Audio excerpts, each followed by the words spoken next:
Good morning, everybody, and welcome to the broadcast today here on a lovely Wednesday.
And it looks like we're back again for another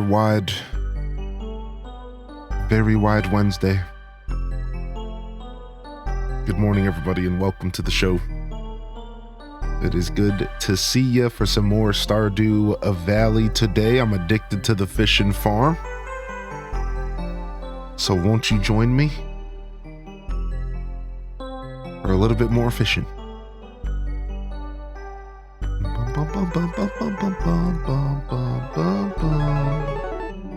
We got a raid from Sith Angel this morning. Hello there, Sith.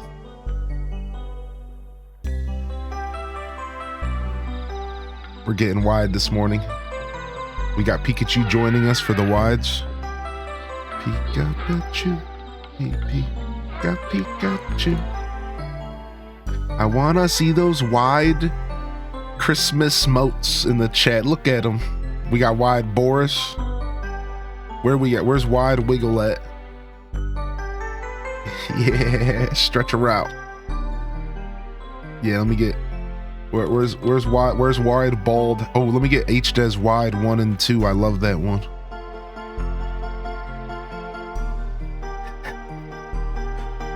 Oh my gosh, here comes the beat drop. Good morning, everybody. Welcome to the show.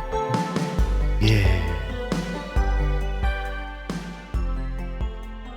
Happy Wednesday, everybody. Welcome in. Jita-chan first in the chat. Welcome back, baby. And Bliss, good morning. Welcome in here. Contemplate at Jen Not Jen and Alto Girl getting their ruffles on this morning. You staying wide? Contemplate, staying wide. Sim Cetera, staying wide. Have a wonderful day, Sim. Thank you. Jules Avocado, staying wide. Nerdy Nurse, Crystal Shine. Raina B, good morning. Jess, good morning. Effie, good morning. Scarlet Broad, staying wide, baby. I want to see those wide peepos. W-I-D-E. The emote that is for me, that makes me the most happy. I want to see those wide emotes in the chat. Stretch them out, come on, where you at? Unbuckle your belt like it's Thanksgiving morning. I guess afternoon. Don't worry, just hear me sing. Yo, good morning, Ham Labs. Zoldar with the tier 2, beautiful. Beautiful. What does this button do again? It shuts me up, that is a very powerful button. We need more of those around here, I think. We could use a couple more of those. Yo, Ashley, welcome to the show. Ashley dies a lot. Cindy Alice, good morning. VCat, good morning. Welcome in here, baby. Leia, welcome to the show. Snowstorm. Mads World. Appreciate you, Zoldor. Thank you, dude. Thank you for tier 244. Thanks for sticking with me, baby.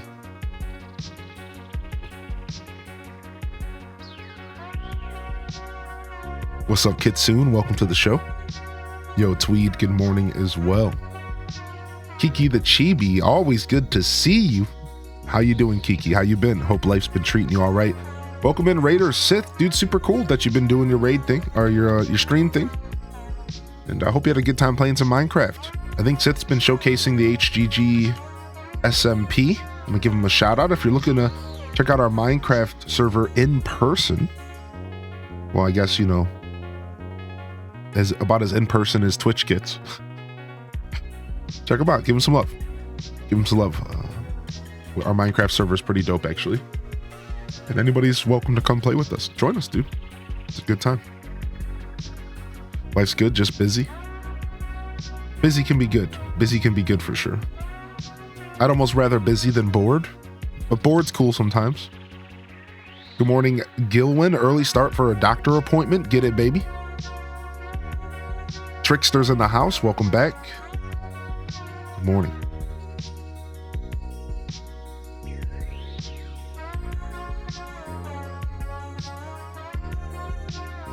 Blasting off on a Wednesday. What's up, Rain? Good to see you back in here. How you been, Rain? It's good. Appreciate you popping in. Thank you for your consistent patronage and support to the channel, to the broadcast. I really do hope you've been well, Rain. Hope life's been treating you all right. MS Word Expert, welcome back, baby.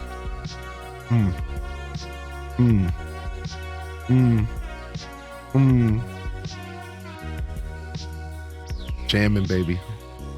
Jamming, baby. Kita Benita, always. Courtney Brielle, welcome back. Have a good day today, Sim, etc. Thank you, Sim.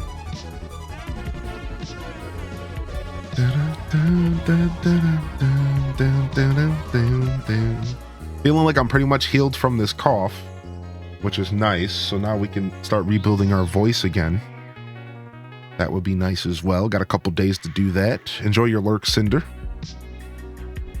And welcome to the show today, baby. Thanks for welcoming the fam in here, Ham Labs. What's up, Starbow's Break and Ebony Bow? Yo, happy Wednesday, fam. Welcome to the show. Some more Stardew Valley on the docket today. This fishing farm's been a lot of fun. It has been a blast. We've managed to make a lot of progress. We'll talk a little bit more as we start the Stardew, but it's seriously, I really thought I was going to be a little bored in the playthrough. I seriously went into this a little worried that it was just going to be me fishing the whole time. But it's still just as micromanagey. It's still just as management sim at this point that it's been for all my other saves, except not crops. I'm running around my farm, opening up crab pots. I'm throwing fish in the fish smokers. You know, I got all these fish ponds I'm managing. And it's still very interesting gameplay, despite really not touching a crop at all. I mean, we've grown 50 crops over and we're in fall, like 50, maybe 75 crops, but we're just growing them for cooking and for the community center, and mostly for experience, because if we want to open up the mastery door, we need to get the experience for all the skills, even if we don't use them. So it's real interesting gameplay. It's a lot of fun, dude. I really am genuinely happy that we did this, because I've played a lot of Stardew on this stream, and I was worried I might get burnt out and not want to continue the save file, but I can't. Honestly, I'm thinking about this game off stream right now. I'm ending the stream and I'm thinking about playing more Stardew. And you know that's a good feeling as a streamer, so. Yo, Dat Baby, good morning. Welcome in. So it was good. It was a good episode yesterday. And then last night we did some Mario Party. We got 2 solid games in. It was super sick. Oh, super dope games of Mario Party. Shout out to everyone who made it to the night stream. It was chill. Our night streams are always a little bit more intimate, kind of like our weekend streams. They're just a little bit of like a tighter audience, if you will. And there's always a couple fresh faces in there because we don't stream at that time slot. And here's the fun part about night streams. We get a lot of returning faces, because for those that don't know, in 2022, I streamed night streams for a whole year straight. Every day I would stream from 8 to 2, 8 to 3. I'd take a break, I'd come back, and I'd stream at 6 p.m. And I did this 5 to 7 days a week. So I actually built a whole year's worth of a night audience that always seemed to creep out of the woodworks for my night streams. It's like a bunch of zombies kind of creeping up out of the bushes, like, hey, like it's like Homer Simpson coming out of the bushes. Hey, wait, what's going on over here? Dude, it's sick. I love it. I love that I put the work in for that year, and that I'm somehow still seeing the fruit of it. I really am. There's a lot of people who genuinely found my stream at night and they like the night show, dude. And like, I really want to do more and more. I love our night streams, and I do them as often as I can. So it's cool stuff, man. So yeah, we had a lot of fun. We went for like 3.5 hours. It was nice. It was nice. Yeah, it's cool. It's cool. The homework check. The homework. Copying Gilwen's homework. There it is. There it is. The mod check. Yo, enjoy the car lurk.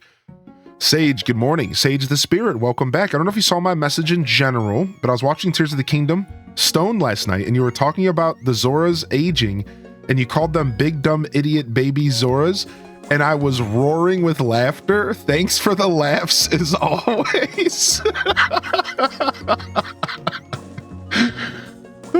That's good, dude. That's real funny, dude. I like that. Big dumb baby idiot baby Zoras.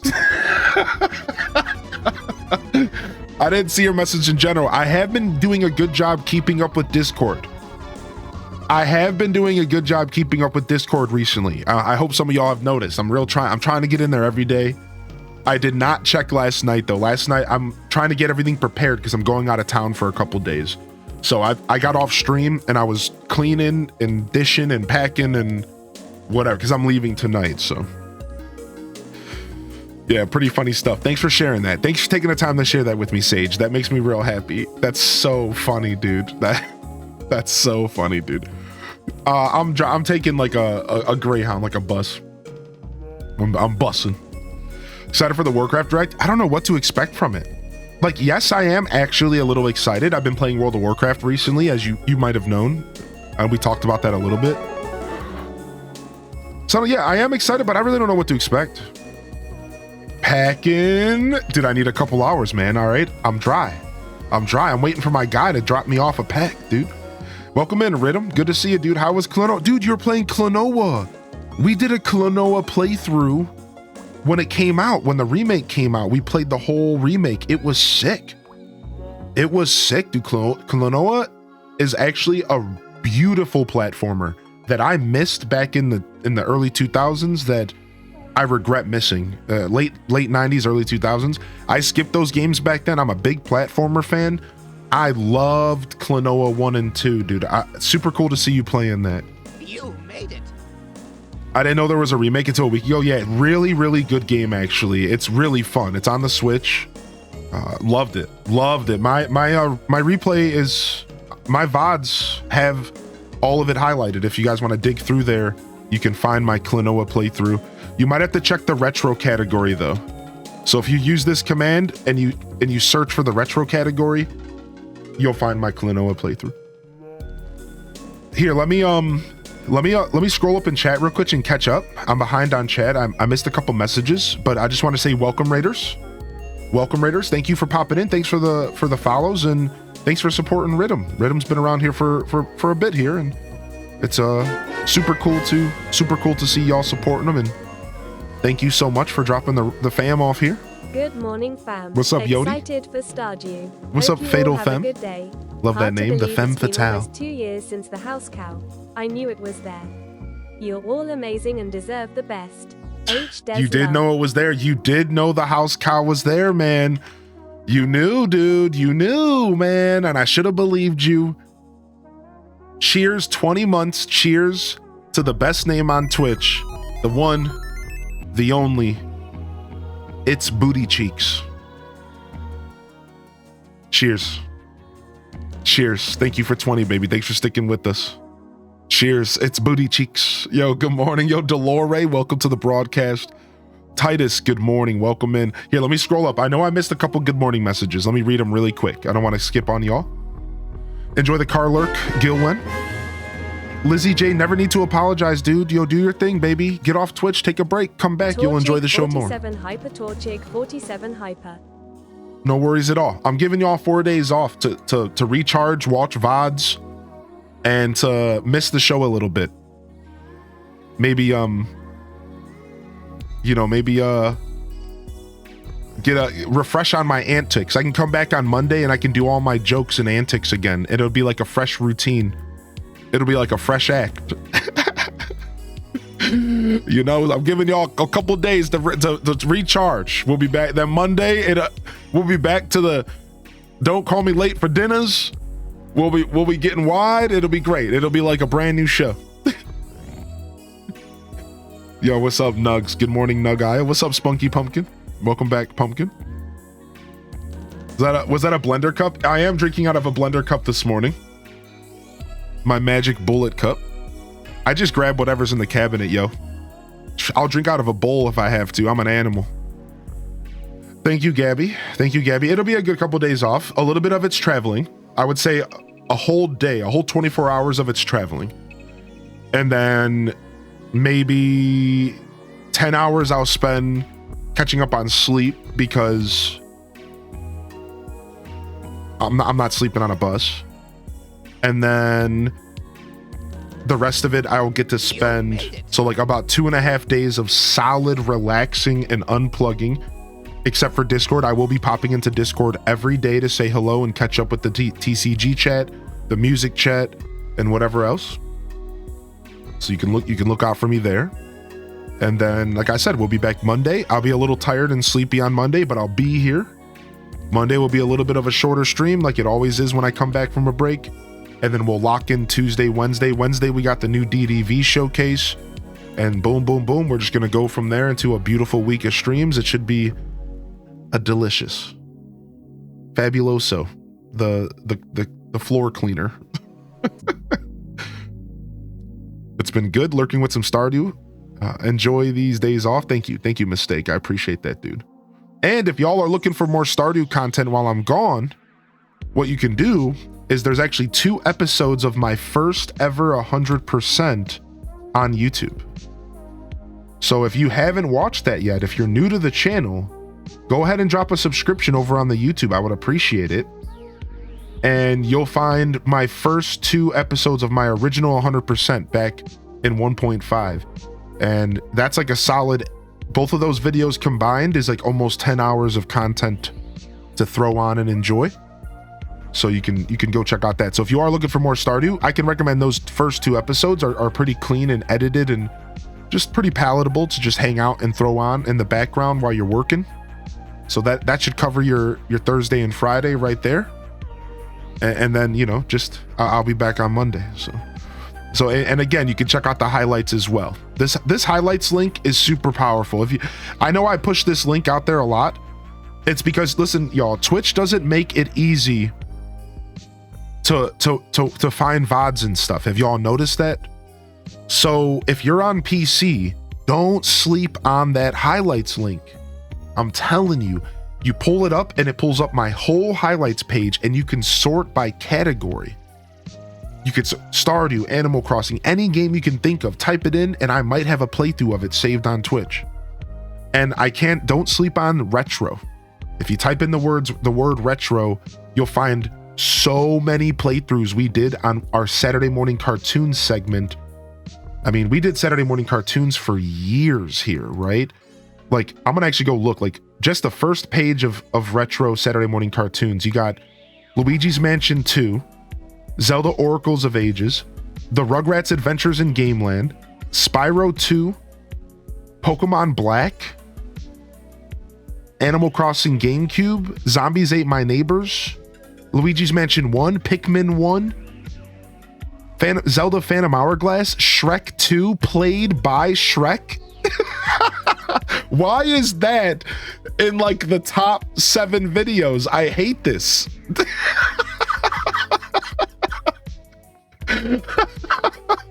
Shrek 2, played by Shrek. That's literally the title. I really leaned into it, I guess. Anyways, Castlevania Symphony of the Night. Oh, we did a special where it was a different Mario game every 5 minutes. There's this, you can set up this thing where the game automatically switches, and it was switching between different Mario games every 5 minutes between 64 and like Super Nintendo.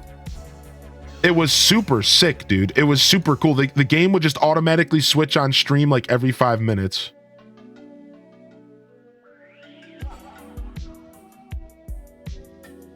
Yeah, it was super sick. What else is in here? Super Paper Mario. Dude, I loved playing Super Paper Mario.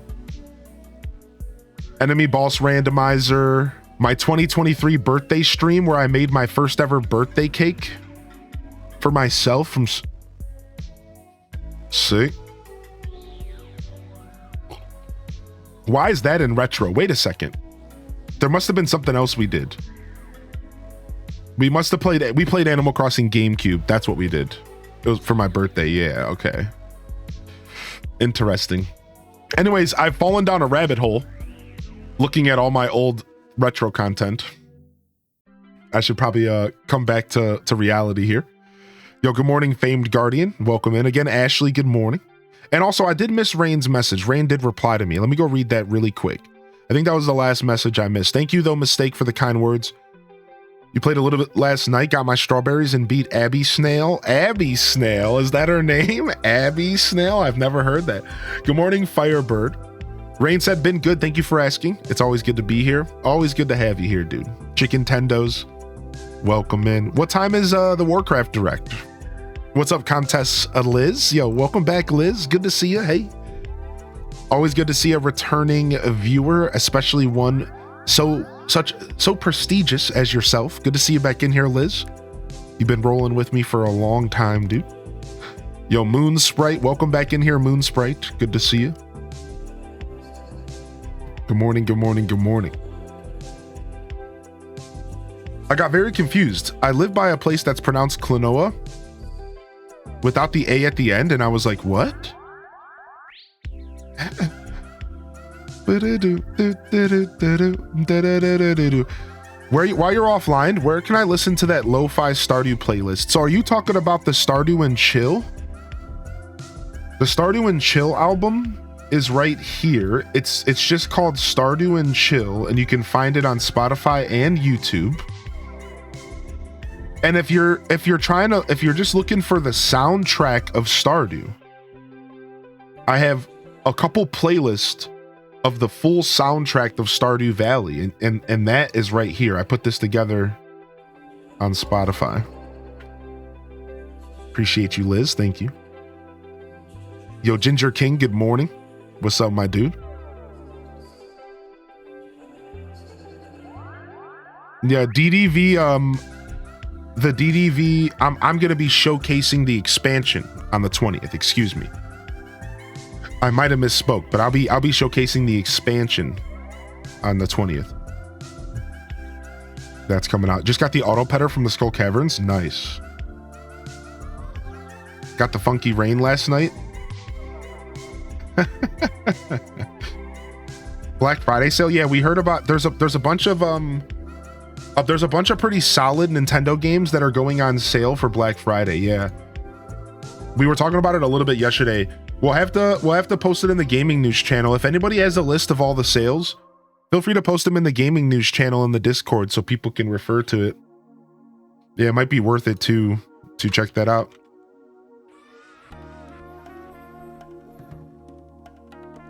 Getting ready to meet my new doc. All right. Good morning, Gira. Welcome to the show. I'm just getting in the shower for the day. I hope you're having a good start to your day. I'm having a good start so far. I am. Thank you. Thank you for asking. Thank you for asking. What's up, Dr. Stim? Good morning. Yeah. So far, so good. We're easing into the day.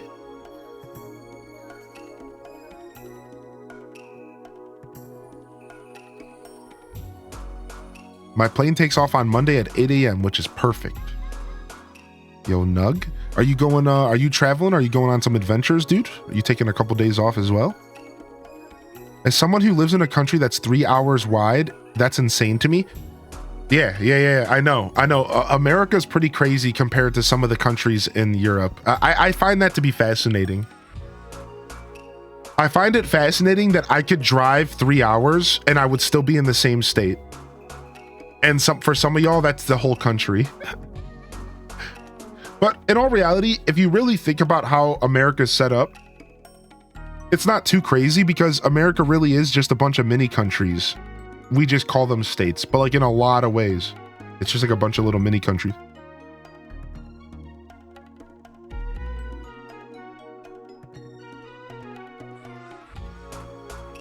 You'll enjoy the work, Lurk?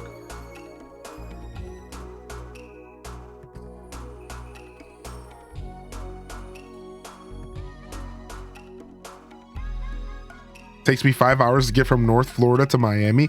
Yeah, that's what I'm saying. Like, it's pretty nuts.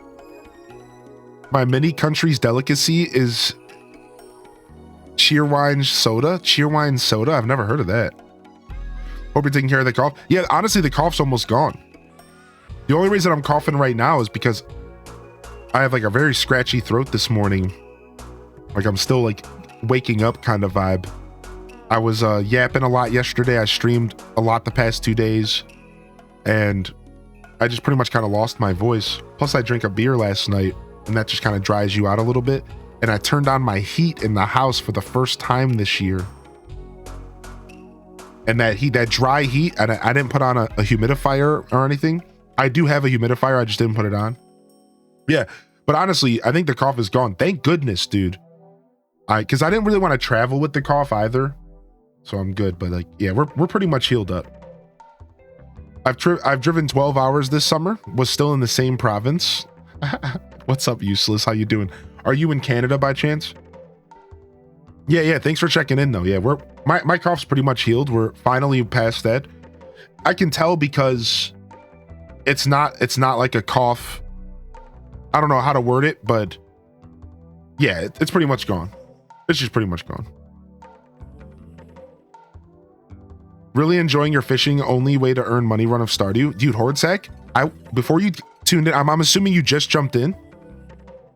And I was just saying, I'm in love with this playthrough, dude. Welcome to the show, man. I'm in love with this playthrough. I'm actually having such a blast with this playthrough, dude. It's seriously cool. I went into this playthrough thinking it was going to be boring, right? That's what I was saying this morning. I was almost a little worried that I wouldn't stick with it. I didn't think that it would really provide enough of that like that sim feel where I'm doing things, I'm managing things. But before I knew it, by the time here we are in fall, year 1 fall in the game, and I'm busy. Like I have stuff to do. I have all these machines to manage, and I have to make sure I keep my fish up. So I'm building more fish ponds. The money's starting to roll in. And now I can't keep up with my money flow. It's honestly starting to turn into a really cool playthrough. So I appreciate you saying that. I'm loving it, dude. If Heinlein likes cherry Coke, you got to find some cherry wine. Cherry Coke's good, sure. I did pick the river farm. Yes, the river farm is key because of the free fish smoker, but I think that the ocean farm would work. I almost regret that I didn't consider the ocean farm, because the ocean farm would work. You just wouldn't have that smoker until you got your first 10,000 gold, which that's a lot of money. Then the smoker really helped me get to that 10,000 gold. But I don't know. I think the beach is totally on the table as well. Or sorry, the ocean farm, whatever. Yeah, the ocean farm would have more space. Exactly. So I think there are perks. I think the ocean farm has its own set of perks for the idea of this fishing farm, right? Whereas like maybe the river farm is going to be more powerful early game, but the ocean farm might be more powerful later game. There might be some kind of balance there. So I don't know. We'll have to see. Yo, Coach Boyven, good morning. Good to see you, buddy. My mom just proved to me that she's totally a different class bracket. She paid $889 for 2 pairs of glasses because that's just what they were. Dude, I need to take out a loan or sell feet pics to afford that. Dude, I might look into getting glasses at some point here. And I don't know. I've never looked into getting glasses, so I don't know how expensive they are. But I really think I want to look into getting glasses. Want to know what sucks about being sick? You're too weak to... But dust builds up and you cough. You wear yourself out to clean anyways. Oh, that sucks, Bookworm. I'm sorry you're not feeling too good, buddy. Yeah. Mike, everything around me deteriorates when I get sick. Everything around me deteriorates slowly but surely. I'm a big baby when I get sick, so I completely get that. Opened my first 10-pack in TCG this morning. I blame you for this addiction. I honestly think I deserve the blame a little bit because I made it look like way too much fun opening packs on stream. Yeah, that's right, Gilwen. Yeah, you get like treasures. I don't know what the extent of the treasures are, but I think they can be pretty good. What's up, Bender? Good to see you today, dude. Yo, Iced Coffee Cove, good morning.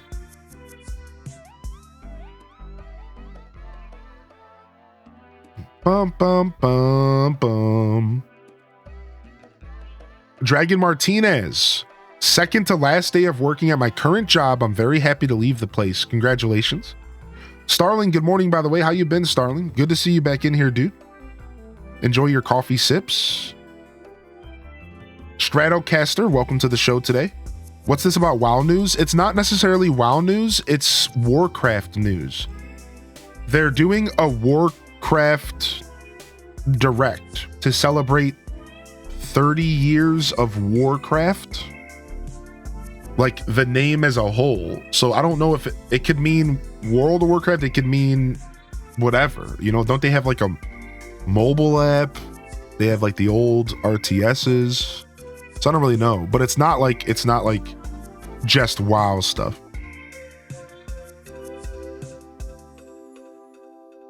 How you doing today, Quad Ringo? Hope you're having a fantastic day. I'll be lurking in the background playing Bannerlord 2. Nice. Bannerlord 2, sick. I've watched people play it. I've never played it, but I've watched it get played. Feel better soon here, Bookworm. Good morning, Jessica. Welcome to the show. I'm just like scrolling through chat because I'm a little tired this morning and I'm missing stuff. So don't mind me, chat room. Just making sure I'm catching up with everybody. Good morning, Neon but Emo. Coach Boyven, did you get any good pulls? I mean, you got to tell us about the pulls if you're opening up a 10-pack. Zenny Optical Online has pretty good deals on glasses. I suggest blue lenses for streaming.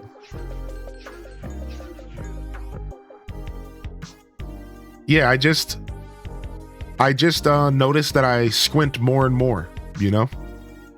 So I'm just like, yeah, at a certain point, it would just be way more comfortable if I could read stuff from a normal distance like I'm used to as I get older, you know? I like to have a lot. So here's my thing. I like to have a lot of real estate on my monitors So I prefer everything to be small text and stuff. Like when I'm looking at my browsers, I have them at like 80%, like zoom. I like everything to be, I like to take advantage of the real estate. I don't want to zoom anything in. I'm very stubborn about that. So like if I'm watching Twitch from the couch on my like monitor, I'm not like zooming it in, but I like to read the Twitch chat. So like that's when I started realizing, I'm like, yeah, dude, I've been staring at computer screens for 25 years of my life, dude. Probably longer, probably almost 30. I'm like, yeah, I probably should just get a pair of glasses so I'm not straining my eyes trying to read Twitch chat from the couch. like, yeah, it's probably time. Like, it's not like I'm blind or anything. Like I'm pretty okay as far as eyesight goes, but I think it would just be like really nice. Like I think it would be just really comfortable to be able to like, yeah, get a monocle already. Getting glasses changed gaming for me. It's like going from 8-bit to 4K. Get out of here.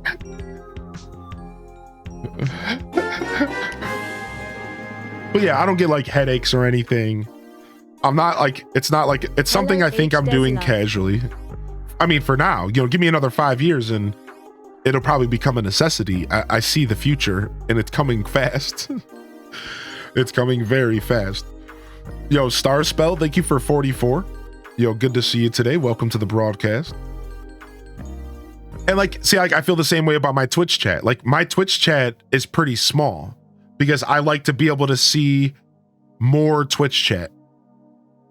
Right? So like I have like the text on my Twitch chat's like relatively small because I like to have as much Twitch chat in front of my face as possible because I want to keep up with everything going on.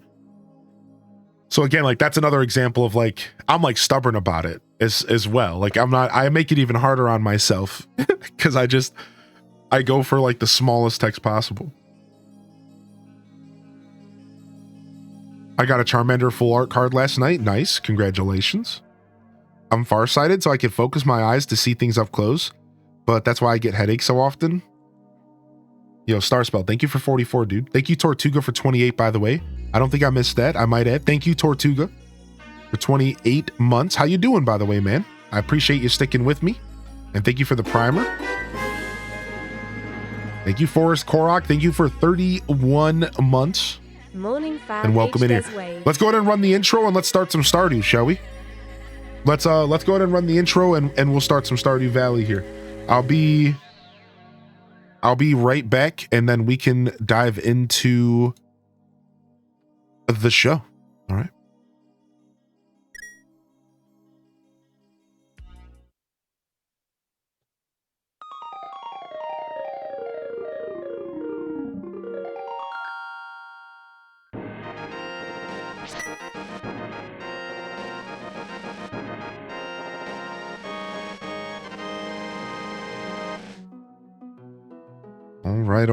All right.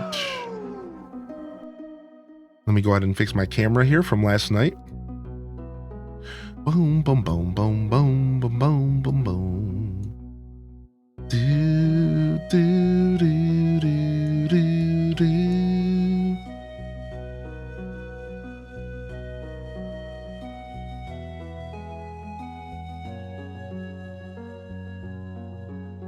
Happy Wide Wednesday. Oops. Well, that's fine.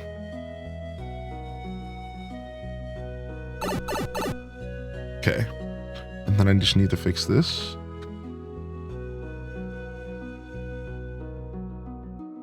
I forgot to fix this morning before the show started. Rip.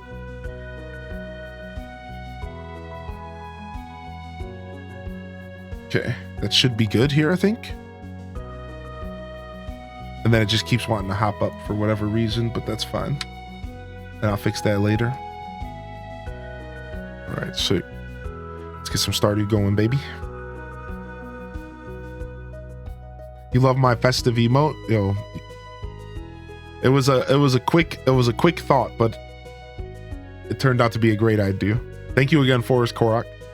Appreciate you. We got some more festive emotes on the way. My artist has been sending me sketches, and we got some real cute ones for y'all. I'm not gonna spoil the sketches yet, but I might spoil them. I might spoil them in sub chat in the Discord. I might. You'll have to wait and see. What's up, Ghost Ranger? Hey, good morning, my dude.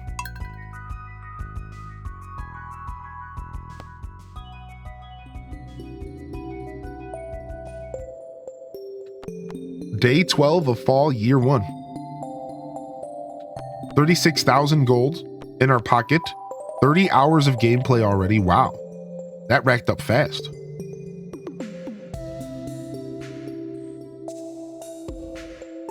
All right.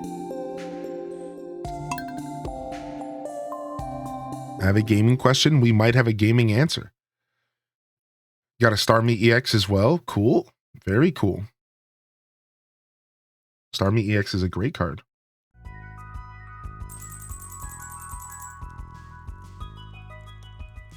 All right. Yo, Violet, Purple, Lavender. Good to see you today. Spirits are very happy. All right. Maybe we can go mining. We woke up with half energy because we beat ourselves up the night before. So there's that. All right. Look at all this stuff. Holy heck. We're waking up to all this stuff. About to rip a pack. Wish me luck. Blesses in the chat.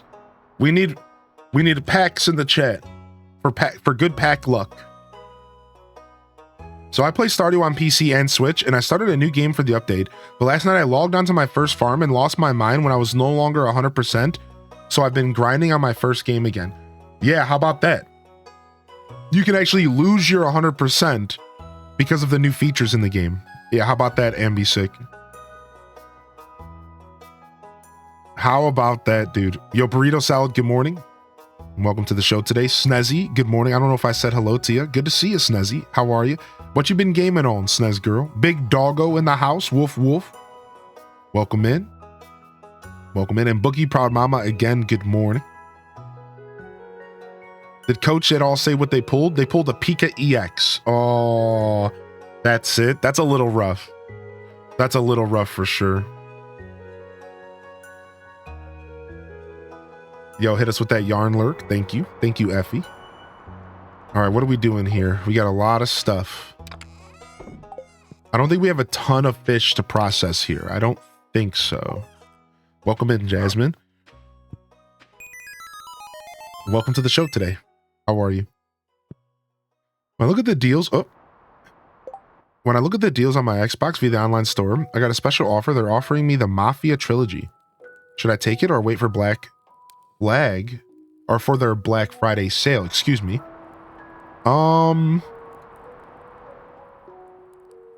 That's a really good question. I haven't played Mafia in years, but I used to watch my brother play Mafia way back in the day, like the first Mafia games. I think it was PlayStation 2. And I can tell you the Mafia games are pretty good. They're kind of like Grand Theft Auto but like a bit of like a simulation game. It's almost like it's a Mafia sim. And you have to you have like businesses that you have to shake down because you're their protection, and you have to like mess up the other mafias in the city and fight for territory and stuff. They're actually like pretty good games. So I would say snatch them up at the $9.60, because even if they get cheaper, it'll only be a couple bucks cheaper. I'd say snatch them up. Like if you're interested in Mafia, I say snatch it up at $9.60. That's a great deal. And the trilogy, you're getting all 3 games, right? Yeah, you're getting all 3 games. I think they're remastered.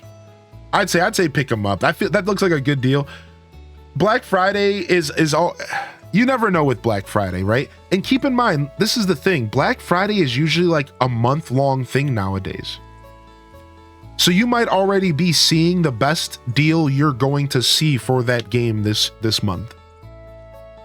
A lot of these game companies are now putting stuff on sale like for 2 full weeks and stuff like that. So like, to be fair, like that's probably the best sale you're going to see this month, probably. Yo, what's up, Ali Bobally? When was someone going to tell me about Yarn Lurk? You can thank Effie Apples. They spent their channel points on that. They spent their channel points on that. You can thank Effie. It's kind of a new command. Yeah. Good morning, Jasmine. Welcome to the show today. I like your cute Junimo. Very cute. Mills Art Nook. Welcome to the show, Mills. And Terps. Welcome back, Terps. Oh, you get the Mafia trilogy free with Twitch Prime right now. Oh wow, Twitch Prime Gaming? You mean the subscription service that allows you to get one free subscription on Twitch every month to use on your favorite streamer? Oh wow, you also can get a free copy of Mafia? Wow, that's crazy cool. Junimo Prime?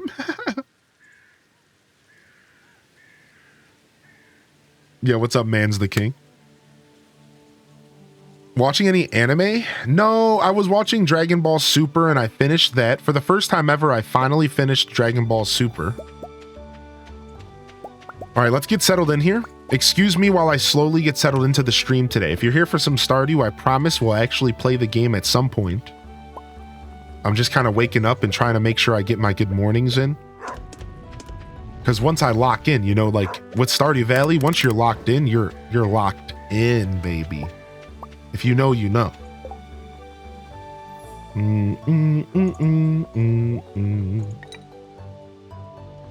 So that person doesn't have to spend money? Yeah, hopefully they don't. Yeah, good shout out. Please, thank you so much for shouting that out. I don't keep up enough with the free Prime games.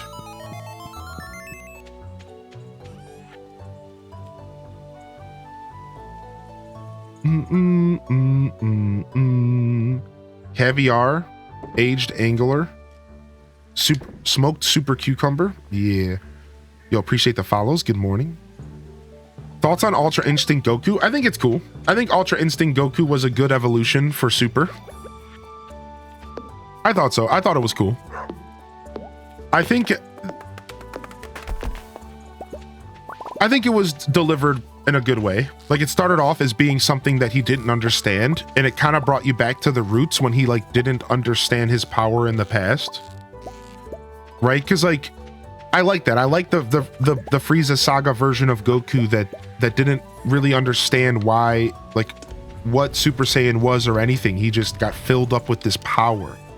And Ultra Instinct Automaton or whatever, wasn't that the next level where you're so everything is, it's almost like your body's just like running automatically. That's like the essence of Ultra Instinct. Like, you're doing things out of your control.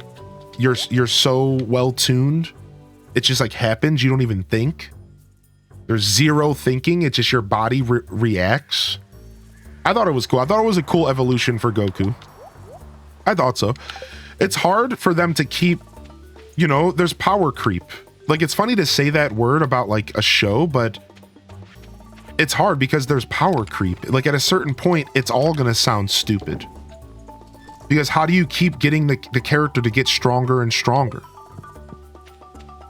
So like, I think because of this dilemma of wanting to continue the show, I think they did a good job with the power creep.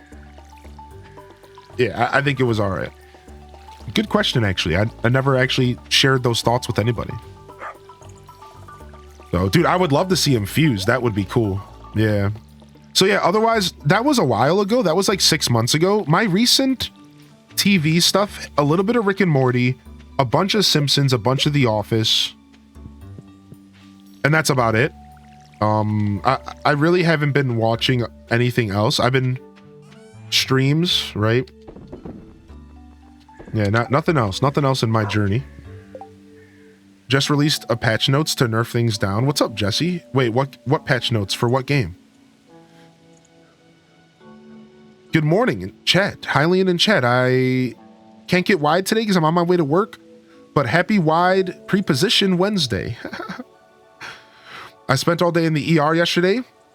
Oh, I hope you feel better soon, dude. I'm real sorry to hear about the ER visit. Some love in the chat if you got a free hand to anybody that needs it today. And over to you, Blood Raven.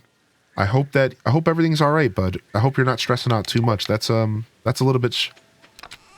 I'm sure that would leave anybody uneasy. Right? I'm sure. Let me grab this. Let me grab some trash to cook up. And let me grab some roe to get Rowan here. Okay, sick. Boom, boom, boom, boom, boom, boom, boom. Now I'm super keen to crochet.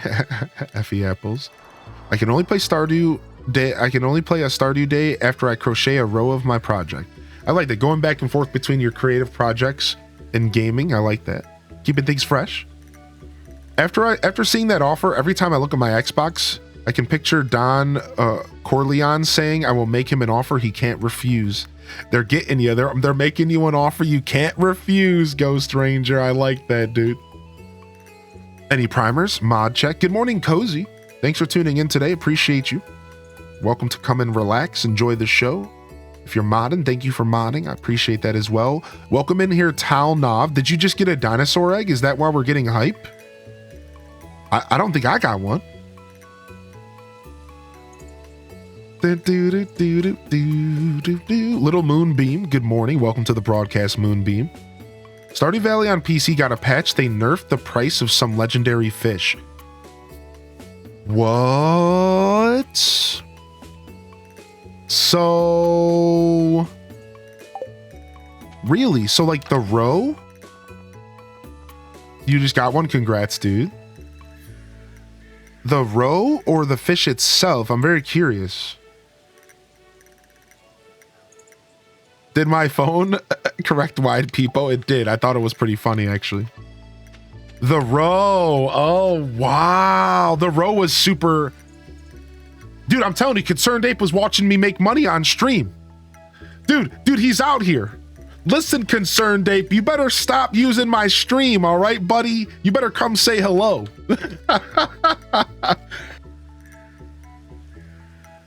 Dude, I found an interview with him and Nintendo Life just the other day, and I was watching like a minute of it. I stopped because I want to watch it with all of you. But the interview seems pretty cool.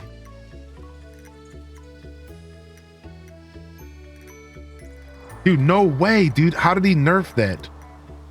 Let me go see. I want to go see the update if I can. I don't know where to see the patch notes at, though. I would have to go to Steam, right? Blog. Maybe they're on this blog here. No. I think I'd have to go to Steam to see the patch notes, right? It doesn't matter because I'm playing on Switch, but I'm just curious. I just set my first ever fish pond to building. Nice. The fish pond system is actually pretty cool. I've been loving this update. I went to Steam and read every time he does an update, meaning almost every day since the update. Yeah, I wonder what's the numbers like. I wonder how harsh of a nerf it was. I'll tell you personally, the roe makes a lot of money, dude. Like it really does, and I was getting roe often enough to like, I mean, 1,500 is a lot, dude. I'm wondering if it's like a couple hundred. I imagine. Very cool, very interesting. I like balancing changes.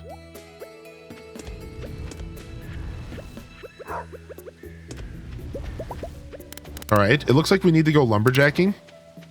Blow on wood again. So I think we should spend today doing that. And oh, let's go ahead and put some copper in. And we watered our crops, so we're good there. I have to kind of get myself back into the swing of things again here today. Try to figure out what we were doing. Oh, we have a horse now. We do have our horse. The line said, fix legendary fish in fish pond giving more profit than intended. Lol. I'm telling you, dude. The homie is out here. He saw this fishing challenge playthrough and said, wait a second. How's this dude making that much money? Thank you, Hordsag. Thank you. I'm telling you, dude. Listen, man. I know I'm full of myself, and I know the chances are very unlikely. But all I'm saying is, doesn't it make sense? I think it makes sense. Now, there is somebody out there doing like, I know recently there's somebody doing like 1 million gold in 1 year challenge. And maybe they've been using fish ponds as well. So like jokes aside, I wonder if fish ponds are even more broken than I have realized and people are already on top of this. You know what I mean? Like I highly doubt I'm the only person that has discovered the power of the fish pond since the update. You know what I mean? Because I didn't do any of this in 1.6. 1.6 has been out for a while, but 1.69's been out for like only a week, right? Like since last Monday. Legendary fish didn't become a thing since last Monday. So it's been like a week. They fixed a bug with legendary fish in ponds being worth more. Yeah, that's what we were just talking about. Yeah. So it's like I was joking around that Concerned Ape was watching my stream because I've been making buku bucks on Switch. Like I've been making buku bucks over here. And we were making a joke like like we got to be getting watched, right? Like there's no way. I don't think do I need wine? Is there the enchanting bundle? I think it's the enchanter's bundle, right? Wine, huh? It actually might be worth it to buy this wine because I might not get my house upgraded until like year 2. I actually am about to buy this wine for the enchanter's bundle. Why not? I have the money, dude. I'm not hurting for money.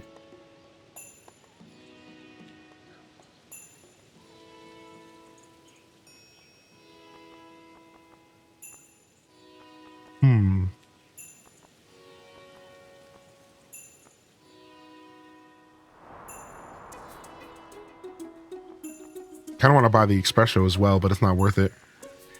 Parsnip, melon. All right, let's roll. Concerned Ape is watching. I mean, what else would Concerned Ape be doing? When Heinlein into Sense Live? Are you kidding me? Funny to see wine as it is. I doubt you get pure wine anywhere else. That is actually really funny, Princess of Earth, because normally it has some sort of flavoring, right? That's really, really funny. What a good thing to notice. I have never paid attention to that. I'm jammed up with work today, but I wanted to say I hope you have a great couple days off. Well deserved. Oh, thank you, man. I'm gonna do my best to enjoy the days off and not freak out too much about the fact that I'm not working. It's hard for me. So I appreciate you saying that. Thank you. Good morning, Dazabound. Good morning, Trouble Goats. Yeah, it's just funny to think because I'm not on Twitch like I haven't been poking around the Stardew Valley community too much outside of a couple occasions since the update came out. I was watching a couple people, Olive Crossing, a couple people I've watched since it came out. Since 1.6 came to consoles this past week. And I definitely don't think I've seen like any kind of farming challenges. I think I'm the only one that's been doing like a farming challenge or a fishing challenge that I saw. And regardless, it doesn't matter if there's somebody else, but my point is like it does tickle my brain to think that I could be helping the game get balanced by doing like a goofy challenge playthrough. Like I like that. It tickles my brain to think that I could be one of, or you know, one of the reasons or a part of the reason that like a game developer goes, wait a second, this big baby on Twitch is making way too much money. I better do something about that. You know what I mean? Like I find that to be so interesting. It really does tickle my brain. It's like, dude, that's pretty cool to me. Like I don't know. I'm not so full of myself that I could even like think that's a reality, but like it tickles my brain. It's kind of silly to me. It really does tickle my brain. I know we know you're joking about Eric watching, but just in case, hi Eric. Because to be honest, if I was a game developer, what I would do is I would poke through people's VODs. Now, of course, if people are live, you could just see what they're doing live. But if I was really trying to collect data, I would just be going to Twitch. I'd go to the video tab in the category, and I would just poke through people's VODs to kind of see what they're doing with the game. And it would be like a lot easier if I only had so much time. So like, it might not even be a live thing. We might have to say hi to all the VOD frogs as well. Hello, VOD frogs. Hello, VOD Eric. Hello from the past. Put that there. Oh my gosh, the bee song. Good call out. I actually started writing some interview questions down. Because I realized if I ever did get an interview, I realized I don't know what I would ask. I like really sat down and thought to myself, like, wait a second, like, because I was watching this Nintendo Life interview, right? I was watching this Nintendo Life interview, and again, I watched it for like a couple minutes and I stopped because I kind of want to watch it with y'all today. If you guys are down, like maybe. If not, we'll watch it next week. And like, it's interesting because he asked him this question about making bosses. He was like, how do you feel about making bosses versus like regular enemies? And specifically talking about Haunted Chocolatier. And I stopped the video at this point because I didn't want to hear anymore because I wanted to react to it. But the one thing I heard Eric say right before I turned off the interview, and I'm telling you, like, this dude is so good. He knows what he's doing. He was like, I think it should be focused on fun. He was like, yes, when people think bosses, they think difficulty, but I think fun. And I'm focused on fun over everything else. And I was like, bingo! And then I turned the interview off and said, I want to watch this on stream. Bingo, bingo, bongo. That is exactly how it should be. Fun should be over everything, especially in a game like Stardew. And again, I'm not saying that you can't make games that are specifically difficult for a specific audience. I love a challenge. But I just think when it comes to a general gaming development philosophy, fun should always be first. Even in Elden Ring, the developers should be thinking about fun as well as difficulty. Because once you get into the area of tedium, it doesn't matter how like that's dumb. Like your players are going to burn themselves out. So no, even if you are making a game that's specifically meant to be difficult, in almost every scenario, you still need to consider fun to some extent. Things need to be fun. And I just love that, like, we already knew that this dude, like, had a good sense of development, but, like, it's cool to kind of see it, you know? It's cool to kind of hear it, right? So, I really love that.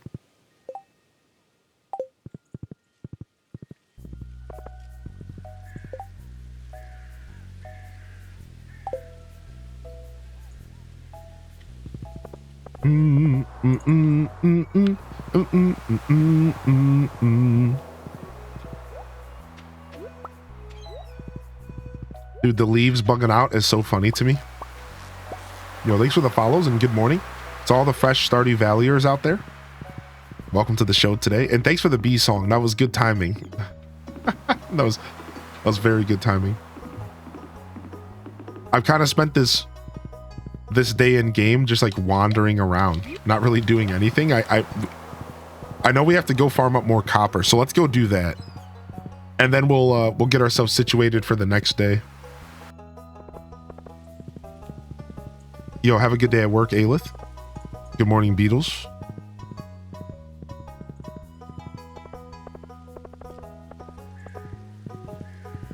Yeah, I think what it really comes down to is like to comment on what Beatles is saying. I think what it really comes down to for me is it's tedium. That's just the word. That's just what I say. It's just about tedium. It's like you have to be careful because the more tedious your game is, the player's gonna burn themselves out. Like no matter what. Like the only games where tedium works is like like those stupid games that like streamers were playing, where you have to do like platforming and climb. Like those games are meant to be tedious because they're meant to be stupid challenge games, right? Like, what is that game called? Going Up or whatever. So again, I think that's an example of where a game, okay, like your whole goal of your game is to frustrate your player. Okay, well then it makes sense that your game is so hard that it's not fun. Right? So like I think there are examples of where your goal is to just make it the hardest thing humanly possible. But I think otherwise your game should always be balanced between some level of fun and interesting gameplay so that the gamers don't hurt themselves in that sense. Like gamers are always going to need to be somewhat, like gamer behavior needs to be considered as a philosophy alongside game development. You have to respect that, like, if you give the gamer a super tedious option, they're going to take the option, even if, like, here's a better way to word it. If you give a gamer the option to do the most repetitive thing in a video game because it's more efficient, they will do that thing. Even if that thing is the most miserable thing ever. No matter what the game is. Stardew Valley, Animal Crossing. Think villager hunting. Like, if you give a gamer an option to sit there and mindlessly play a game and not actually enjoy themselves, but it's the most efficient way to play the game, it doesn't matter. They're going to do the efficient thing. So, like, this is just an example of, like, you have to consider the fun. You have to consider how much fun they're having. And I'm just bringing these up as examples to go back to the comment on the boss fights. So again, like, yeah, a boss fight can be challenging. It can be hard. It can be brutal. But it's gotta be fun above everything else. And I think a lot of times we do see that like that lost in gaming. I think we do see occasionally, not a ton, but I think occasionally we do see people kind of miss that. And like a good example of this is Bethesda's difficulty. Bethesda is one of the worst companies at making things difficult. All they do is make it more tedious. And it's been this way forever. And like growing up gaming, I accepted it because I loved Elder Scrolls. And I loved making things hard on myself. So I would sit there on the hardest difficulty in all the games and murder myself. The game would be basically unplayable with these classes. I'm trying to run around on the hardest difficulty playing a character that punches stuff. There was point in times where I literally couldn't even kill a simple goblin, and I had to run from everything in the game. But I thought that was interesting. But it also like was super tedious and like not really as fun. So like over time I've like stopped using that difficulty because I find it to just be more tedious than challenging. And it's such a thin line that developers have to walk. So it's just cool. It's just cool that I think Concerned Ape, the solo developer for Stardew Valley, if there's one thing I've realized is that dude wears a lot of different hats as a solo dev, but he somehow manages to do all those hats really, really well. And like, dude, this dude is talented. Like, wow. Like, man, some people are just cut from a different cloth, dude. Some people are just cut from a different cloth, man. Like, that dude is very talented. Like, how do you understand gaming philosophy so well that, you can explain it in just such few words. Just hearing him talk about his boss philosophy instantly makes you realize that he understands the player and the need for fun and making his game Stardew enjoyable. And then you listen to the music and you hear in so many interviews that he was a musician first, right? And like his goal was to be a musician. He's always been a musician first. And he even said in that Nintendo Life interview that his favorite part of Stardew Valley was the music. So it's like, so he does that well, right? He does that well. He's like very passionate about what he does. It's super cool, man. There's not a ton of that in gaming anymore. A lot of times it feels like those voices get like unheard and swept under the rug because they're all a part of these big conglomerates. But like rarely do you get a chance to like listen to a game dev that's really passionate about what they make. Another good example of this is like, did anybody watch the YouTube series with the lead developer of Smash Brothers? Did anybody sit down and like watch some of the episodes of the lead developer? What's his name again? The lead developer of Super Smash Brothers. He did like a whole YouTube series talking about his journey and game development and stuff. Yeah, Sakurai. It was so fascinating. He's so passionate. He's so talented. And like just seeing him talk and explain his way through things, you see why he's made some of the best games ever. You know, like you see why he's one of the most prestigious game developers. And I bet you there's so many of those people throughout all of these companies. And I think that's why it's even more important that like we don't overly criticize games and like we respect that like just because something sucks doesn't mean that we need to go out there and completely dump on it. You know, and I really believe that. I'm not saying that people can't criticize, but it's like, dude, I bet you there is one Eric Barone.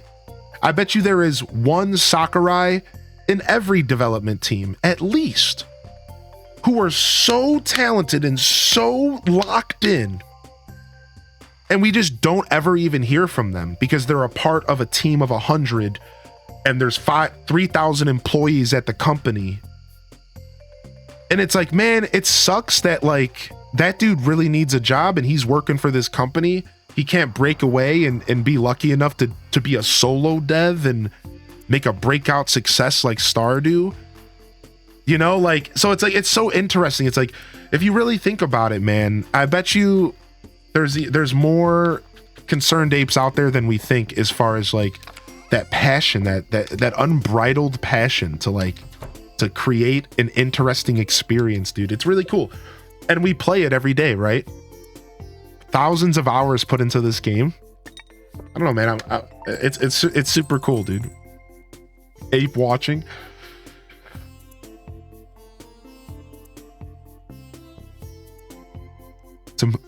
To whom it may concerned ape. Yo, Flower Child, good morning. Welcome to the broadcast today. Dude was made to be a dev. Yeah, he really was. I'm more of a lightly worried ape, though. What's up, Bean Sparrow? How you doing, buddy? Hey, welcome in. Like gold farming? Yeah, kind of like gold farming, right. Yeah, you guys understood. I was reading your messages as we went. I feel like games that are specifically made for streamers and their reactions, which is such an interesting way to make games. Yeah, I agree with that. It is interesting to make video games with like streaming and YouTube videos in mind. And we see that more and more nowadays. I do find that to be a very fascinating thing that happens nowadays. So I opened my browser to watch the stream because I'm a hooligan and I'm using one of my work monitors to watch the stream. Sorry, not sorry. And it wasn't in dark mode. And now I feel like my eyes are bleeding. Oof. Dude, imagine not using dark mode on Twitch. Yo, good morning, Mrs. Pirate, by the way. Hey, yo, I just wanted to say Stardew Valley is a really amazing game. I met one of my current online friends because of this game. Nice. Nice, Bean. Good to see you, Bean. What's up, American Buttercream? Rolling in a bit later than usual. Did I miss any burps? No burps. Nothing like that. Is there ever a bad time for B-Song? There was once, I think, actually a bad time, but it was more my fault than it was anybody else's. We need to connect on Pokemon Go. Feel free to add me if you haven't already. I will be sending out Pokemon Go gifts because I'll be traveling. So I'll send out some gifty poos for sure. Good morning, Senzoba, and welcome to the broadcast. Is there a way to buy or get the Joja Mart catalog after the store closes? Yes. I think you can get the Joja Mart catalog at the Traveling Merchant. Can't you, chat? Yeah. The Traveling Merchant sells all the catalogs, I think. A lot of the new ones, yeah. Thank you again, Didius, for the kind words, dude. If you're enjoying your lurk, thank you for lurking, Didius. And it's good to see you. And welcome to the show today. If I missed anybody else out there jumping in, Feel free to jump back in the chat and say hello, or feel free to jump in here for the first time and say hello. Good morning if I missed you. What's up, Brighter Yellow? Welcome in. And good morning. Marnie needs an iron bar to rub her gums. Is that what she said? Shut up. All right, good humor again today.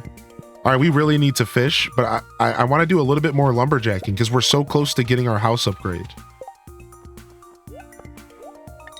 We're super close to getting our house upgrade here. The bookseller has the catalog. Is that who it is? Do I have any birthday twins in the chat? We got a birthday in here? Gab? Oh my gosh.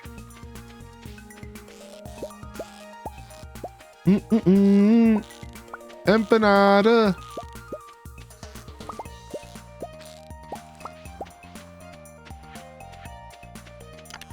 Do do do do do do do do do. Bum bum bum bum bum bum bum bum bum bum. I gotta start emptying out these chests again. I got too much stuff in here, man.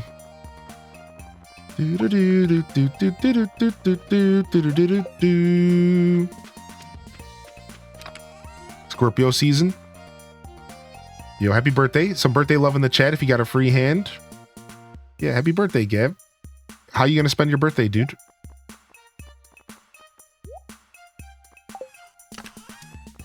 I don't know if it's worth it. Yeah, sure. Let's go ahead and smoke some of these shrimp. I guess we'll do one more day of lumberjacking. That's what I was supposed to do yesterday, but I got distracted. I forgot what I was doing. We got 2 more copper bars for, I guess, crab pots. Maybe another recycling machine. No, that's iron. Preserve jars would be nice. No, there's no copper included there. I need stone as well, so we need to go mining for sure. Thank you, Cozy, for the birthday gifted sub.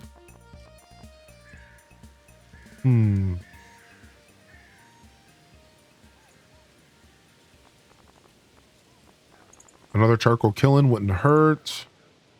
Thank you, Cozy. You don't have to do that, dude. Badging them up on their birthday. Yeah, I guess we'll do crab pots here. Yeah, I'm really low on stone. We've been burning through our materials. Okay. All right, I'll make 2 more crab pots today.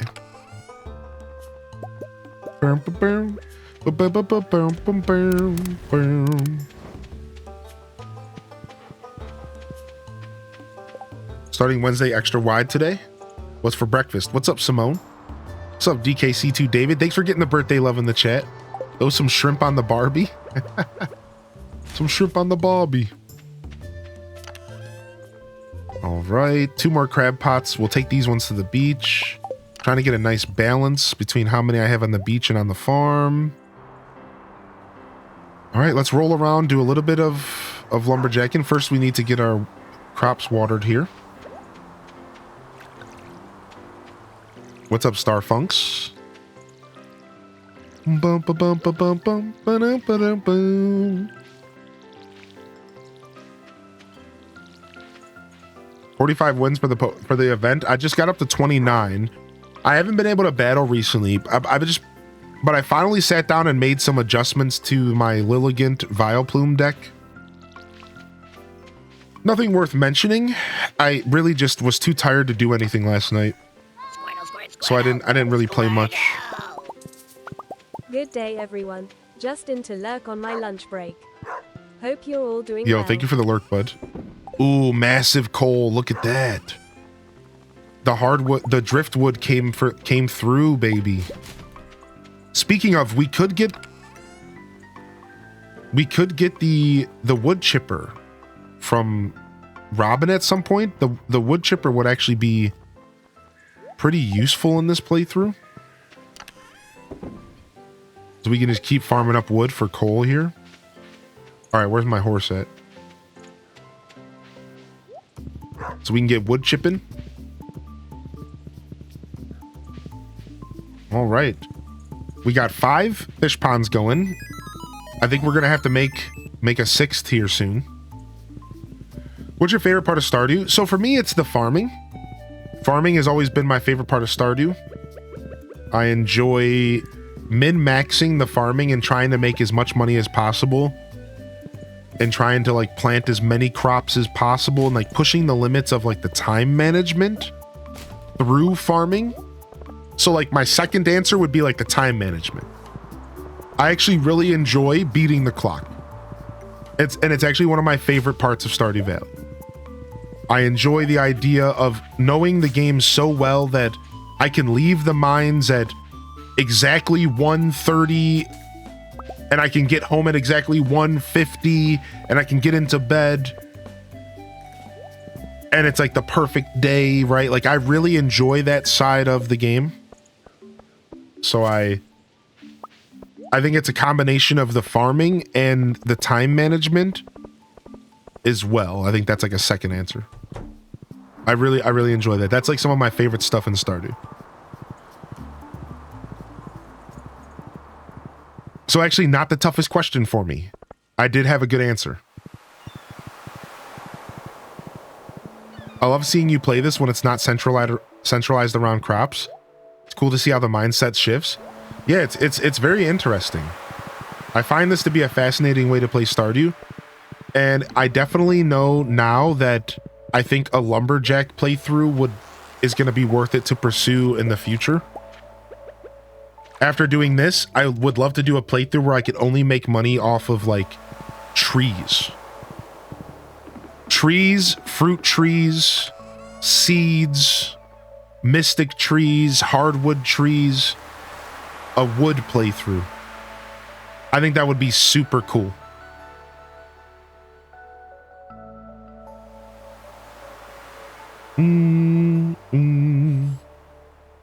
Yo, Gunblade, thank you for 66 months. Thank you so much, Gunblade, and thank you again, Cozy. All right, let's go. Let's go get some more wood. You already got the lumberjack beard down? I could see that. Hey, Lily, how you doing, Tazi? The clock somewhat stresses me out, but I also think it's the only reason that I really get immersed into the game. Yeah, exactly. It does cause you to focus. I agree with that. Yeah. Are leaves included? Yeah, whatever. I don't know. I haven't thought enough about it, to be honest, but yeah, I think it would be...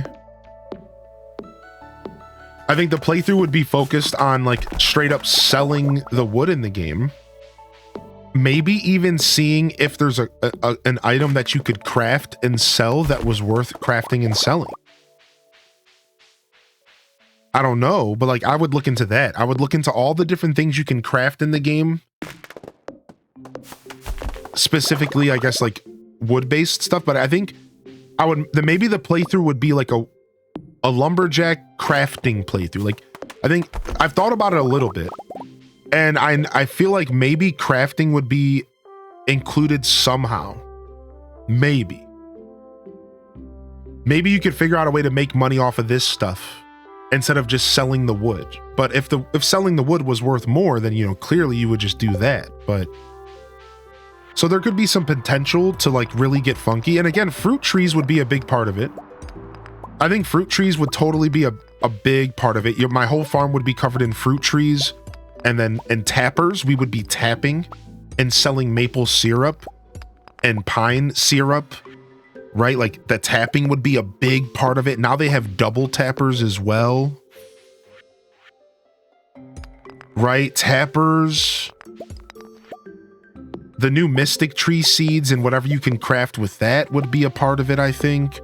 So yeah, I don't know. I haven't thought a ton about it for 1.6, but I think the main thing that made me think of this was this perk right here. So there's a perk that makes trees drop 25% more wood, and then there's another perk after that makes it to where wood is worth more when you sell it. So this is what all started this idea when I originally thought of this back in 1.5. Was the idea that, oh wow, so they specifically put a perk in the game to make selling wood worth more money. And that interested me, right? It was like, wait a second. Could you play the game based off of that, right? And like, that's kind of where it all came from. So like you get 2 gold per wood. So if I were to sell 500 wood, I get 1,000 gold. And then I think there is a perk that increases the price. Let me go check it right now.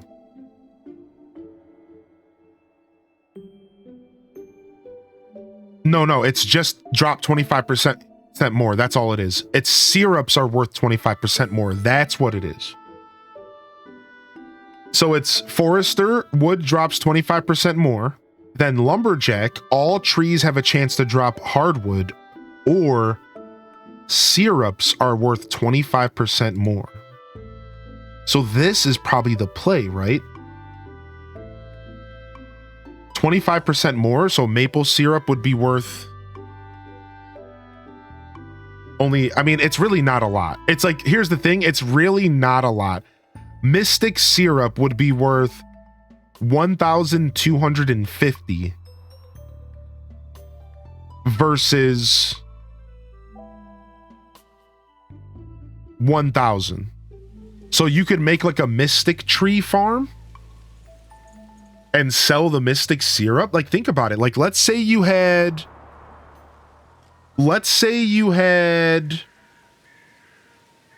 I'm going to say 50 mystic tree seeds. That's 50,000 gold. All right, trouble goats. Hey, listen, buddy.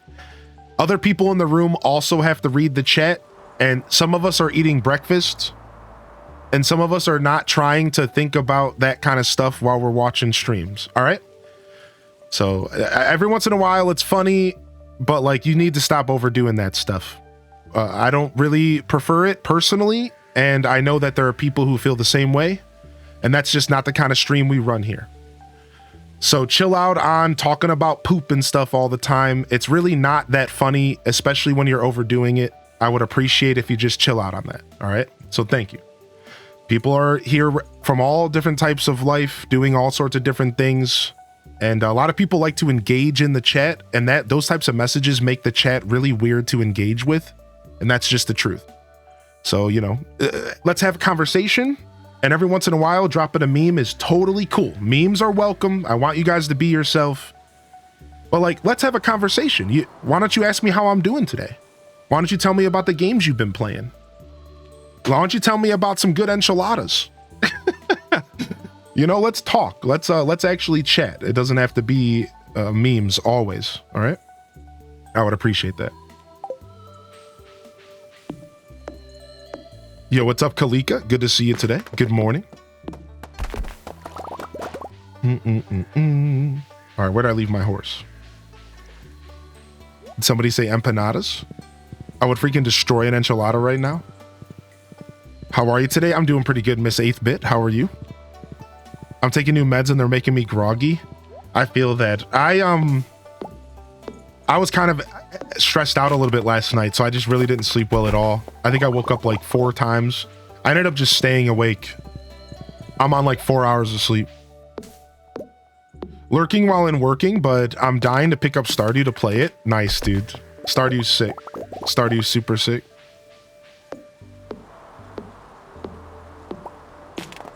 A nice breakfast burrito? I mean, that sounds delicious, dude. That's the worst. Yeah. Like, I don't know what happened. I just kept waking up, and at one point I was like, I'm just gonna sit here and play Pokemon.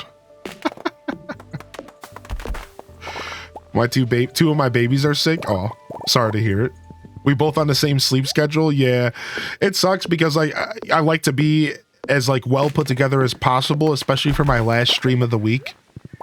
But at like some point in the middle of the night, I was just like, welp, it's going to be one weird day tomorrow. And I just accepted my fate, dude. So we're just here doing the thing. Yo, what's up, Peaches Danny? Good morning. And welcome to the show today, Munchie Chips. Yeah, dude. And no hard feelings, man. I really do hope you understand. My chat's just not fast enough. I really don't care, and I try really, really hard not to like... I want my chat to be free. I want y'all to be yourselves here, but My chat is just not fast enough for that kind of stuff. And then it just sits there and everyone has to read it over and over again. It's just really not that fun. So yeah, thank you so much, dude. Thank you for understanding. Not trying to give you a hard time. Welcome in here, Owl's Shadow. By the way, welcome to the show today. Thanks for popping in.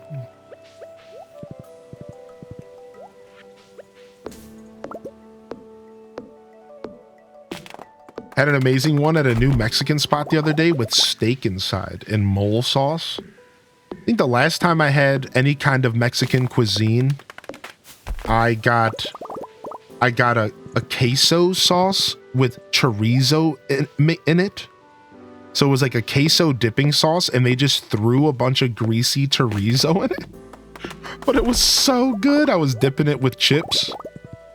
It was so good, but it was literally just queso with like, they just like threw a handful of chorizo in. I was like, sign me up. Dude, it was super good.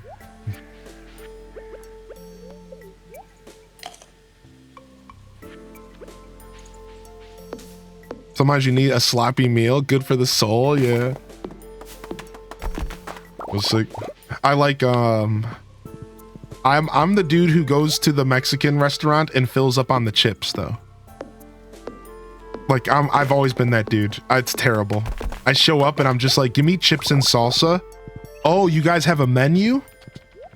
Oh, frick. Give me some rice and then give me more chips and salsa. Be walking out of the Mexican restaurant with like a $7 bill because I got like an extra bag of chips and like a bowl of rice. And I just filled up on chips and salsa. I'm like, oh, damn. It's absolutely the worst. Ooh-wee. All right, this is another, we're bringing home another 500 wood. So like, we can go get our house upgrade and that's another 10,000 gold we can spend on that. And then we can start doing some of the community center gold dumps as well. Can you sign a note saying I don't have to work today, but are required to stay home and play video games? Sure, I'll sign that note for you. Yeah. Send it my way. In this economy, you gotta do what you gotta do. That's what I'm saying, man. You get me, Topsy. You get me, dude. Honestly, though, who doesn't just go to a Mexican restaurant and not fill up on chips and margaritas? And I mean, salsa?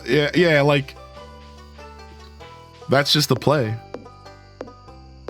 It's like going to Olive Garden and just filling up on unlimited breadsticks. It's like, well, you put them in front of me, dude. I'm just gonna eat these up. Get a bowl of soup, I'm out of here.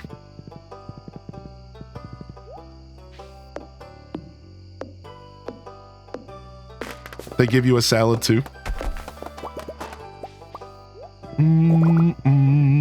Wait, you're not supposed to fill up on chips?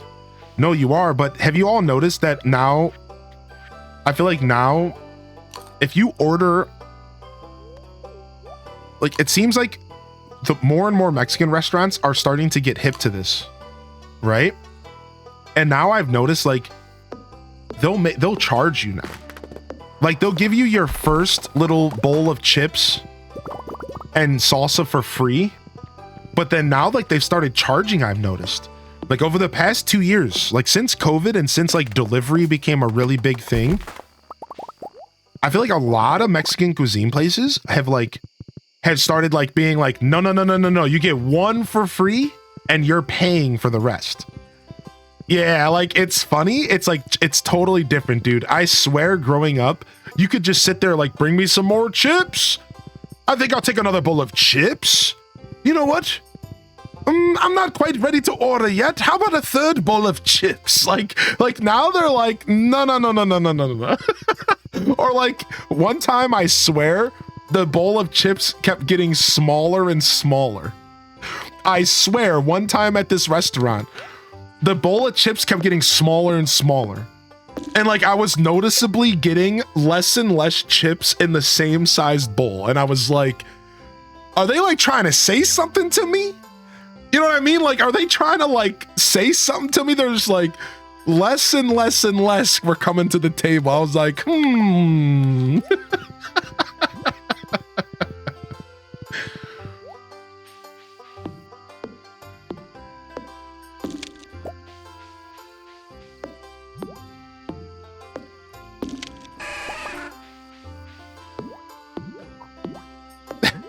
Cozy, stop, dude.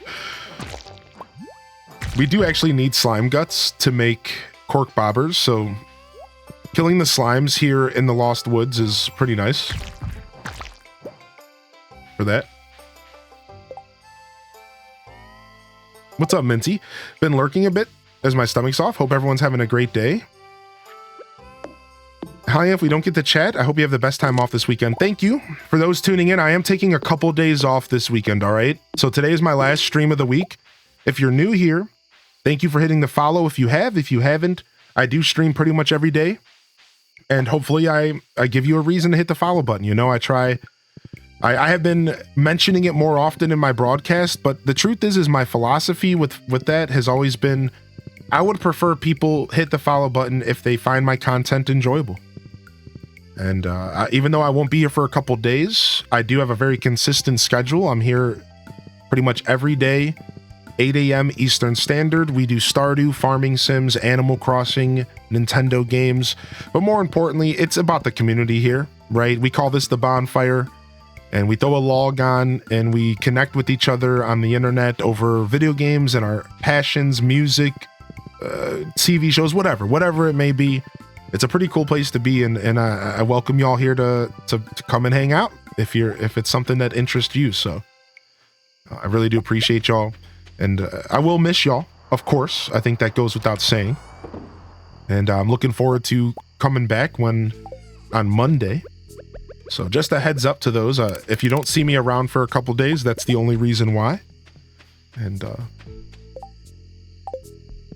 we'll be back and locking into some consistent streaming as next week rolls around. I'm excited for our Thanksgiving stream. I'm excited for the Disney Dreamlight Valley expansion. So we have some stuff to look forward to. And I'm excited to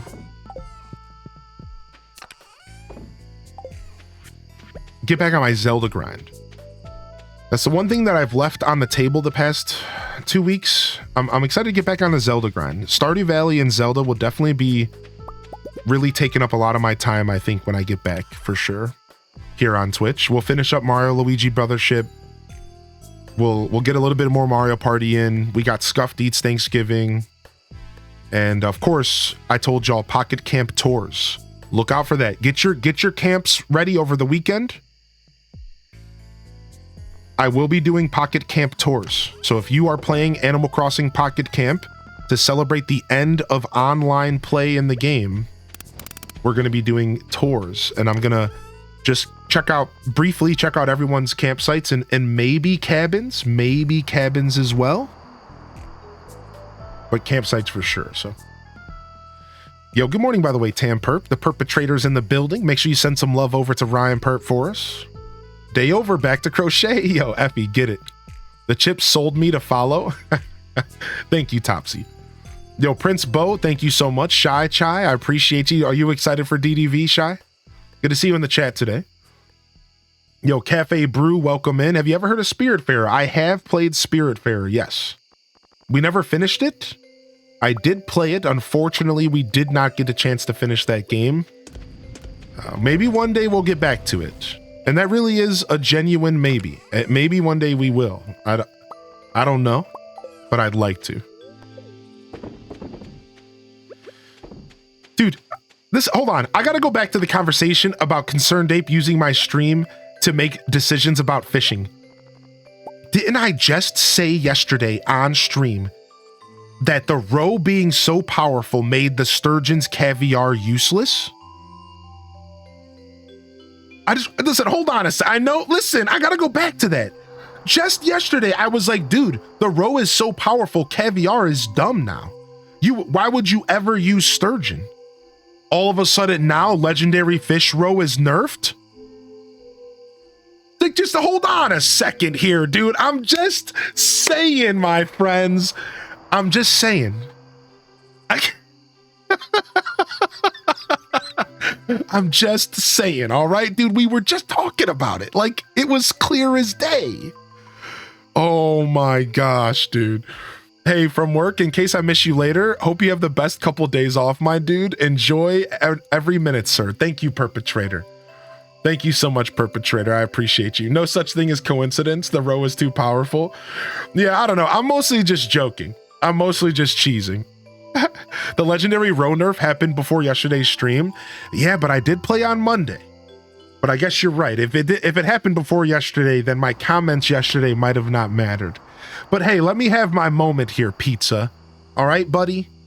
Okay, let me have my moment here, dude. Thank you. Thank you so much, Perpetrator, dude. I appreciate you taking the time to jump in. Trouble Goat says, anybody interested in trying to arrange some community games in the Discord over the next few days while Hylian is out? I honestly would love for y'all to connect in the Discord, especially if I can be around, I will, and if not, I would love that. I personally would love that.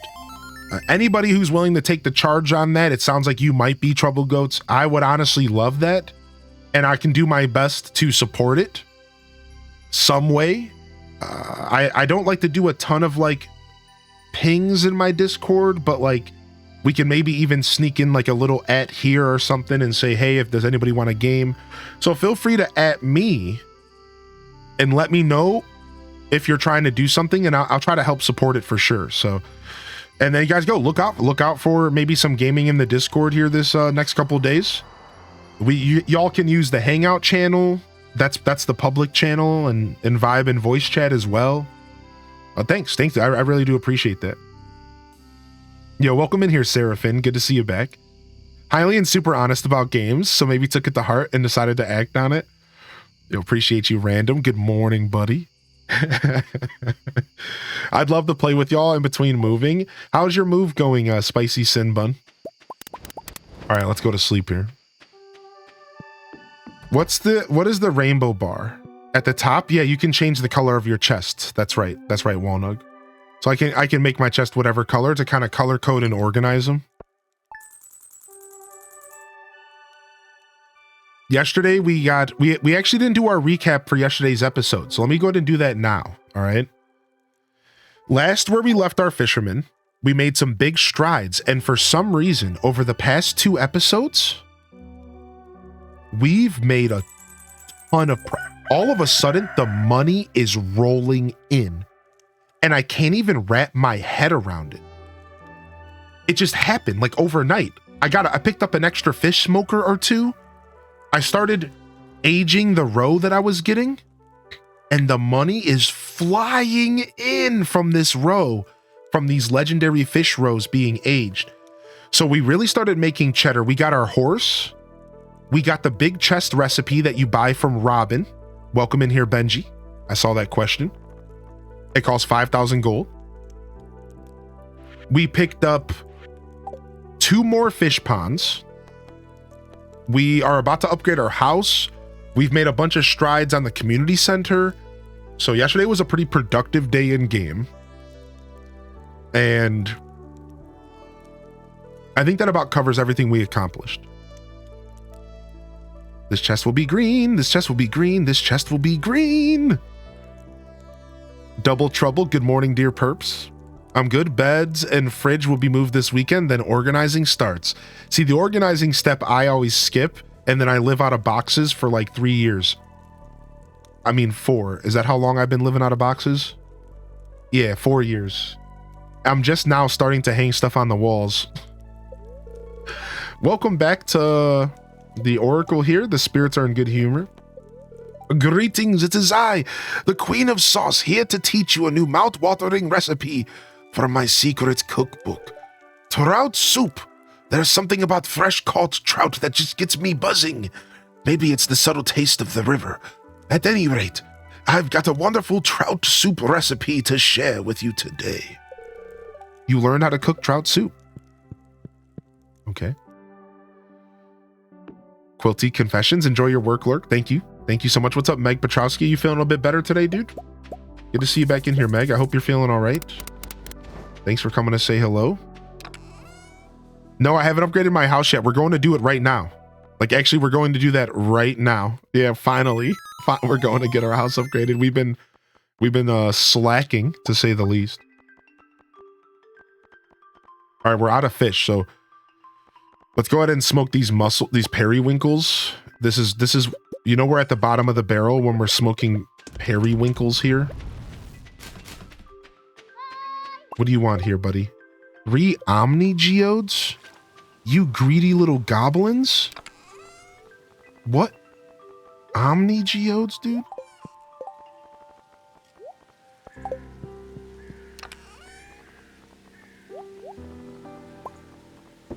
All right, take this, put this in here. Sell off this stuff. Oh, we got a harvest. My in-game cat's name is Periwinkle. Walking around, I'm very short. I'm very shot.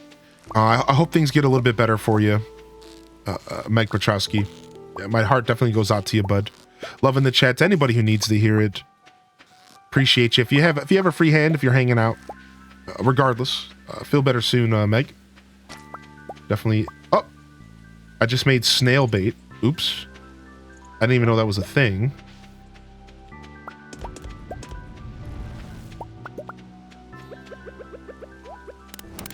Didn't even know I could make snail bait. I don't actually think I have the 3 Omni Geodes, so this guy's gonna have to wait here. Let's water this stuff real quick.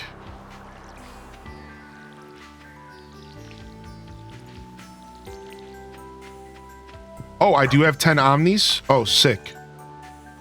Oh, thank you so much. Nice. I didn't think I had any. We should probably go open those up. Why are those sitting there, you know?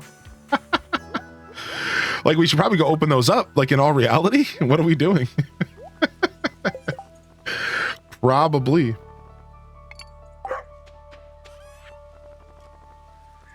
Snail bait, sell this stuff. Boom. Sell the trash to clear my inventory. The torches we made out of the recycling. I always save one for the Omni shirt.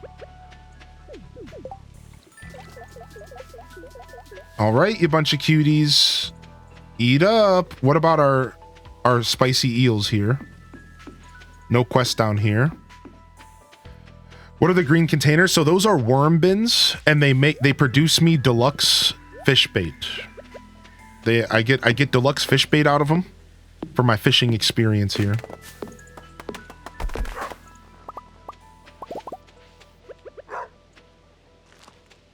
Put that stuff there.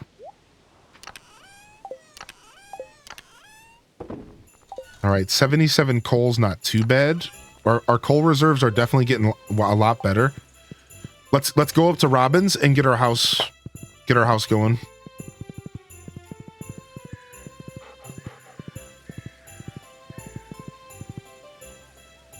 Keeping them for the sturgeons, as you see. I mean, clearly, I didn't realize that was going to be the quest, but that worked out very well. Yeah, much love to you, Meg. Feel better soon, dude. I love days I don't take my kids to school. I have an extra 20 minutes in the morning. Then I don't have to leave till 7:20 the latest. Dude, sometimes those extra 10 or 20 minutes in the morning really matter. How much is coal year 1 from Clint? It's not terrible. It might be worth it to buy the coal at this point because I have extra cash. I'm thinking about buying coal or wood. But I think coal is cheaper than wood in the long run because it takes 10 wood to make a piece of coal. Yeah, I'm thinking about, before the end of year 1, I'm thinking about buying like a bunch of coal and just stocking up. I have been considering that. All right, house upgrade is locked. I know, Starfunks, the leaves keep bugging out. It's kind of funny, actually. It's very silly. All right, let's go ahead and farm up a little bit of copper here. Let's see if we get lucky enough to get some good copper.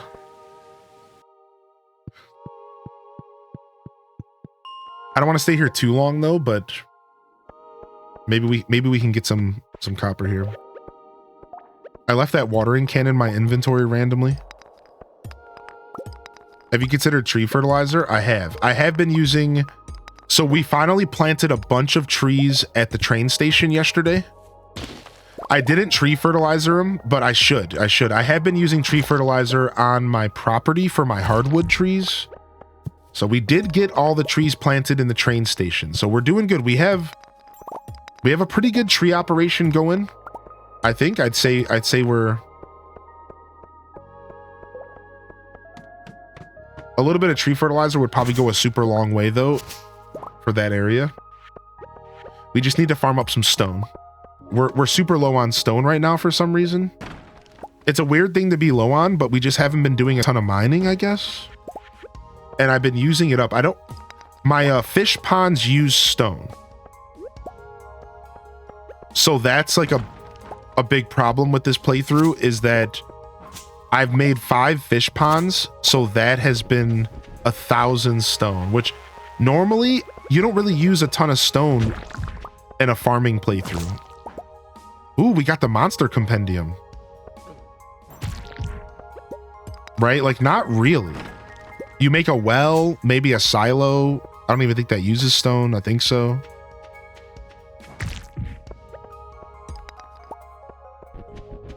Yeah, I got the mine carts unlocked. So, I don't know. Can I go to the quarry? I don't think so. I think I need the bridge unlocked first, right? You're not mining stone? Yeah, I just haven't been in the mines. Right.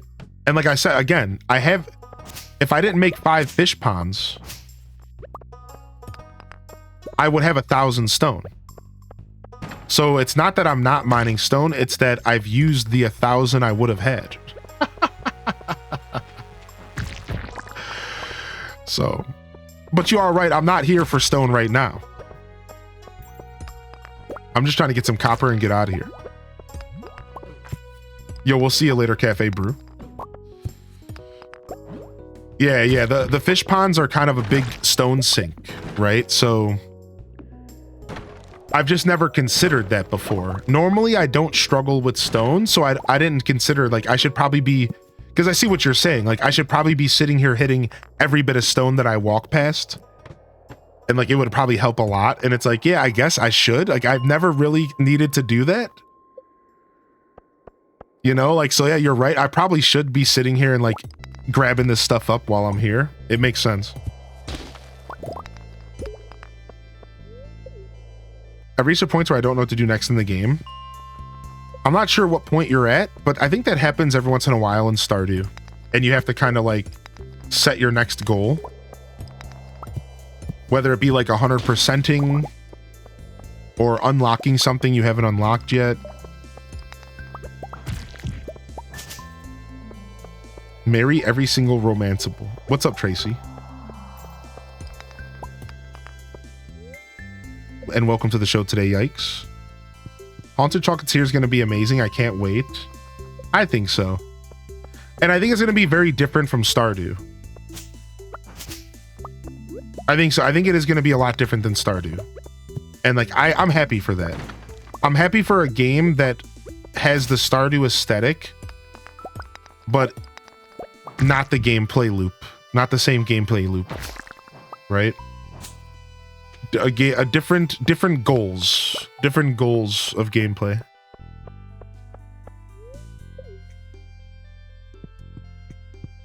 I gotta remember we have these minecarts. I really have been blanking on these minecarts because we just unlocked them. Out of the way, Sebastian.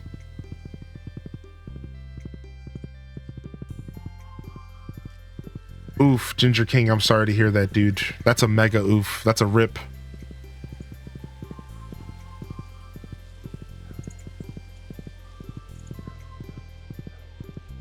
Yo, have a good day, Cafe Brew. All right, let's run down to the beach and check our crab pots. We're bringing home 50. We're bringing home 50 copper. Not too bad. What's up, Quelth?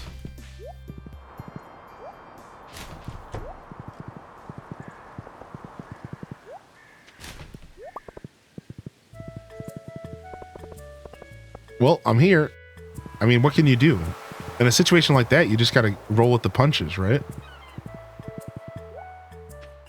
It'd be like that sometimes.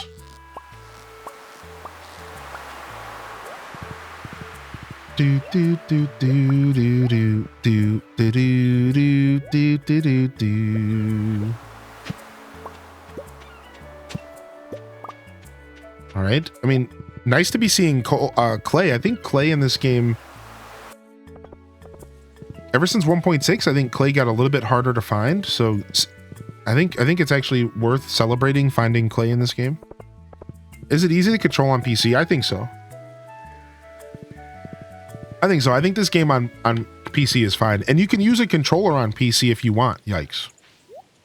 So don't forget about that. You can use a controller on PC. Oh, let me read this book we got. Book.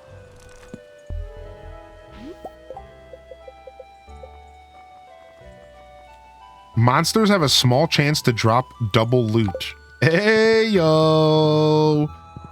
Dude, that is huge.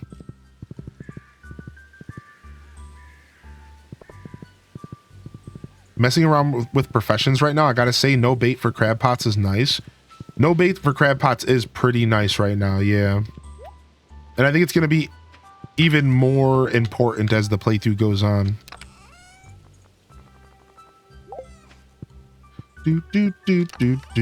Do. Drop all this stuff off.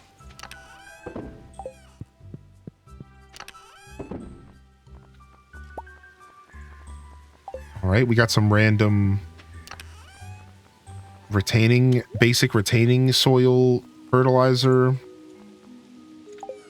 All right, not bad. Not a bad run at all. Let's say that we bought some copper home. We got our house getting upgraded, which is pretty massive. And our next goal should probably be community center stuff. Getting enough stone for tree fertilizer would be super nice. And getting another fish pond going. I think we should just be slowly making as many fish ponds as possible. We also need to make a ton of preserve jars, and preserve jars also take stone.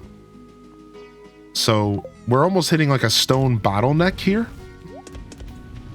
Which again is so strange. I've never had that happen in a Stardew Play 5. So again, like that's the fun about playing the game in a different way, is I'm running into problems that I've never ran into before. I've never had to think about stone like this. Like, wait a second. Like, not really. I know I've ran out of stone a couple times. Again, preserve jars. In the last playthrough, preserve jars were a big deal as well. So I do remember a couple times in the last playthrough having to go farm it up. And coal, huh?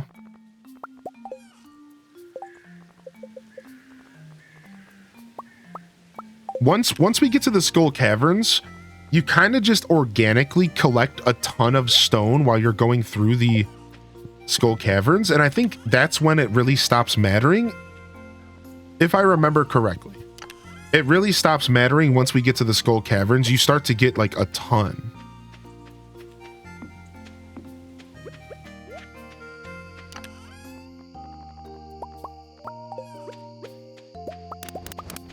Boom.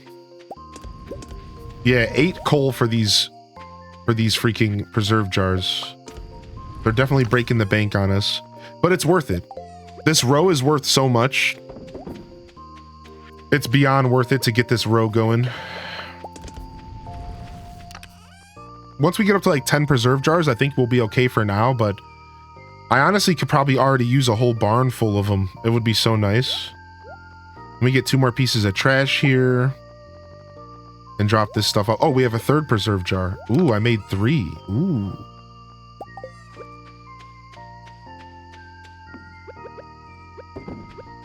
Drop this stuff off here. Grab all this, put all this stuff away, and then let's go do a quick run to the community center and drop some stuff off. Do you need info on how to farm for stone? No, I'm okay. Thank you. Yeah, I'm not at all stressed about it. Thank you though. Thank you very much. Let's see here. I need to grab stuff for the community center. We need jelly, wine, the Nautilus shell to Gunther. Not, we'll do that tomorrow or the next day. All right, let me check all my inventories. Is there anything else? The eggplant can go in.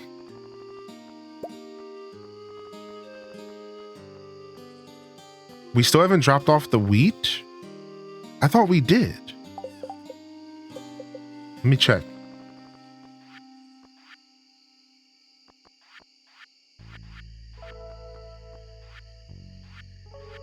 I thought for sure we dropped this stupid wheat off. What do we need in here? 99 stone. Frick. All right, fish stuff, the money stuff. Oh, okay, I guess I never brought that 10 wheat here. Okay.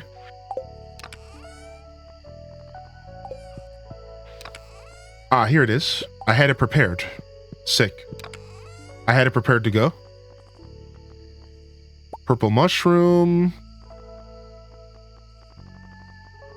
Wheat's here. Boom, boom, boom, boom, boom.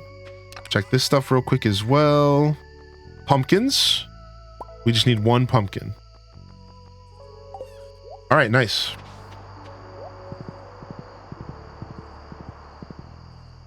You actually can't farm stone. Wait, that was the joke? I mean, yeah, you can, like, farming stone. What they mean by farming stone is, like, the best techniques to farm stone in the game, like using bombs and going to the mines, the quarry, Skull Cavern runs. Like, they were talking about, like, how to get your hands on the most stone. There's techniques. Yeah. Like, there's techniques. There's techniques out there to get gathering stone. Gathering might be a better word, yeah. Yeah, you're good. No need to, not stupid at all, Flower. Not stupid at all, Flower. You're good. Yeah, you're fine, dude. Sometimes a joke goes over our head, man. It'd be like that. No, definitely don't be too harsh on yourself, though. Ooh, nice. It was a good one. I loved it. Made my day. Good. Nice. We got a free keg. I don't know what we're going to do with that. I guess we could have made our own wine and I didn't have to buy it for 2,000 gold. So now I feel kind of stupid because I forgot that you get a free keg and I just wasn't planning on making one. But all right. Okay, fine. We're just throwing money around, I guess. Yeah, kegged up on a Wednesday. I guess I didn't fully think that through, chat room. Take your $2,000 wine.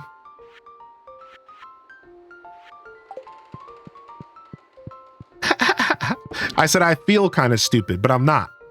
But thank you, though. I appreciate you checking with me.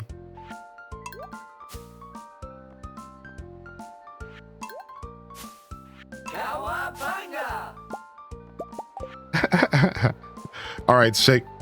We only need to buy the, what is it, 25,000? And we're done with this. What does this unlock? The bus repair? We're gonna buy that right away. Dude, why not? Why not get the bus unlocked and get those beats and we can even start the Q quest early and stuff? Sure. That's really not a bad deal at all. We could spend that 25K pretty soon. Like I said, we just need to make sure we get more fish ponds. And then we need to sit down and assess, like, where else should we be spending our money? We could buy a bunch of coal by the end of the year. Right. Fish ponds are 5,000 a pop. We already have the fish smoker recipe. A shed is like a couple thousand. We should probably buy a shed. In all reality, instead of buying a shed, couldn't we just buy like a barn and a coop? Right, hear me out. Couldn't we just buy a barn and a coop and fill it up with with preserve jars? Because like, I'm only going to be raising like one animal anyways. right? Like I don't plan to raise a bunch of animals. Like I'm only going to raise like one chicken, one cow. I just need their products for the community center if I buy them at all. Part of me was just going to use the traveling merchant to get those items and not do a barn or a coop ever. But I'm just starting to think about it. I'm like, I don't know, like the coop takes up less space, I believe, than the shed by like one, like a 1x1, I think. It just might make more sense, maybe. Plus sheds take 200 or 450 stone. Yeah, it might make sense for me to just like plop a coop down and just like use that as like my temporary shed, maybe even just for most of the game for now. I don't know. It might make sense. Cause like, I don't know. I am also not afraid to just wait for the traveling merchant to buy my eggs and milk. Cause you know, she's going to come around and sell that stuff to us. It's not going to take terribly long for that to happen. So, I mean, we are at that point putting it into the hands of RNGesus, but you know, that's fine.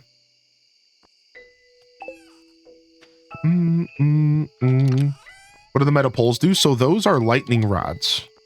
Those are lightning rods, and they help me during a thunderstorm to stop my crops from being hit by lightning bolts.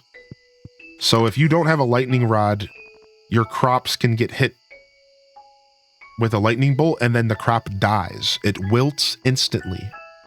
And it's super heartbreaking, as you could imagine. My poor little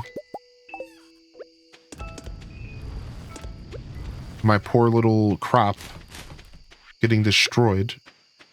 All right, we for sure have to fish tomorrow though, because we're pretty much running out of fish to smoke, and like that's a big no-no for this playthrough. I think we always want to have a stock of fish to smoke, so. You could do the same thing for cabins. Oh, we could buy cabins. The thing is can we rearrange the furniture in the cabin? Could I buy a cabin and empty the cabin out with... Could I empty it out with this character? Because I know there's like a weird thing where like you... Like, for example, you can't touch the box of crops in the middle. I think the box of crops have to sit in the middle of the... Like, I don't know. I remember trying to mess with cabins, and I think there's some rules. Sam's electric song? That means the rest of the songs are coming. Get ready. Buckle up. Take everything out. Fill it with barrels. Also, we got a question. Booty Cheek says, so I've been away from Stardew after going a little too hard on it for like a month. Watching your stream is to try to get the itch back. Oh, not even a question. Just talking about the Stardew itch. You know, there's no ointment for that. So you better be careful, because once that itch starts to spread, there's no going back. That's all I'm saying. Like, you better do something about that itch. The only cure is more Stardew Valley. Yeah, exactly. Exactly. Harvey sells it. Welcome to Living Off the Land. We're back again with another tip for y'all. Now listen up. Got any tappers? Crafty foragers known how to build them. Is that a typo? Know how to build them? That's gotta be a typo, right? I don't want to call out Concerned Ape on his typo, so like I got quiet. I got quiet as if we were all in the same room together, and I was whispering to the chat because we know he's watching. Psst, yo, you guys see this typo?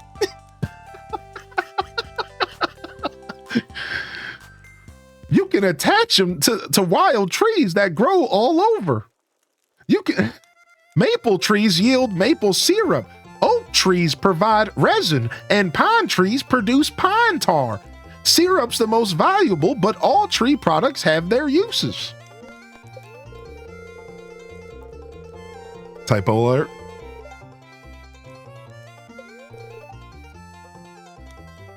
Spirits are displeased with me. Stardew Valley fairs tomorrow.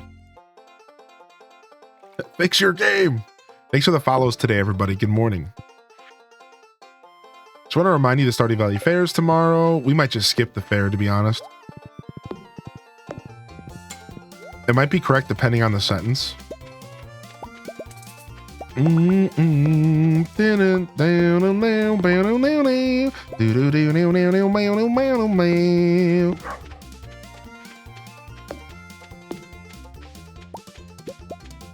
Oh, here comes the metal version.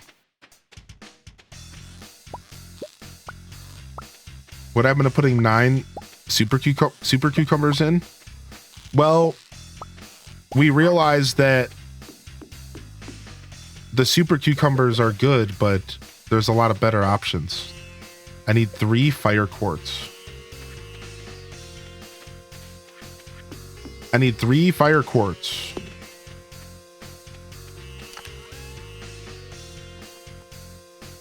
I'm still fishing up super cucumbers though.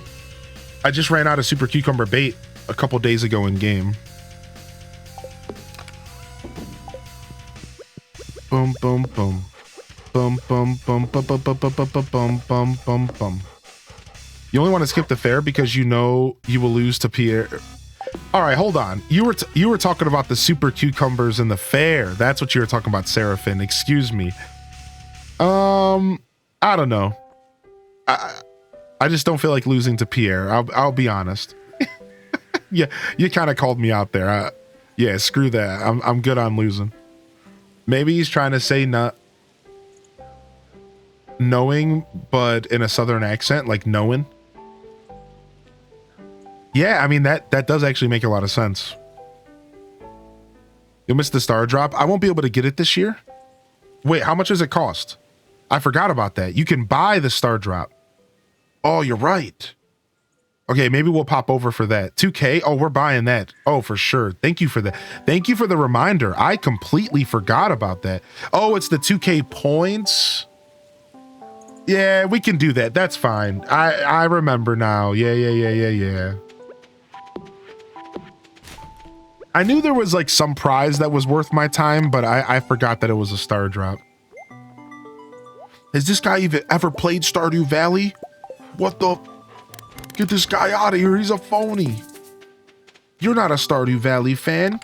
You're just a phony that looks like a Stardew Valley fan. Be gone.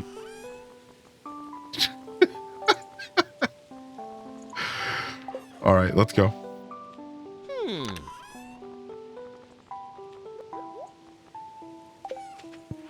Fake fan.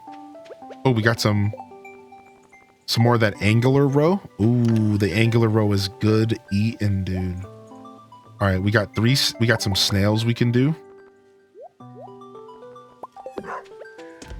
right, let's go fishing.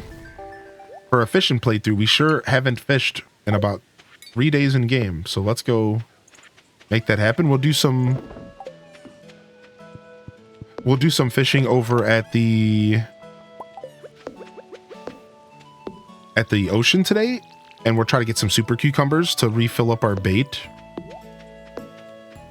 so that we can maybe get more super cucumbers afterwards. That sounds good to me. All right, let's get out of here. Our house is being upgraded. I don't think I have the fire quartz. Let me double check real quick. Any exciting plans for your time away from stream? Not a whole lot. Mostly just a little bit of a holiday visit to some family. Just doing some. I'm a pretty busy guy, so I don't get out there. So I just have to be picky about when I take my time off, and it kind of just worked out this way for me. I think. Like I don't think I'll be taking a ton more time off this year. Maybe a couple days in December for Christmas, but like maybe. So yeah, it kind of just worked out this way. So it's like an early holiday kind of vibe. It's kind of like an early holiday vacation for me. Think of it that way. Like most people take off in December. I'm just doing it in November because it just makes more sense for my broadcast. So a lot of chilling, enjoying some good food. I was gonna make like a little mini Thanksgiving. That's like one of the plans. I think I might be cooking some Thanksgiving food. so that I can share Thanksgiving food. Since when I do Thanksgiving on stream, I'll be back home by myself, you know? So I might do that. I actually might be doing like a little early Thanksgiving, some cooking, and cooking for my loved ones. I like to cook for people, and again, all my Thanksgivings have been pretty much cooking for my roommate and myself, and it'd be nice to do that for somebody else, you know? So, oh yeah, no problem, Cindy. Enjoy your gifted. So yeah, that's about it. Maybe some cooking, some adventuring, some Pokemon Go, some Pokemon TCG, some unplugging, some, like I said, some festive stuff. I'm sure I'm gonna get into some sort of festive stuff. All the festive stuff starting to pop up everywhere. I'm sure I'll get into something like that. Maybe the trees are already up at the malls and I'll go take a look at a tree at a mall or something. That'd be cool. I think I'm gonna do some clothes shopping actually. This is a random note, but I'd really like to actually go do a little clothes shopping. I haven't treated myself to clothes in a little while. I'd like to get myself like a nice sweater for the cold season. It'd be nice to have like I don't really have any sweaters, I realized right now. Like a solid pull over sweater.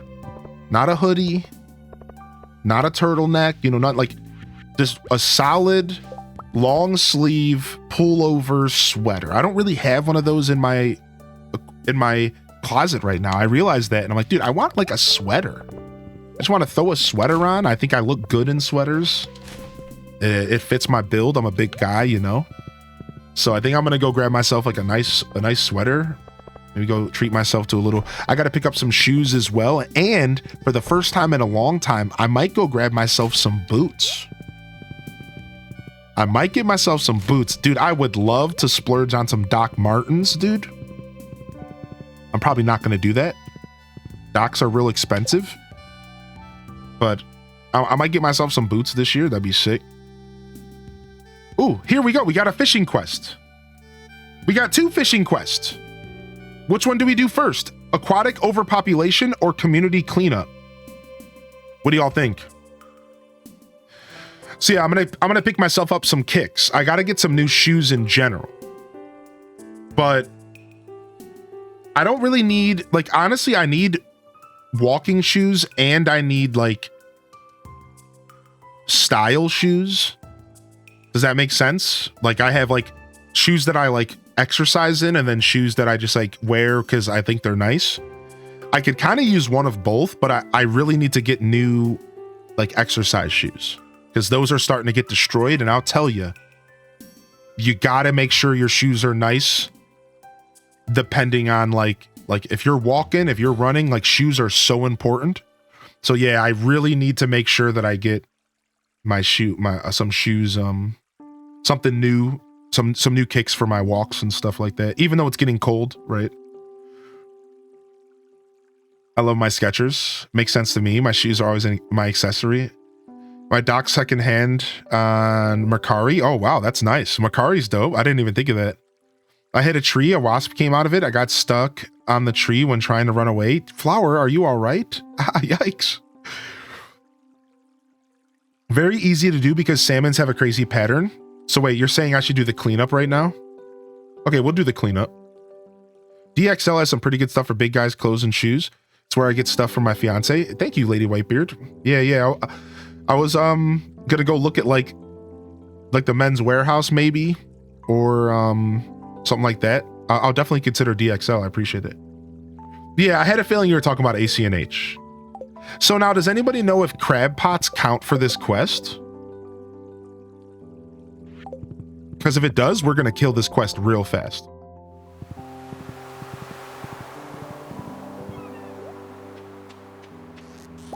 We're about to find out. One piece of trash. Oh wow, this trash is gonna get annihilated. We have a lot of trash we get out of our crab pots. So, GG's. Ooh, we got ourselves a carp surprise out of the garbage.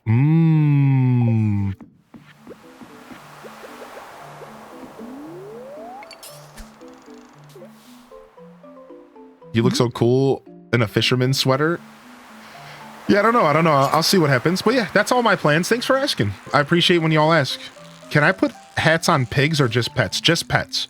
You could put hats on pets and your horse, but no pigs and no cows, I don't believe. No chickens, nothing like that. Yeah, thanks for asking. I appreciate you, booty cheeks. Yeah, no, nothing more out of that. I'm sure there's more going on, but I'm simultaneously keeping some stuff to myself just because I deserve that a little bit as a creator. Just have a little bit of a personal life, even though it's hard for me because I'm a yapper and I love sharing everything with you guys.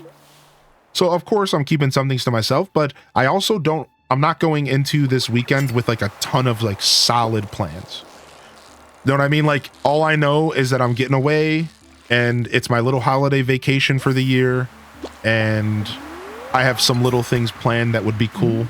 Some cooking, maybe some adventuring, maybe a little shopping, a little retail therapy, if you will. A whole lot of TCG Pocket. I want to build some decks. Let myself kind of step away a little bit, and then I'll come back and go as hard as I can into the end of the year. Because I got a lot of stuff I need to do towards into the end of the year, and I want to make sure I'm showing up for myself and showing up for all of you. So we'll have a good time this second half of November and December. It's gonna be dope around here. I hopefully y'all can tune in, dude. We're gonna have a lot of fun. I mean, we always have a lot of fun, so I'm not trying to upsell, but we're gonna have a lot of fun. We got Scuffed Eats Thanksgiving. We got 12 games at Christmas. We got our holiday. Our holiday streams are always sick here. The truth is, if you're new around here, and that's okay if you're new, right? Our holiday streams are sick. I stream every holiday. For me, my philosophy as a creator since 2019 has been, I'm kind of a solo guy. I don't have a ton of family around me. I don't have a ton of people I spend time with in my life. And the truth is the holiday season can be bittersweet for a lot of us. If you're one of those people, feel free to sound off in the chat.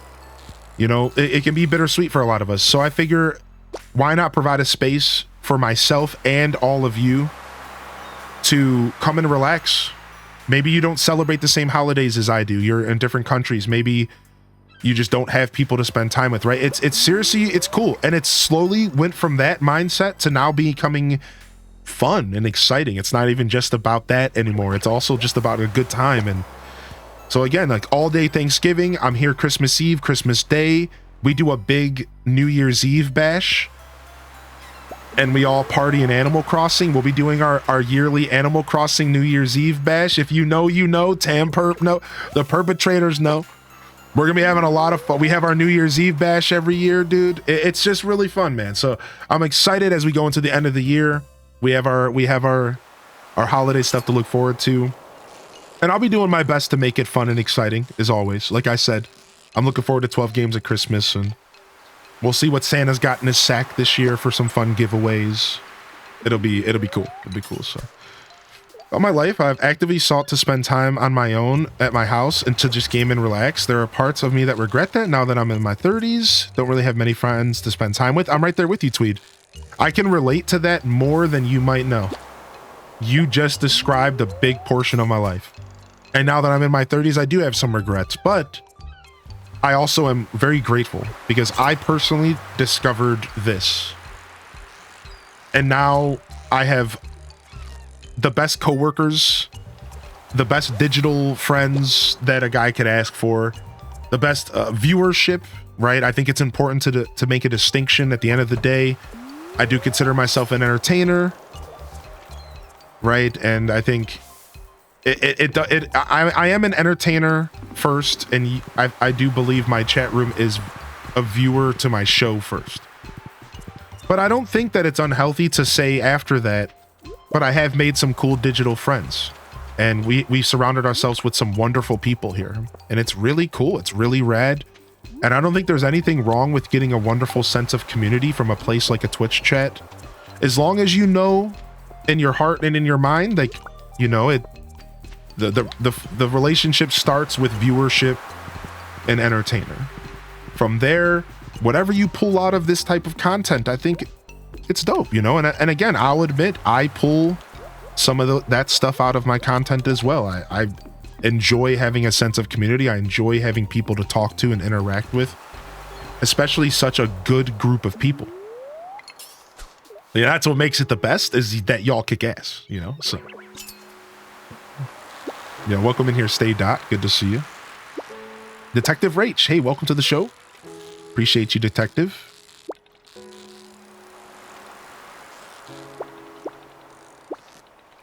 But yeah, you know, sometimes it's hard as a creator. You like hesitate to use the word friend because like there's like it's like a thin line. That's why I use the phrase like digital friends. But I think that at the end of the day, all that matters is that you're pulling something of value out of your interactions. And I think a lot of people do. If it's not directly from me, it's from somebody else in the community. It's from the chat, right? It's from these wonderful interactions. And I think that's cool. I think we can all get a lot of value out of just like being around like-minded individuals that are down to hunker into hunker down to around a bonfire on the internet. You know, it's sick. So yeah, see, Detective Rach, it's not foreign to me because I met a lot of friends on the internet. Oh yeah, see, so that's why this is easy for me. I can handle this in a healthy and an appropriate way because I grew up on the internet, and a lot of you, especially, you know, Tweed, they revealed they're pretty much a millennial as well. A lot of you did as well, right? We grew up on the internet, so like we understand how this goes. And I think that there's like a certain level of respect. You know, we know we're here for a good time, but we understand that at any point somebody could just disappear off the internet and go back and live their life. And outside of the maybe, hey, I wonder if that person's okay, we let it happen. You know, oh hey man, you know, I haven't seen that person in a while. I hope they're doing all right, you know? And it's like it's a nice like no strings attached kind of connection. And you know, it might not be as fulfilling as like in-person connections. I don't think you can ever replace that, but it's nice, man. It's super cool. So I think there is a perk of being a millennial on the internet because we understand that better than I think maybe the generation below us. Maybe it's not as understood like how the internet functions. I don't know. I'm just assuming. I don't really know. I met two of my gaming friends, and even though I don't get online anymore, we still talk. Nice. Yo, good morning, Miguel. How you doing, buddy? Does anybody have a Stardew book I can buy? Because this game is super complicated. I would use the Wikipedia. That's probably your best bet. Now, there is Stardew Valley guidebooks. There is totally a Stardew Valley guidebook you can pick up. There's even an app, I think, for your phone that is basically just like a Wikipedia in like an app form. So if there's some options for you, Sister Honey, and this game is super complicated. Yeah. Yo, welcome in here, Sunkissed Assassin, by the way. I know I missed a couple messages here. Let me catch up on chat. Boom, boom, boom, boom. Yeah, you can get the Wikipedia on a phone app, and it makes your life like super easy. My brother-in-law met his wife through his streams. She found him, hung out on his stream for a while. Then they started DMing, and now they're married for a year. Yeah, you know, it's cool. It's cool. Some real connections can be found on the internet. I just think that everyone should always take the personal responsibility to remember that it's a digital thing and that nobody is obligated and nobody owes you anything. That's the secret. There is no obligation. And nobody owes you anything. And sometimes that can feel a little hollow. And again, that's why real life interactions are always going to be the most pure. But also, there is a sense of freedom. And I hope that my whole community knows that they have that freedom to pop in, say hello anytime they want. But at the same time, you're never obligated to be here. You're never obligated to come say hello to me or anybody in this community. You do your thing, baby. We're welcome to have you here anytime you want to pop in, but it doesn't have to be more than that if you don't want it to be. And I think that's cool. I think as long as there's a personal responsibility there to kind of keep that in mind, you know, bring it on. Let's have a good time, you know? Because we grew up to go outside and don't come back home till the lights come on, but we also grew up on computers. Yeah, I agree, dude, 100%. No obligation almost makes it better than in real life friends. No pressure, just love. Yeah, for real. Like seriously, there is perks. Yes. As a guy who is terrible about keeping up with real life friends, it's pretty nice to like not have a ton of obligation, even though I'd say I have a little bit more because of my position as a streamer. But it is nice. Like it is nice to not like have a ton of obligation. That's funny. Very funny. Yeah. Good morning to you, sister honey. Welcome in. I don't know. I think we still have a JC Penney around here somewhere. I went to JC Penney not terribly long ago. I got a shirt from JC Penney not too long ago.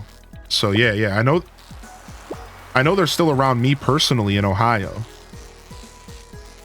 Not terribly long ago at all. I picked up a nice shirt from the Shat collection because they had some real good deals going on, and they were just like, it was like the big and tall select section, you know, and I'm not the tallest dude, but I definitely got a bit of a waistline, so it was like really nice to find some like nice clothes that you know, I wouldn't even say like above average, just like some middle line nice clothes, not too bad, not too little, not too expensive, you know. It ain't no Abercrombie, but the price lines up. JCPenney's good for that, dude.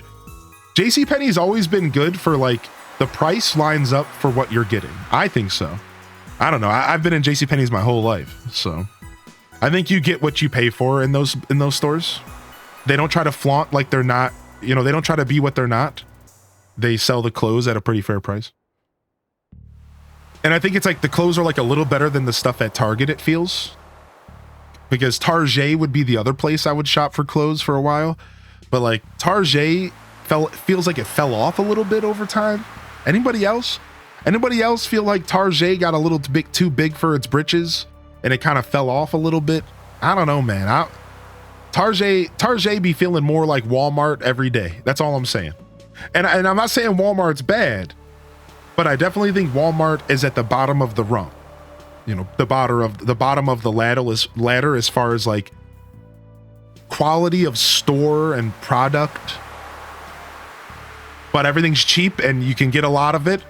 Yeah, so you know, sometimes you got to go to Walmart, you know. I think I got a really nice shirt from Walmart not too long ago. It was a good shirt. It's a nice little flannel button up. So there ain't nothing wrong with it, but just catching up on chat real quick. Good morning, Ace Mage. Welcome to the show, baby. Good to see you, Ace. I don't think I missed anybody else. In the season of my life when I'm spending the holidays on my own, I loved working Thanksgiving in the grocery store where I worked. The vibes were immaculate. Customers always appreciated that sweet, sweet double time. That's right. Have a good day today, Alto Girl. Thank you all for sending Alto Girl off. I think I missed her, but I appreciate that. Thank you, everybody. Snowstorm Jimmy, of course. Good morning. Massive good morning to you, Jimmy. Coffee Cream.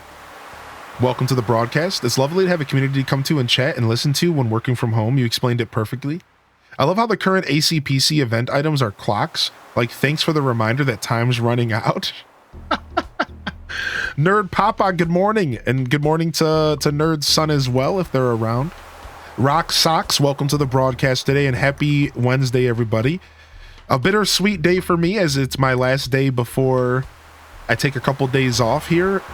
A little bit bittersweet for me today, but I'm super happy to be here and I really do hope you all are doing well. I'm finally starting to wake up and become a human here. It took an extra hour or two today, but I'm getting there. Target's clothes look pretty ugly, not gonna lie. Yeah, Target kind of fell off, man. I'm telling you. It's harder and harder to find some good stuff at Target nowadays. Like, you can still find good stuff at Target, but it's harder and harder. Yo, what's up, Fluffy? Sup, dude?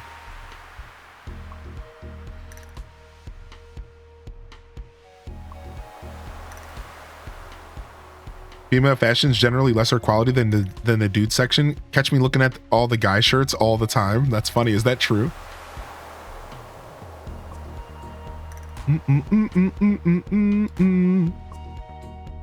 Target by my house is pretty nice, but feels a bit overpriced for the quality. Yeah. I think their Target overrated. Yeah, you think they're overrated. Yo, Titan, good morning. And Rossum, welcome to the show today. And Senzoba, of course, good morning as well. Yum Springer, welcome in. And Alpy, of course, it's always good to see you out. All right, I think I caught up on chat. Thank you, everybody. Let's get back to fishing. Just wanted to take a moment to chat with y'all. Yeah, it's nice. It's funny how like how much human connection really does matter though. Like my roommate has been in and out. He's been like super busy the past couple weeks. And he's been in and out, just not at home a lot. And I realized the other day I woke up and I was like, man, like I've missed just like having another human around me. Because I haven't really had a chance to connect with the dude. And I'm like, dang, man, like it would have, like just the other day, I was like, man, it would be super nice to sit down and yap with the boy. And I just like haven't had a chance to catch up with him because he's been super busy. He's got some, his family is got some really cool stuff going on and they're about to celebrate a cool moment in their life. I don't want to share their information too much, but they got some real positive stuff going on in their life. So they've been busy. And so I was like, dang, man. So I really do think the personal connection stuff like is super important and I do value it a lot, but I think I'm always gonna be a solo homebody kind of guy. I've always been a solo homebody kind of guy, and like I'm right there with a lot of y'all. Like I do prefer that more often than not, but I definitely like to dabble in some human interactions here and there, you know. Come on, stop it. Dude, the one time I don't put any effort into fishing, I get played. Like, sometimes, like, you actually have to put some effort in when you fish in this game, but sometimes I fish lazily, and I'm just, like, half in, like, I'm only, like, half-heartedly fishing, and that's when I always get, like, a super tough fish. Like, come on, dude. Give me a break, man. Just give me anything. Busy helping my dad with the holidays? Yeah. There he is. There's the beats. I knew you were here this morning. I knew you were here. Ah. Okay. I got so used to that cork bobber. That's what it is. That's what it is. I got so used to that cork bobber, dude. As soon as it was gone, I'm struggling.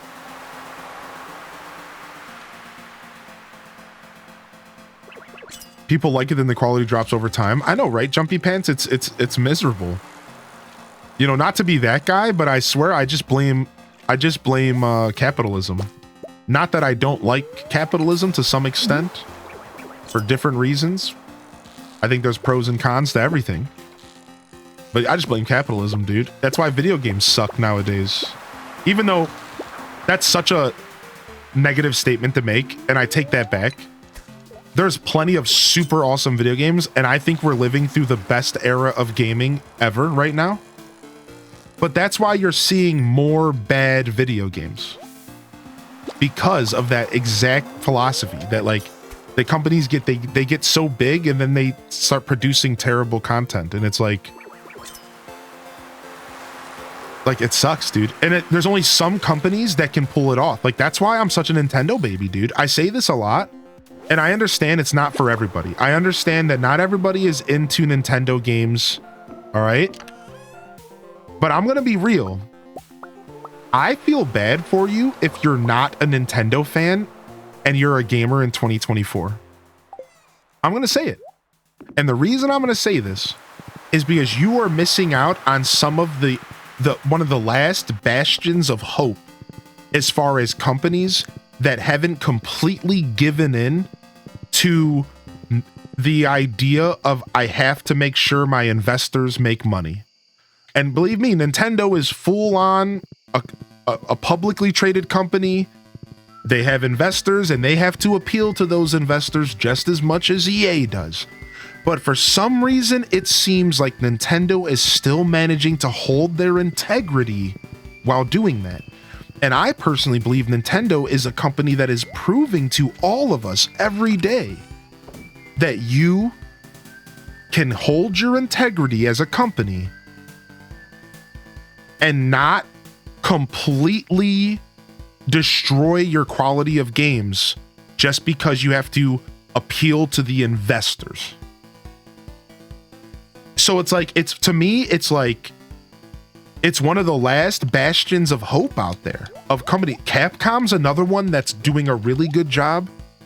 Capcom was one of the only companies that instead of firing, hired last year. You guys realize that? In a sea of all these companies who were firing, Capcom hired, opened up new positions and said, "Welcome in, fam. We have more positions for you. We're doing great." And I think what that's really a testament to is the fact that they're willing to take risk and expand their community or their company small little bits. They're not focused on being the biggest thing every year. They're just focused on small growth gains and quality over quantity. And it shows in their games. It shows in Capcom's games. It shows in Nintendo's games. And it's beautiful to see. It is so nice to see these companies that are actually putting out quality stuff, you know? Like, I hate to bring up a thorn here, because I don't really know what's going on fully with Dragon Age right now. But I read something about people are mass refunding Dragon Age. And like nobody likes, like a bunch of people don't like the game, and people are mad because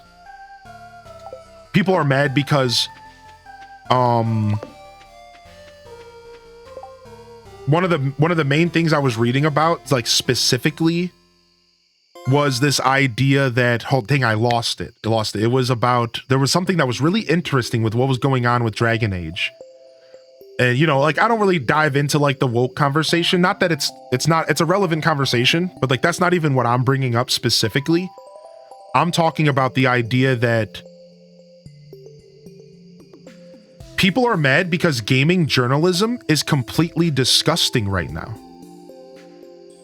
This is what's really driving it. Like the woke conversation, I think, is taking away from the real conversation of Dragon Age Origins right now. Like Dragon Age, people are mad more because all these reviewers said the game is really good and sold this idea that the game is amazing, and people are picking the game up and saying, no, it's not.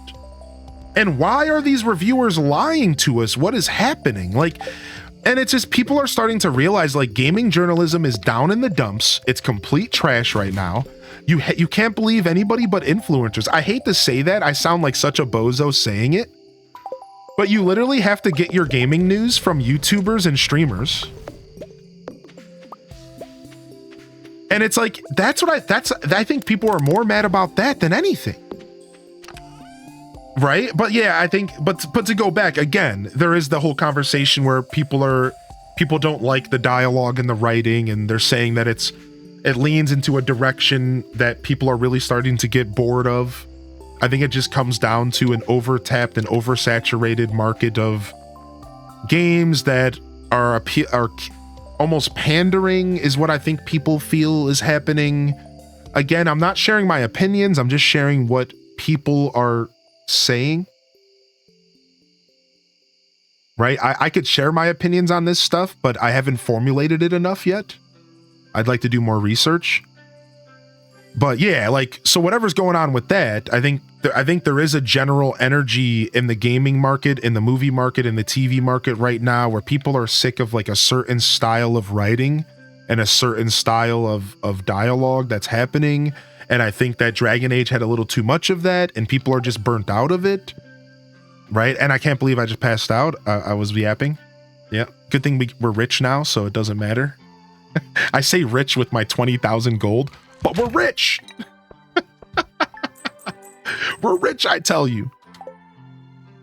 So yeah, it's super interesting what's going on with that, right? But it just goes to show you, like I don't know, man. All I have to say, so the whole reason that I went into that whole rant was to say this. Guess what company made that game? I hate to say it. I'm just going to say it. And I hate to like label a company bad just because of their past mistakes. I try to give everyone a fresh chance, but It's EA. If you know gaming as well as I do, as soon as I tell you that those 2 letters were behind the game, don't you have a moment of, oh, well, of course, right? You cannot tell me that you don't think to yourself, oh, well, of course. And the conversation goes full circle to this idea that these companies are losing their quality.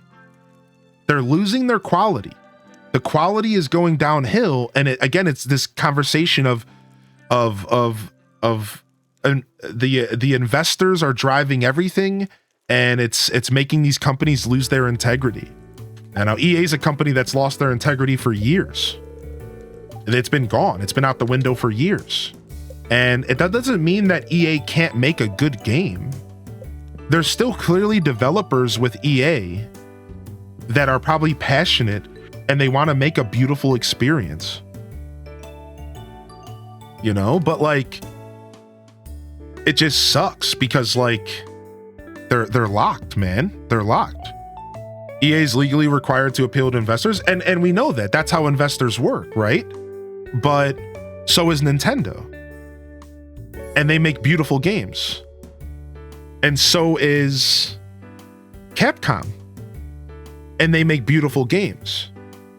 And that's the whole point of the conversation, is it's like there's still a couple companies out there that are holding their integrity, even though they also have to legally appeal to investors. But they're holding their integrity and they're still making good games. And that's why this conversation for me started with, I feel bad for people who aren't like Nintendo fans, because I feel like if you aren't a Nintendo fan or a Capcom fan or a Baldur's Gate developer studio fan, sorry, I forget the name,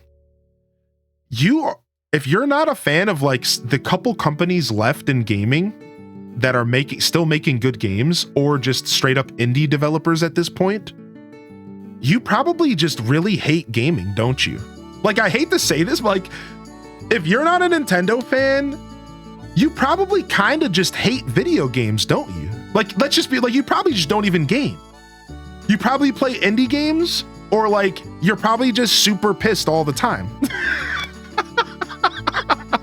like I'm just like joking, but you get what I'm saying? It's like, dude, I kind of feel bad sometimes, because like, dude, if like Nintendo games don't do it for you, you're really limited.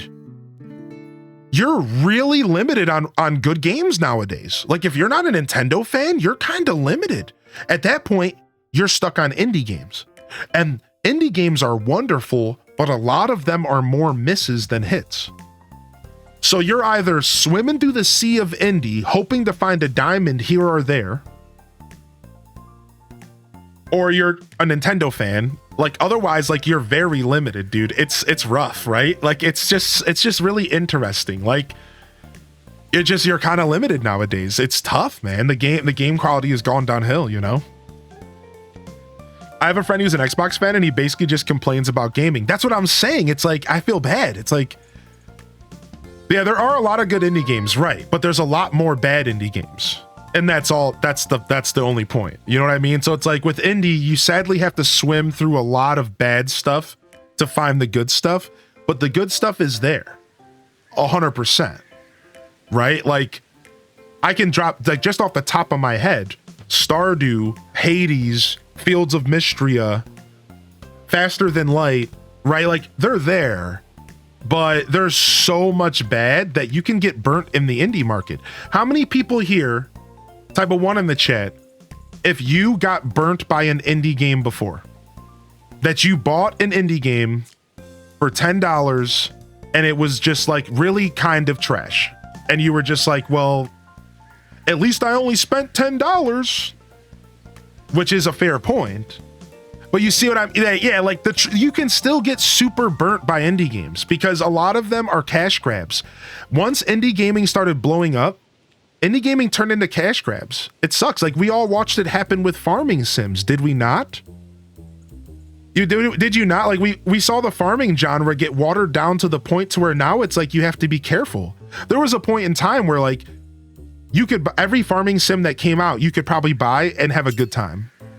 And now it's like, you have to be very careful. It's like, wait a second, this could be trash. You know, like, uh-oh.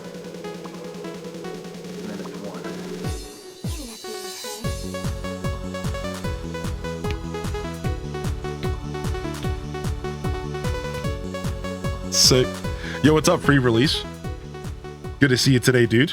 I have some streamers whose opinion I trust about games. For your weekend off, you decide. Oh, thank you, dude. Thank you so much for the $20 for packs. They said for packs. Oh man, do we buy a 20 pack today? Do we buy some gold, dude? Oh no. Oh no. Do we buy some gold? All right, let's go ahead and play some Stardew here. That was a great conversation. I know I paused here because I just wanted to show my terrible 1,000 gold bill here. It happens. Yeah, what's up, free release? Yeah, believe me, I know. I'm not a Nintendo apologist, but I am a Nintendo fanboy. And there is a difference. Does that make sense?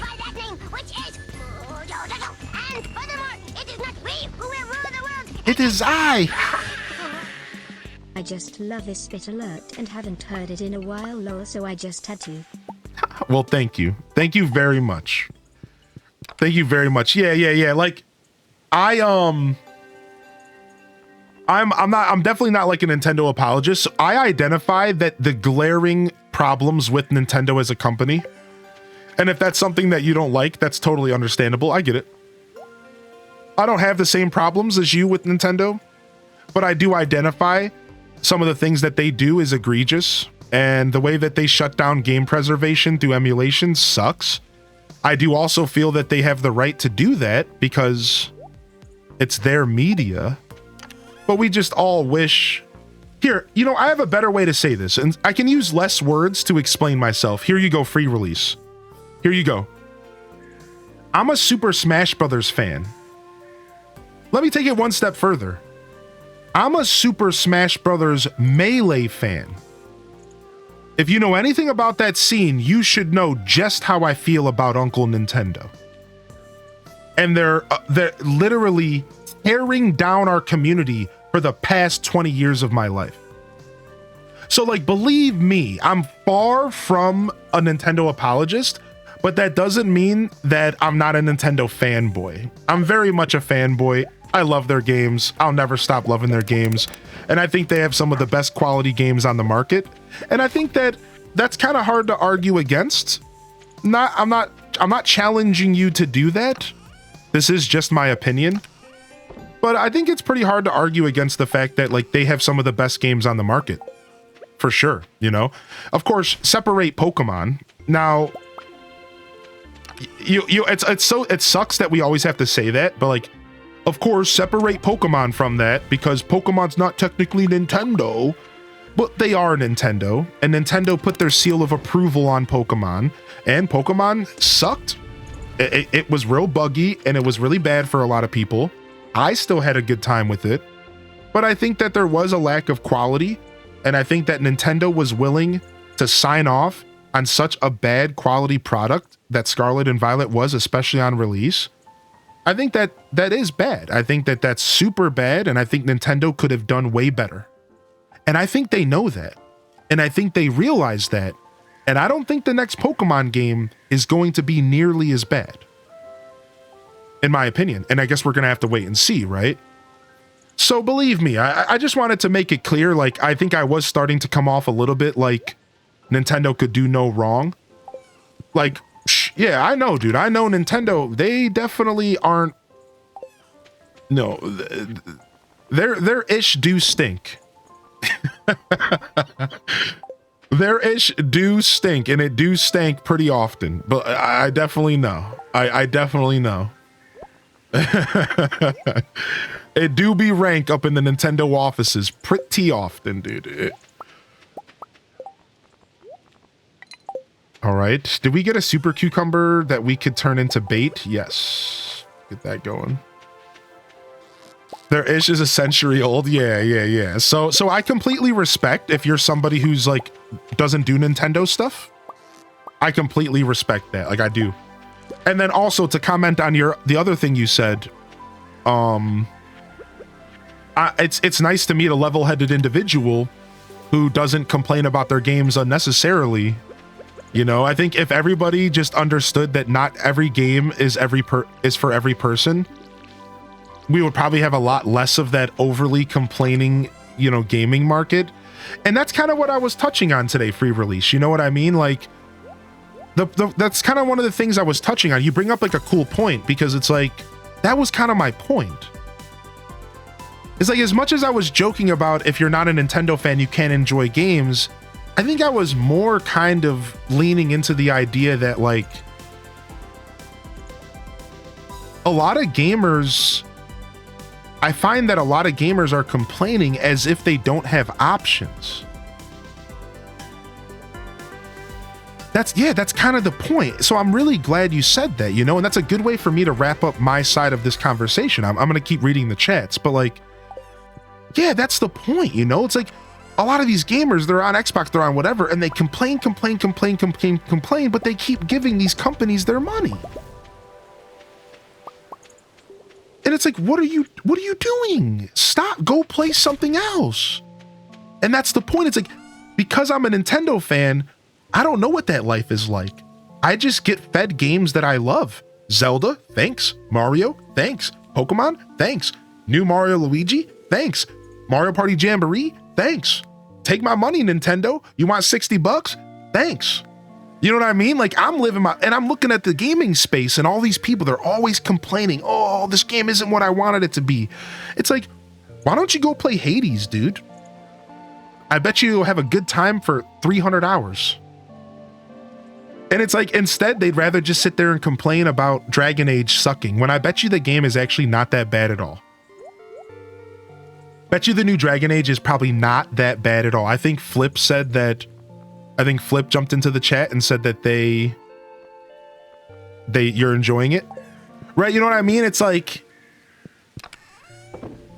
I don't know, like, I bet you it's not that bad. And maybe it is, maybe, I don't know. I'm not going to play it probably. But you know, it's just kind of funny. It's the gaming market is totally in a silly place. And I find a lot of gamers would just be better off trying different games and stepping away from like the main media of games. Like, you don't have to play a game just because it's $60 and it's the popular topic of discussion. You know, and I say this with such an open heart as a guy who's hanging out in the Stardew Valley category on Twitch, right? We know this. If you tuned into my stream today, you know this. I know you know this because you're here hanging out, watching and playing Stardew. So we already figured that out. We're already all here ahead of the curve. We're all just like, yeah, we know that there's way better games out there. I've gotten more out of $20 Stardew Valley than I've gotten out of most video games I've ever played from AAA studios. You know, so it's like, we figured that out, and I just really hope that more people can figure that out. And just like, yeah, just stop playing the games. Like, just go pick up Hades, pick up Stardew, dude. These games are beautiful, man. Like, they're great, dude. Like, I don't know.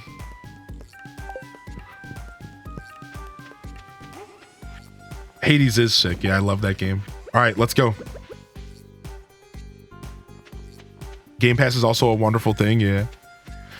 I mean, who's Smash Brothers Melee fan too? I was beating up 20 best player once in this country. He might be better now. I wasn't joining the tournament yet. I had tried to check it out and it felt a little hard for me to go there alone and being the only girl, not gonna lie. Yeah, sure. I mean, especially because Melee was super Wild West back in the day. Yeah, Melee was like super Wild West back in the day. It was not as welcoming as it is now, for sure. For sure. Yeah, you're right about that. Just watch Hylian before getting in the game. Hey, that's one of my goals here on this channel, is to be the place for you to check out games before you buy them. But I'm focusing on Nintendo games, farming sim games. So if that's the kind of stuff you like, hit that follow button, because I'm going to do my best to showcase everything on this channel that I can. That makes sense for the show. Let me catch up on chat. Fliptoast says, off topic a bit, but I had a big thought. In Pokemon Go, it costs Stardust to trade Pokemon. There is no truth to this, but do we think that Shine Dust in Pokemon Pocket will be used to trade? Ooh, I would almost hate that, but that's smart. I'm going to start saving mine as well. Also, Fliptoast, I thought of you. Listen to this. I did a Wonder Pick. My dude. And it was from that person Flips. That was your final battle of the tournament. Of the, remember that dude Flips? Your final battle for your 50th win? That dude showed up in my Wonder Picks. And I did a Wonder Pick of Flips, dude. How about that, dude? I thought you would like that. I thought of you last night. Yo, Mango, good morning. Welcome to the show today. From what I've seen, Nintendo, you make some fair points. Oh, here, we have to buy some stuff. Where do we buy tickets at? Here?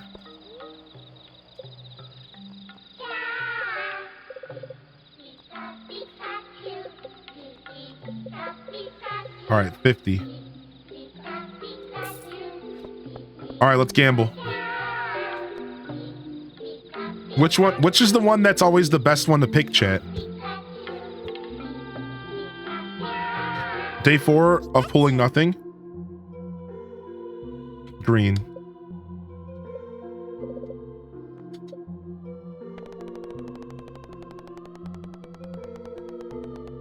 Sorry to hear that, Dazabound. I did pull an EX yesterday, a Wigglytuff EX, but I've been getting a steady flow of things.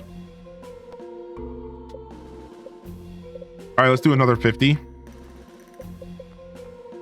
Like maybe one good card every day or two. I just pulled Full Art Snorlax. That was my best card. And then I pulled another Full Art Snorlax back to back. Yeah, pretty messed up, but I pulled Full Art Snorlax back to back in 2 packs, over 12 hours. I'm happy about it because now if I want to run Snorlax, I got 2 of them, which is cool, but all right, let me catch up with the chat room here. I know I missed a couple things I wanted to read. Welcome in here, Tobin, by the way. Tobin, welcome back. To Ben Bon, maybe. Welcome to the show today. I grew up on Nintendo. I think there's some really great games. Frick, we lost. Dang. All right, let's try again.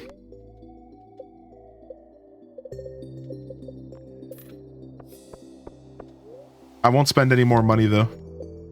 I'll just have to go play the mini games. Trying to be lazy here. I said that I'll let myself invest 5,000 and that's it. I got 4 Lapras EX for the event, at least 1 Starmie. Dude, I seriously just pulled my 7th Lapras EX. And I say that begrudgingly, knowing that some of y'all haven't even got your first yet.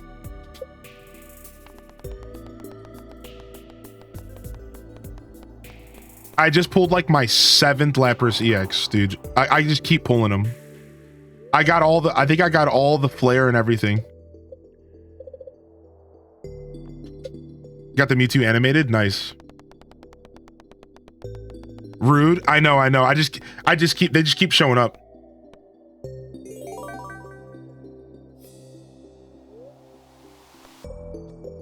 I'm going for the full 100. I'm doing it.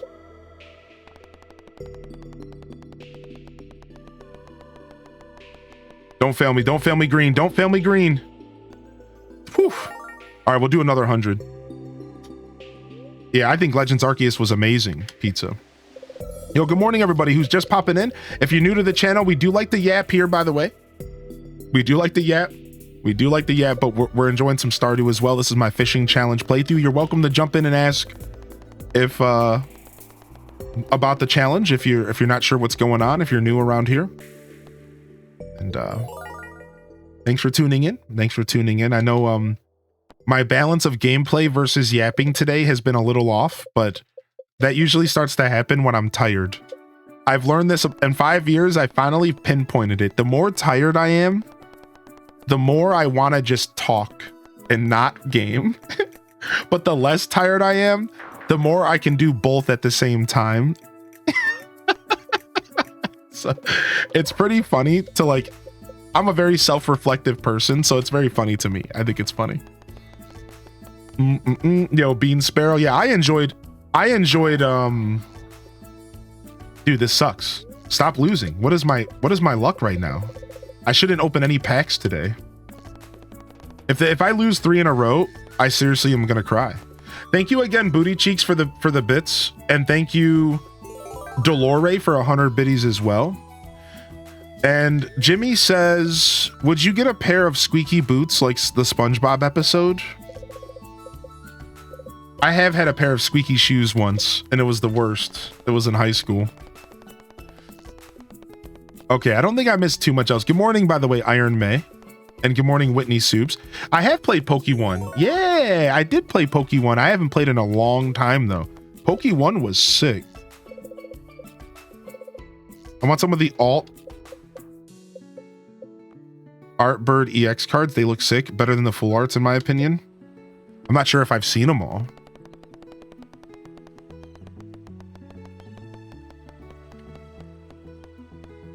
Nice. All right, we're getting there. Ryan told me he did a dono in my name. I was AFK. Yeah, he said it was for packs. The alert said it was for packs or for the weekend off. You decide. Thank you again, Ryan Perp, and thank you, Tam Perp. I appreciate y'all. I don't know. I am tempted to buy $20 worth of Poke Gold now because you insisted. I am tempted, but I might just use it to make sure I get myself a nice meal while I'm traveling. How about that? How about that? I'll use it to get myself a nice sandwich on my travels or something. Yeah. That sounds like a better way to use it. We'll fill up the belly on it. All right, I'm going 250.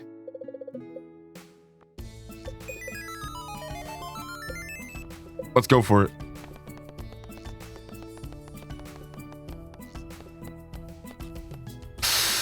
Come on. This is when you decide to fail me, Green. Come on. Stop.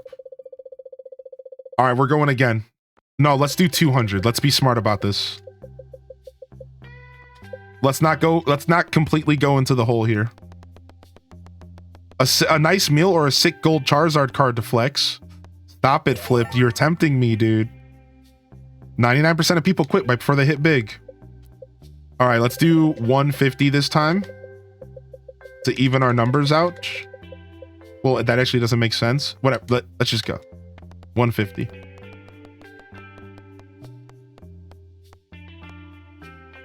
Sick. 600. It did make sense. Okay, I can do math. I thought I could do math, but I wasn't sure. All right, let's do 300 now. Let's go for half again. We're going to hit it big right here. We're going to hit it big right here. This is it. Wait, he fixed the odds in the update? No, he didn't.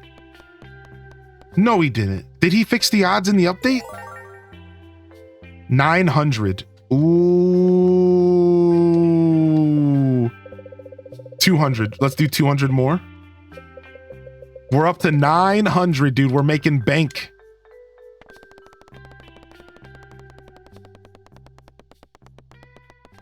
I do remember us talking about that back in April, but I don't know for sure. I don't think you did. How you doing today, Text? Ooh, 1100. Ooh, let's go big or go home. Let's go big or go home. Let's do it. I'm gonna regret this so much.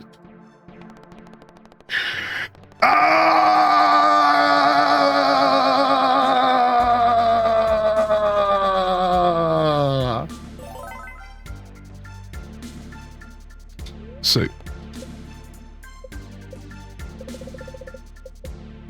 Got it. Now we got all the extra cash. Venus Warrior, what's up? So now we just keep playing with the extra cash because we have the 2,000 to buy the star drop. So now we can just play with the extra cash and see if we can get ourselves like a hat or something. I don't know. Played this co-op with my BF and he kept betting on green and won almost every time. All right, we're done. I'm out of here. No hat for me today.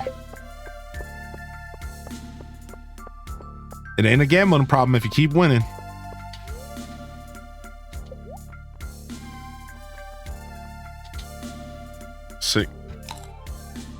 Oh, something's overwhelming me.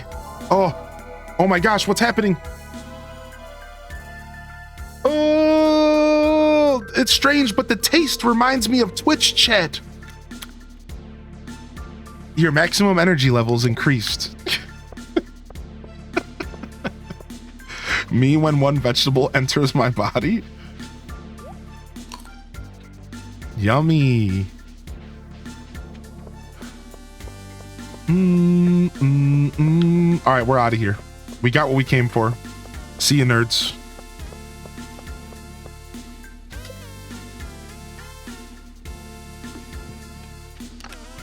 I don't know which is worse, the taste or smell of Twitch chat.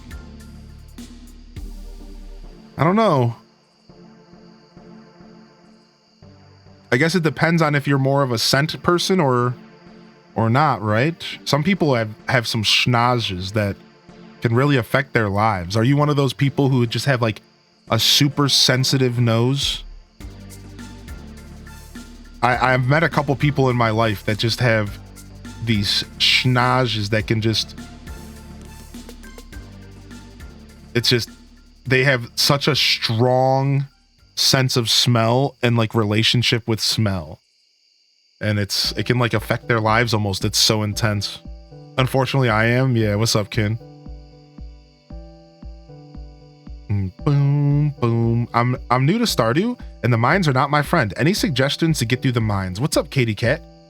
So Katie's in the house, and they asked for any suggestions on how to get through the mines. Anybody have any suggestions for mines? I would say the most important thing for the mines is food. All right. And I think you should really focus on making sure you have a solid food with you. Early game, it can be really hard. Cheese is a really good source of food. Once you get to the option of making cheese, it's like the best mining food. I have a sneaking suspicion you might be talking about more early game than anything else. And the truth is there's not really much you can do about early game mines difficulty. It's just tough. Early game mines just kind of suck.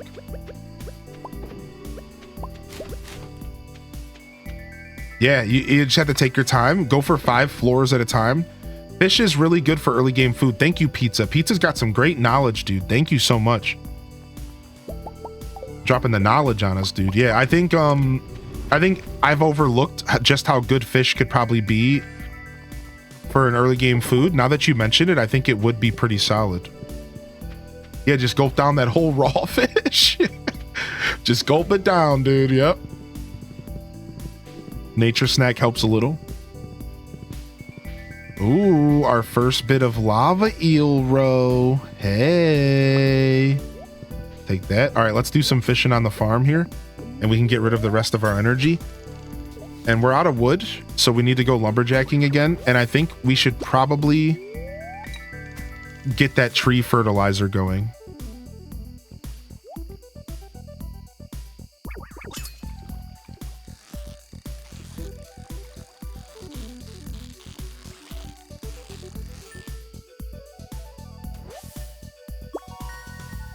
Stairs and food. Raindrop says, good day. I just wanted to say I watched your VOD yesterday and I saw your tool layout in your inventory. And I was like, that's a strange way to order them. I ordered them on 1 bar, but today I've been organizing them like you, and now I can't live without my tools being organized like this. It plays so smooth. Raindrop, thank you. Raindrop, I'm telling you, dude. I'm telling you, Raindrop. This is the strategy, dude. You love being validated. You love some validation in life, now don't you, dude? I take a sub on the house. I'm telling you, dude, this strategy for the tools is the play. I think specifically if you're playing with a controller, but even keyboard and mouse, I do it too.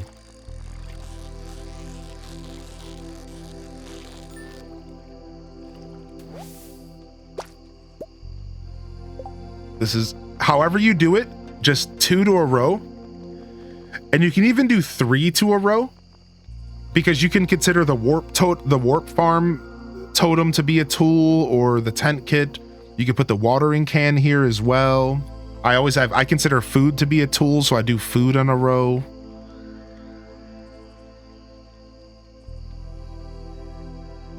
Thanks for the subs, the game changer. I appreciate you letting me know, dude. I've always played this way. I thought everyone did it. Dude, it's the strategy. The secret's out. The secret's out. I won all 4 chess games I played today. I'm up to 540 elo. Are you playing the online chess? Are you playing, what is it, like just chess.com or something? There's like a website and a whole community and you can get like a rating and stuff. I used to watch some chess streamers, actually. I used to watch a couple chess streamers. Actually, I just need to go to bed. I'm about to pass out. I didn't look at the time. Yeah, I used to watch a couple guys play chess, and they would use like a website, and they would all have ratings and stuff, and it was pretty cool. Pretty cool to see people playing chess and strategize. Chess is just like such a fundamental level of strategy that's been going on for so long that it's interesting to see people play a game on that level. I find it to be so interesting to see people go through chess games and like, especially like higher end players and how they make their decision making and like how they're able to identify plays. And like, they're always thinking like, I mean, this is like cliche, but they're always thinking like so many turns ahead. Like there's chess players that have like the whole game mapped out from like the first turn. And like, if you think about it, I think Pokemon's like that. Nice, we got our 5th algae. Now we can finally make another fish pond. I've always thought that Pokemon was like that, man. Pokemon is a lot more rock, paper, scissors, but Pokemon has some chess in it. The reason my reference is that the parallel that I see, there we go, is when it comes to the decision making multiple turns ahead in Pokemon. If you watch Pokemon VGC, you know what I'm talking about. You'll see some of these players and they're thinking multiple turns ahead. I do this on TCGP. I think I'm actually a really good TCG player. And I've been playing Pokemon, I've been playing card games my whole life. So it's hard, like it's hard when you don't know the meta, right? Like it's really easy when the meta's identified to like understand what's going to happen. So that's the whole point, because chess, the meta is the same and has been the same for whatever, how many years. So in Pokemon, it's interesting because in a lot of cases, especially nowadays, because like Pokemon VGC, they actually, you share your team sheets with each other and you can see everyone's moves. So this changed the game, dude. Competitive Pokemon changed with Scarlet and Violet for the first time in a major way. They do open team sheets now. So now when you go battle, think about this. You have your team of 6 and I have my team of 6. I share a team sheet with you. And you see my whole Pokemon's layout. Everything that's in my kit. My whole hand is shown. The Pokemon, the moves. The only thing you don't see is how they're raised. So like if he's an attacker or a defender, and you don't see like their whatever their special perk is. I can't remember the name of it. Their terrestrialization, right? But it's really interesting to me because if you think about it, at that point, it's all chess. It's okay, I know what could happen, and it's now I have to figure out what is the most likely scenario that's going to happen and how I can play around that. I do that in TCG because it's only 20 card decks. As soon as I see Mewtwo, I know how the game's gonna go and I can predict. I can say, okay, you played this card, I bet you next turn you're gonna do this and then you're gonna do this. So can I play around that? And is there a way that I can bait you to do something different? Dude, the amount of games that I win in TCG Pocket is insane because I simply switch a Pokemon out and bait the player. Dude, the amount of games I'll sit there and I'm like, all right, I'm losing. What am I going to do? And I'm like, you know what? I'm going to switch this Pokemon out and I'm going to put something booty out there and I'm going to see if I can get the player to do something random. Like, I'm going to try to get them to play reactively instead of like having a game plan. I'm going to get them off their game plan. All of a sudden, the person's using their Sabrina in a weird way, and they're giving me a free switch in and letting me hit them first with my Pikachu, when if they would have hit me first, I would have lost. All because I did like a funky switch in, and I just stood there and like kind of stared at them like, what you gonna do about this? And it's like they're like, wait a second, they don't know what to do. It's like a lot of times I'll be thinking like 2 or 3 turns ahead. I'll be like, well, if I switch this in and I sacrifice this, right? And then I get you to kill this first, then I get the first hit. I've noticed that with Pokemon TCG Pocket, a lot of times it comes down to who attacks first with your EXs. Right? Like, think about it. Like, if my Pikachu can hit you for 90 damage first, and then you hit me for 100 damage, and then I hit you again, I win that exchange. Right? Now, sure, I'm left with 20 HP, but I got the 2 points first. Sometimes you have to think so far ahead, maybe you want to give them the 2 points first. So like, I've done that. I've had games where I was like, you know what? I'm going to give them these 2 points while I build up a strategy on my bench, and I'm going to win them in the late game.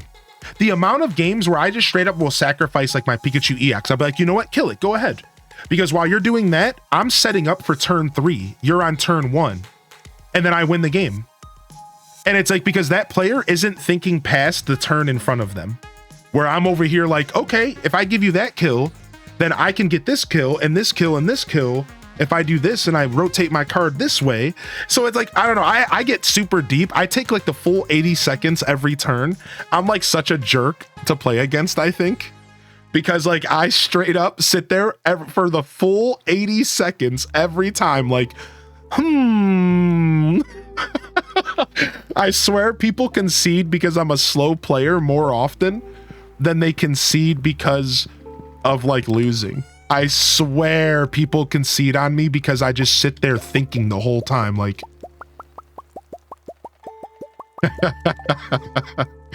it's actually kind of funny to me. I'm okay. I'm down. I'm down for you to quit because you can't be patient, you know? Like, I'm like, whatever. There's a reason why they made the games 20 minutes long. You know what I mean? Like, these games are meant to be 20 minutes long for a reason. I'm going to take the full 20 if I need to. I'm going to beat you. You know? So, I don't know. I'm definitely a jerk like that.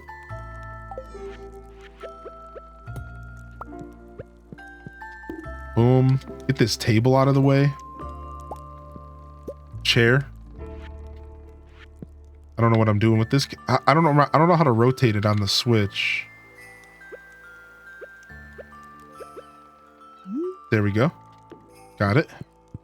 All right, check our luck real quick. Spirits are very happy today. All right, we'll leave this here for now. All right, we got our house upgrade. How's the beard game? Beard's going good today. Yeah, beard game's been strong, man. Healthy, thriving.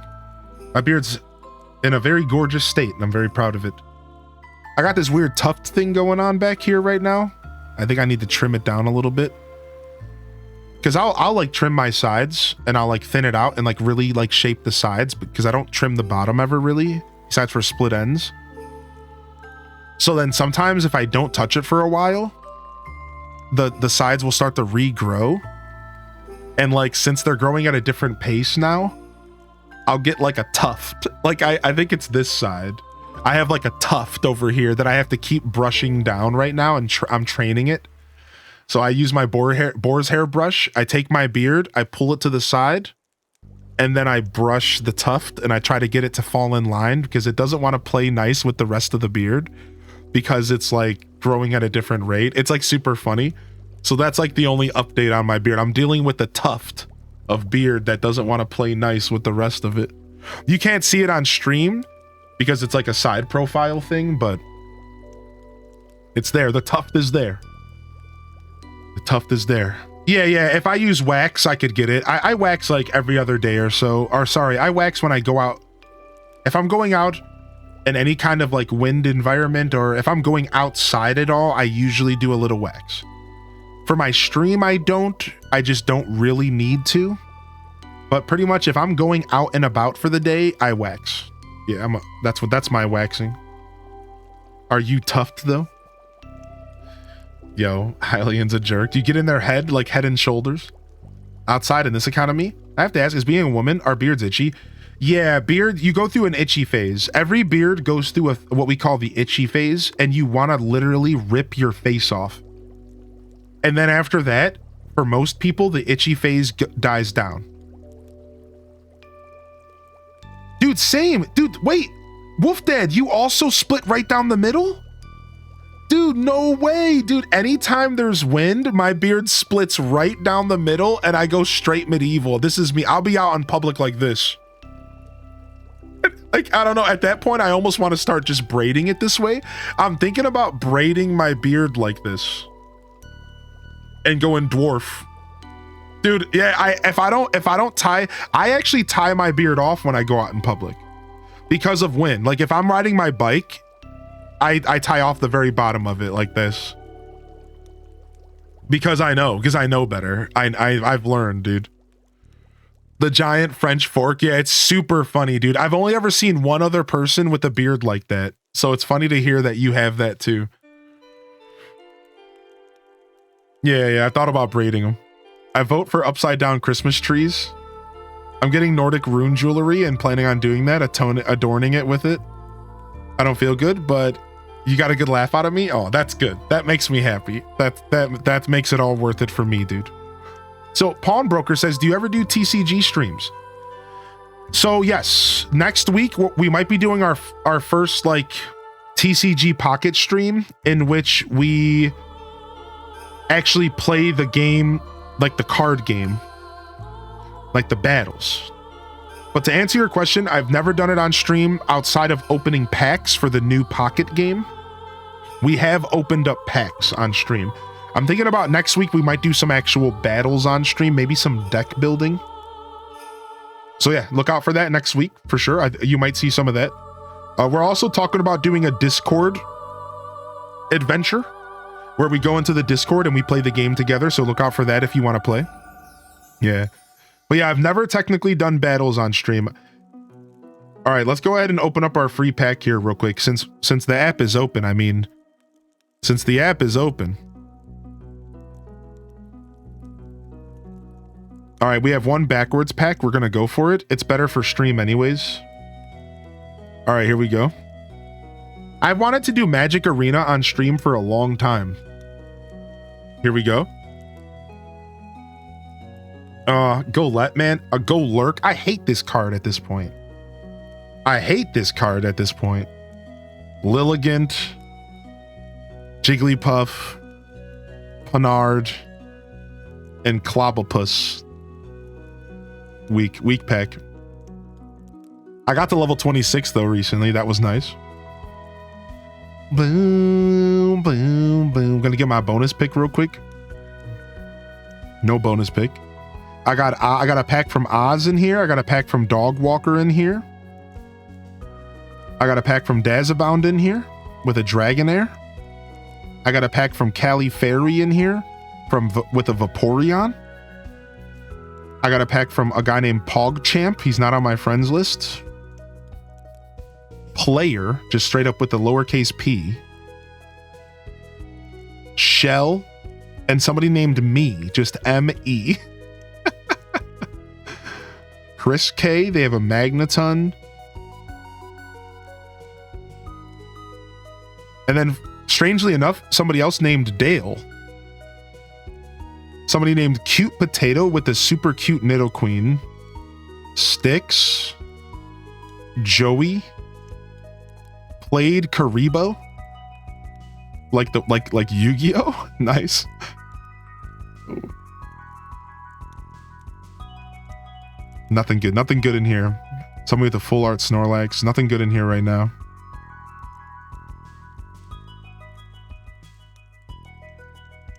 Pulled my first full art Gyarados today. Nice. I suggest the third from the left next time. Got you. The third from the left it'll be, I promise. Time for food. Thanks for popping in, dude. It's always good to see you pop in. All right, I guess we could play some Stardew today, I guess.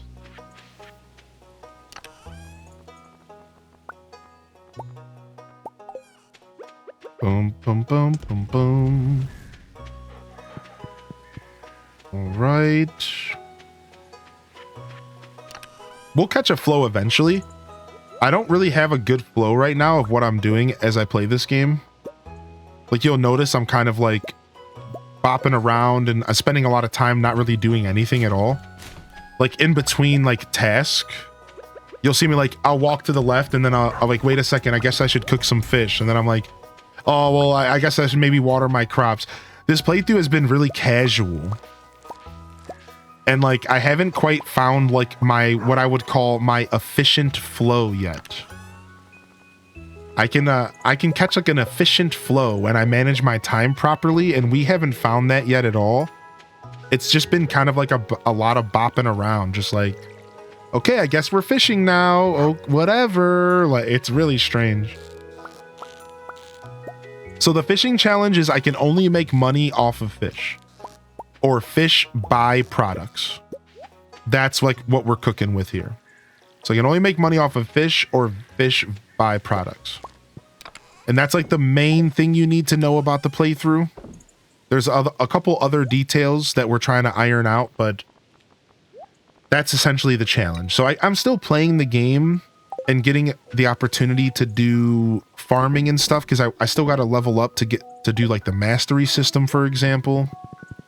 But the real challenge is to see, the question that I asked myself, the thesis for this playthrough was, can I play Stardew Valley as efficient as I normally do, or close, without making money off of anything but fish and fish byproducts?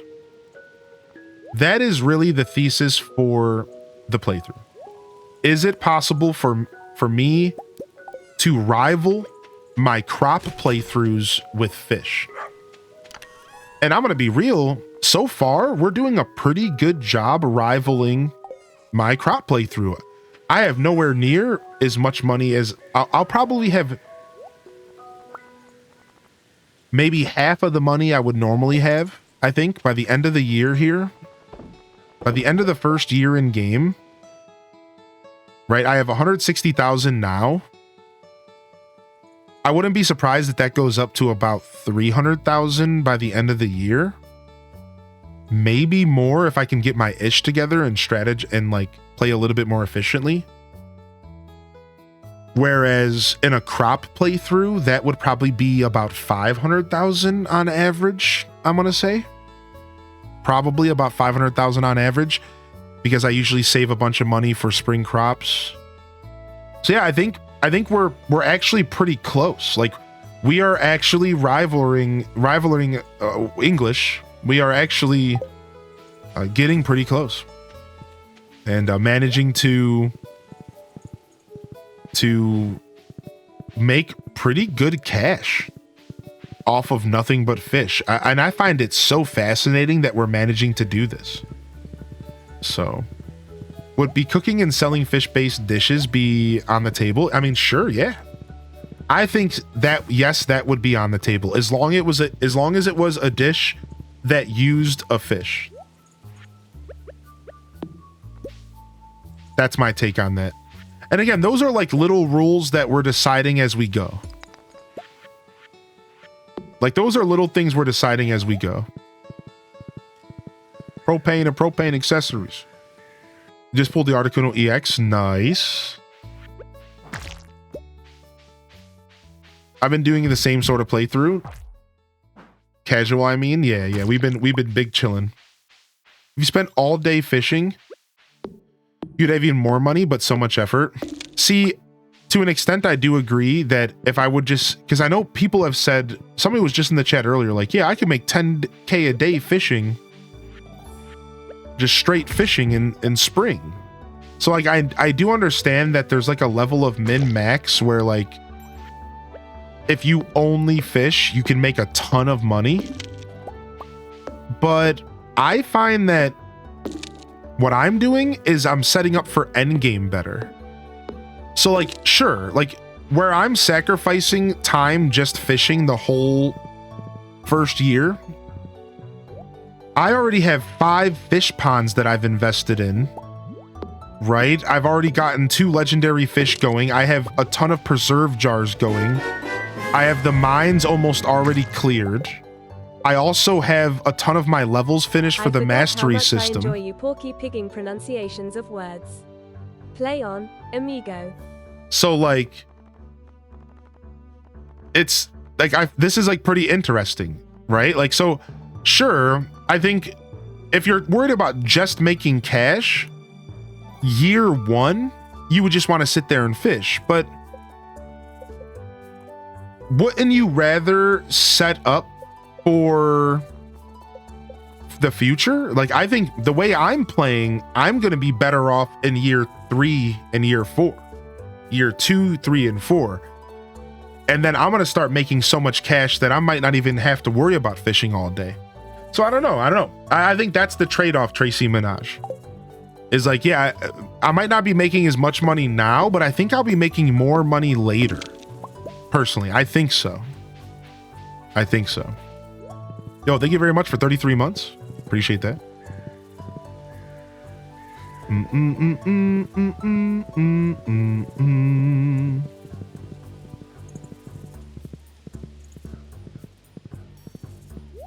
I think a mix of everything is the way to go. Yeah, I think so. I really do. I think this might be, our playthrough might be a little bit more efficient later on, right?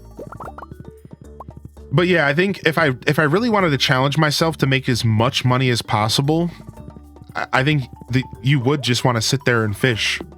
I'm pretty sure. I think you're right about that. But I really don't know for sure. I don't know the math. All right, we'll bring home some wood here. I think we have enough stone to make a little bit of tree fertilizer. Let's go check our tree farm over at the train station. Chugga chugga choo choo Mother Hubbard. Yo, 60 months. Zaza Kool-Aid coming in like a wrecking ball. Dude, thank you, dude. Thank you so much, homie.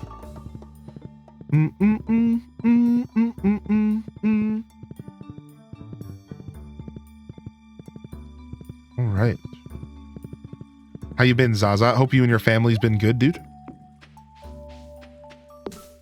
Been focusing on getting cheese as you recommended it when I asked for what's good for healing energy. When I realized I needed farming level 6 for cheese press, I died a little inside. You better get that farming going. I know ranching counts as farming, and you can get farming levels while you ranch as well. So that's a thing.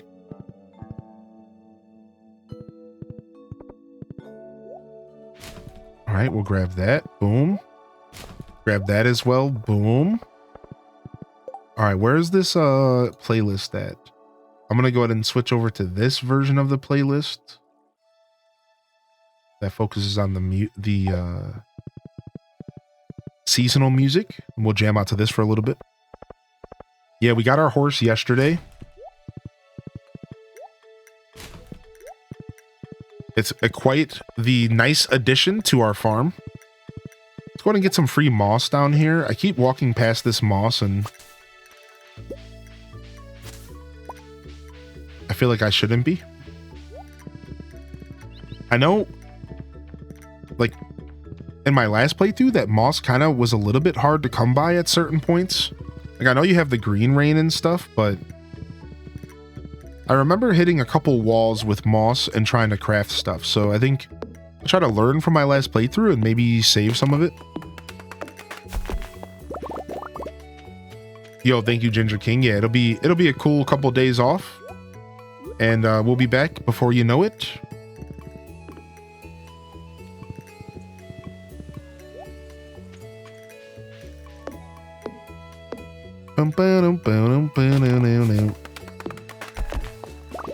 We'll be back before you know it.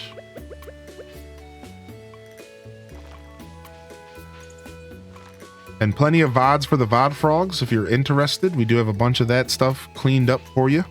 Exclamation point highlights. And if you're looking for some more Stardew content, my first 2 episodes of my original 1.5 100% are actually over at the YouTube. So there's a 5-hour episode and a 3-hour episode. So that could cover your Friday, your Thursday and your Friday right there. If you'd like to see me checking out 1.5, it is the very beginning of the game, of course. So, you know, and 1.5 was a bit different, but not different enough. So, but hey, if you're looking to check it out, it is there. It is there. Not different enough from what we just did recently, because, you know, we just started the save file last week. My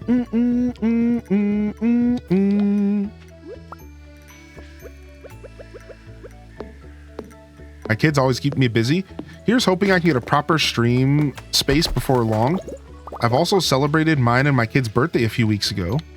Mom also came to visit from the US that time.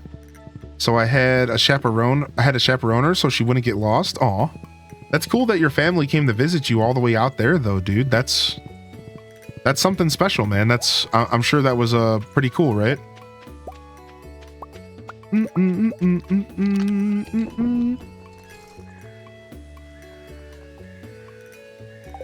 Very cool to have people in your life that are willing to come out there. That's rad. I imagine that had to be pretty nice. All right, drop off this stuff.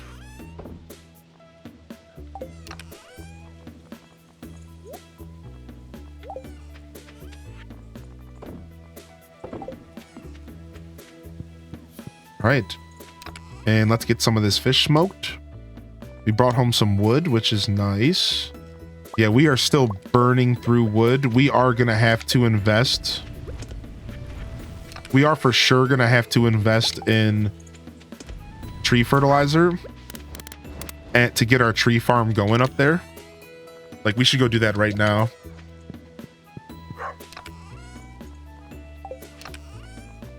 Dang, we only have 10 stone. All right, so it seems like we're gonna take a break from making preserve jars, and we're gonna have to focus our efforts on tree fertilizer next, which is a pretty good strategy.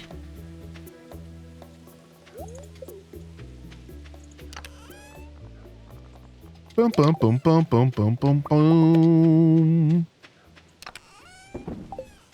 And yeah, welcome in everybody. Let's go ahead and sound off here today. I like to do my daily sound off around now. It's 11:42 a.m. here in my world, and if you haven't got a chance to get a proper good morning from you, now would be your opportunity. What's up, Mr. Nintendo? If you haven't gotten a proper good morning from you, jump in the chat. Let me know you're out there. And if you already have, what you could do instead is share an emote that best represents your mood today.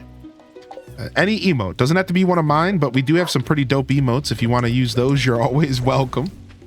Not to be too full of myself, but I definitely love my emotes here. Yeah, sound off. How we feeling, baby? Good morning, Danny, and welcome to the show here. Carbon Jen and Ash, man, welcome in, Ash. Mr. Nintendo, welcome back. The Dark Half, how you doing today, Shorty? What's up, Shorty? Get low. And welcome to the broadcast today. Alleyways, Mike Travis, good morning officially. Catastrophe, good morning. Alleyways, of course, again, good morning to you. Ken, welcome in here. I saw you in here earlier, and good morning. Knight Amela, good morning. Pato, good morning. Triple P, good morning. Good afternoon, happy time zone, by the way. If I say good morning and it's not morning for you, you know, happy time zone. Good to see you back in here, Catastrophe. Mango says, I got the TCG Pocket just to see what the fuss was about. I got a Sandslash EX. I didn't even know there was an EX of Sandslash. Bulbasaur Hollow and a Starmie EX. Nice. Great Bambi on the work lurk. Good morning and welcome to the show today, Bambi. Scullin, always good to have you here. Coco winning with the HDES Maypal. Yo, Light Meow, good morning to you. Dark Half says, the update applied magnificently to my farm in year 9. Trying for the first time Perfection Farm.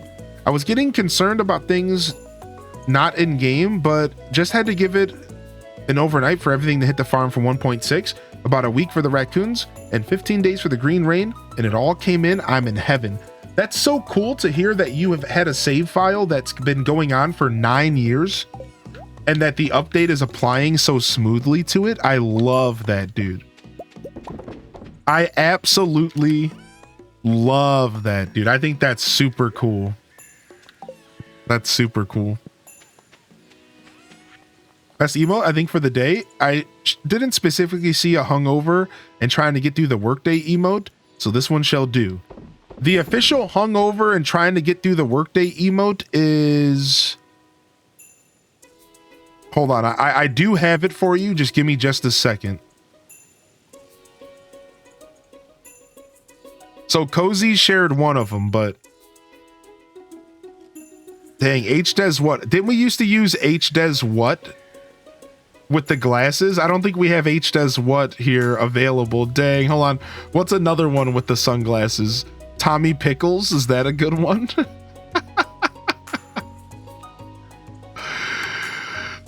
Yeah, the HDes what with the glasses always looked like we were messed up. Wow, look how small the glasses are here. Whoa. Skullin with the $50 donation. Wait, what? Skullin, thank you, dude.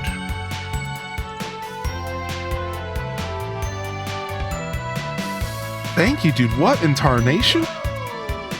Thanks, man. Thank you so much for your generous donation. I appreciate you sincerely, dude. Thank you very much. Here we go.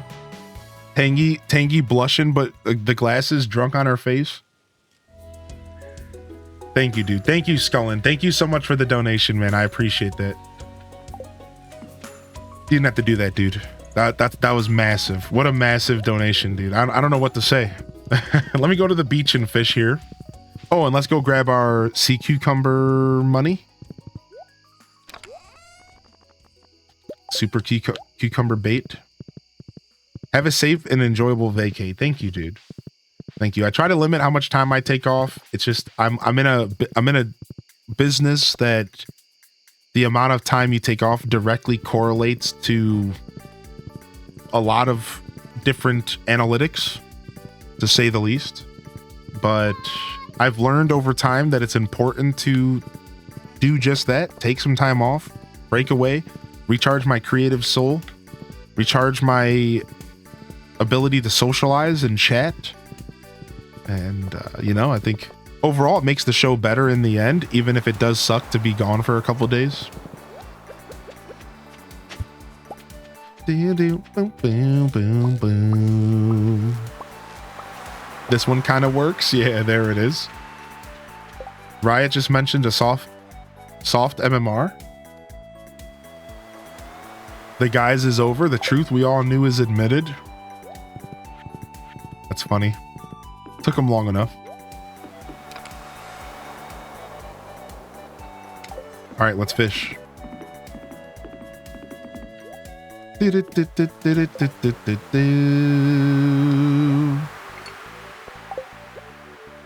if we can get some super cucumbers here.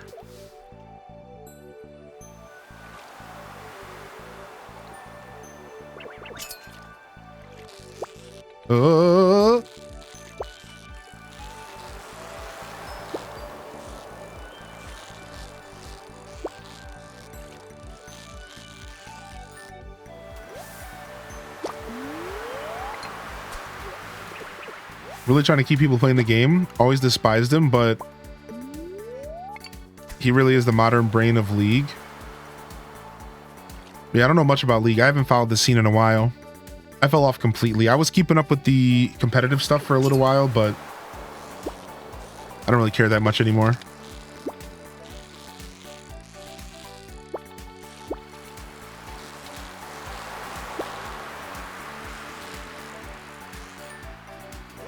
I definitely had a good time over the years playing that game, but yeah, I don't think for a second there, I was feeling like League would still be a part of my life, even if I didn't play it. But now I've realized that I've fully moved on from that game.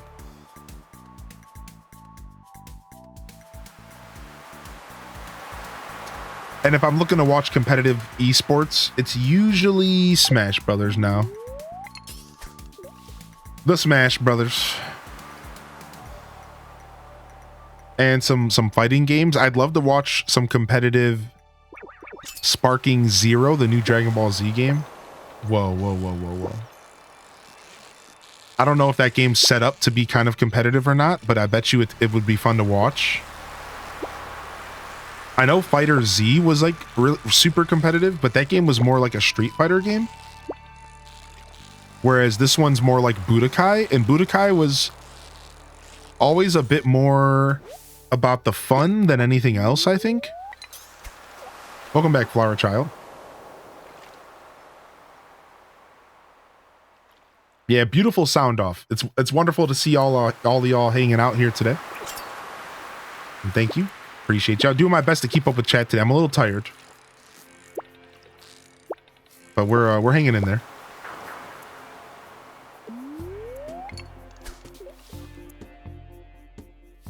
But I'd rather be here tired than not be here at all.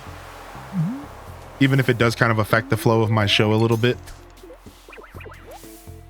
It definitely makes my dyslexia a little worse, that's for sure.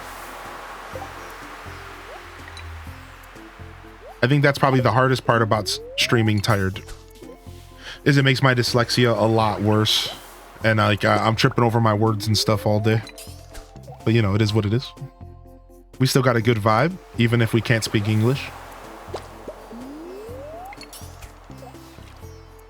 I want to play the newest DBZ game that replays the main story events. I think you're talking about Kakarot. Kakarot was really good, and I skipped that one. I think you're talking about Kakarot. I didn't play that. I should probably buy it and play it. I think that was the newest one that goes through the events.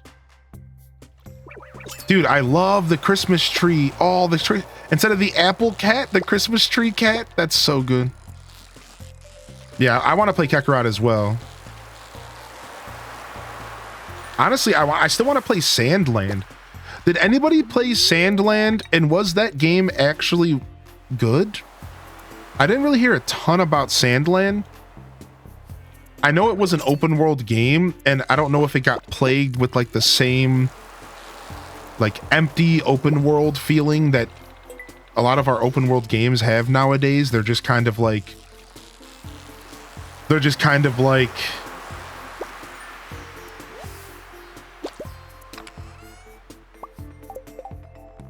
I find them to be like overly open world games are starting to be like a little tiresome to play, right? Like I don't really mind. Breath of the Wild and Tears of the Kingdom, I think, did it pretty good. Tears, I think, better than Breath of the Wild because of the cave system. But even those games, it's like, man, I think at a certain point, I just want smaller maps with more density. I just want smaller maps with more density. That's all I want from my video games.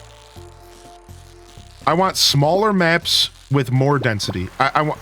Stop giving me sprawled out maps.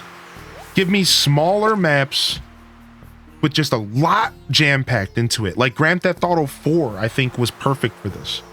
Grand Theft Auto 4, dude, did y'all play that game and remember Grand Theft Auto 4? That game was so jam-packed. Every alleyway, you could go into a huge chunk of the buildings. Every alleyway had something to look at. Like the game was so densely packed, it didn't feel like there was so much going on. But in all reality, I don't think GTA 4's map was really that big in the grand scheme of video games. Maybe it was, but I don't think so. I really don't think it was that big. It just felt huge, you know? So yeah, I don't know. I didn't play 5, but 5 felt like it was big and spread out for no reason. I watch people play 5 and it just seems big and spread out for no reason. And it's like, why, you know? Just got the 300 enemies? Yeah. You played Sandland and loved it? I really want to play Sandland. I think I'm going to check that game out. Yeah, for sure, Beatles. I'll definitely see if I can find Kakarot, and I'll pick it up.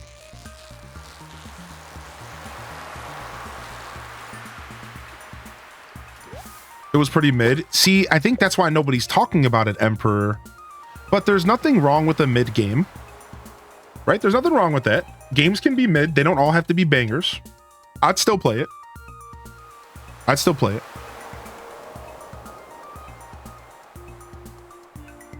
Empanada. Uh.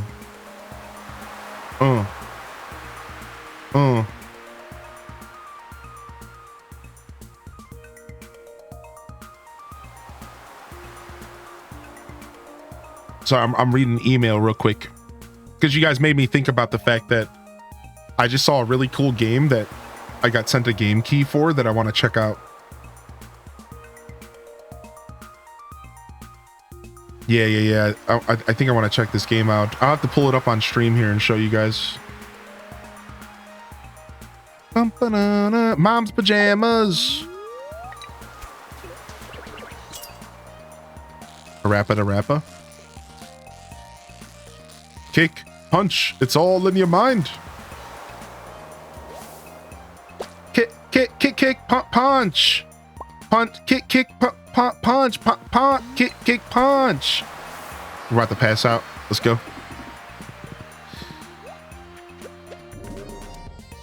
That's what it sounded like when I played it as a kid. Because I was terrible at rhythm. Not really. Actually, I've always been good with rhythm, but I just remember that that's what it sounded like when people played Parappa the Rappa. It's like the first part would be all smooth. Now, like turn the wheel and signal to the left. It's like turn left signal left. I just remember like that's what it always sounded like when people played that game. I swear. Like I've always felt like that, dude. Dude, I love Parappa the Rappa back in the day, dude. It was the best. Kick, punch, kick, punch. Like it just, nobody ever, I don't know. I think the game was just really hard. If I really sit and think about it, I think the game was just really difficult. It was an era of gaming that was just way tougher, dude. Oh, we got to move our bed again. What's up, Leia? No, I gotta get prepared to leave here soon. Unfortunately not. That's why I did the 2 long boys on Monday and Tuesday for y'all. Look at that money. Look at that money coming in, dude. We just made 10 G's in a day. Where you at? 10 G's a day fishing? Or 10 G's a day smoking fish? I don't know, man. I'm pretty proud. Look at the aged Crimson Row, dude. 4.6. Yeah. So I can't do like a crazy long broadcast today because I have to get prepared to leave, but yeah. So I'll be here for as long as I possibly can. That's the plan. And I'll have to see you all off and send you into the Twitch space or just to the VODs. You know, your choice, really. Or just to the VODs. Your choice, really. But we got plenty of content for you. All right, I'm gonna take a quick tinkle. I'll be right back. But I do have a massive request. Like, this is a super important request of all of you. Like, I really need this. Would you by chance show me your best dance moves?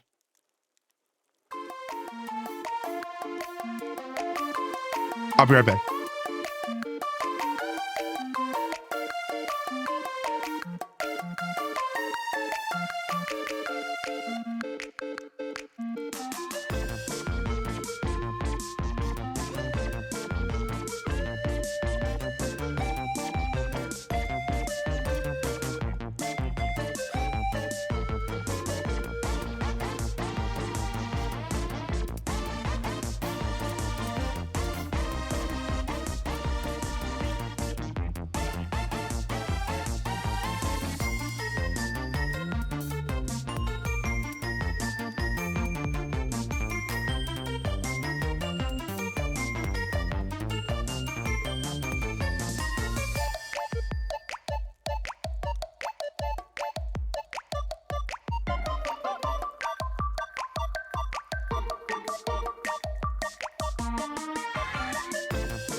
I'm gonna grab some water. Look at those dance moves. Look at those booties. Ooh, I like that president emote. Look at them yaps. All right, let me get some water.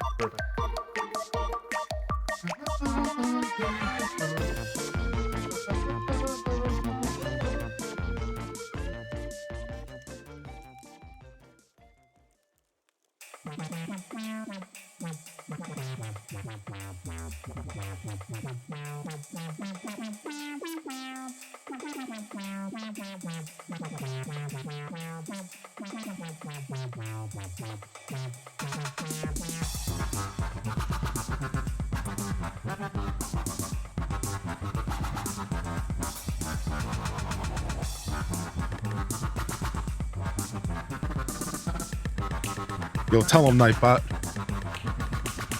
Tell him, dude.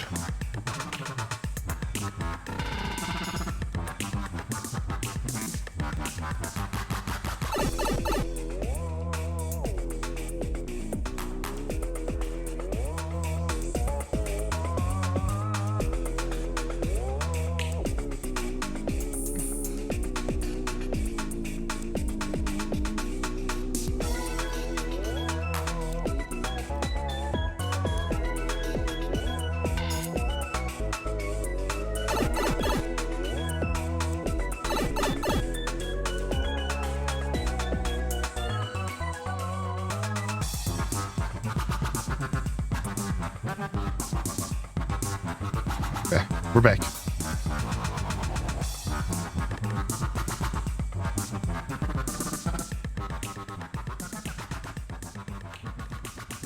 What did I enter into?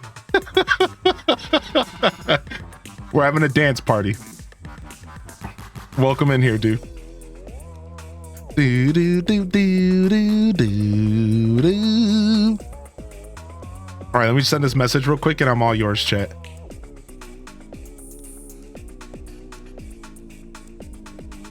Ooh, not me finishing my daily quest and getting 4 hourglasses. I'm back up to 5 again. I have an hour and 35 minutes until I get my 24-hour pack. You know what, dude? I decided I'm going to actually unsubscribe from premium. I'm going to do it right now. And I'm going to let the trial run out. Because I want to repurchase the premium when... I want to repurchase the premium and reset my timer. Because, dude, my timer is at like 1 p.m. Like, I get my 24-hour pack every day at like 1 p.m. And that sucks. I'd much rather get it at 7 in the morning so I could open it like before stream or I could open it on stream. So I realized, like, I gotta cancel this.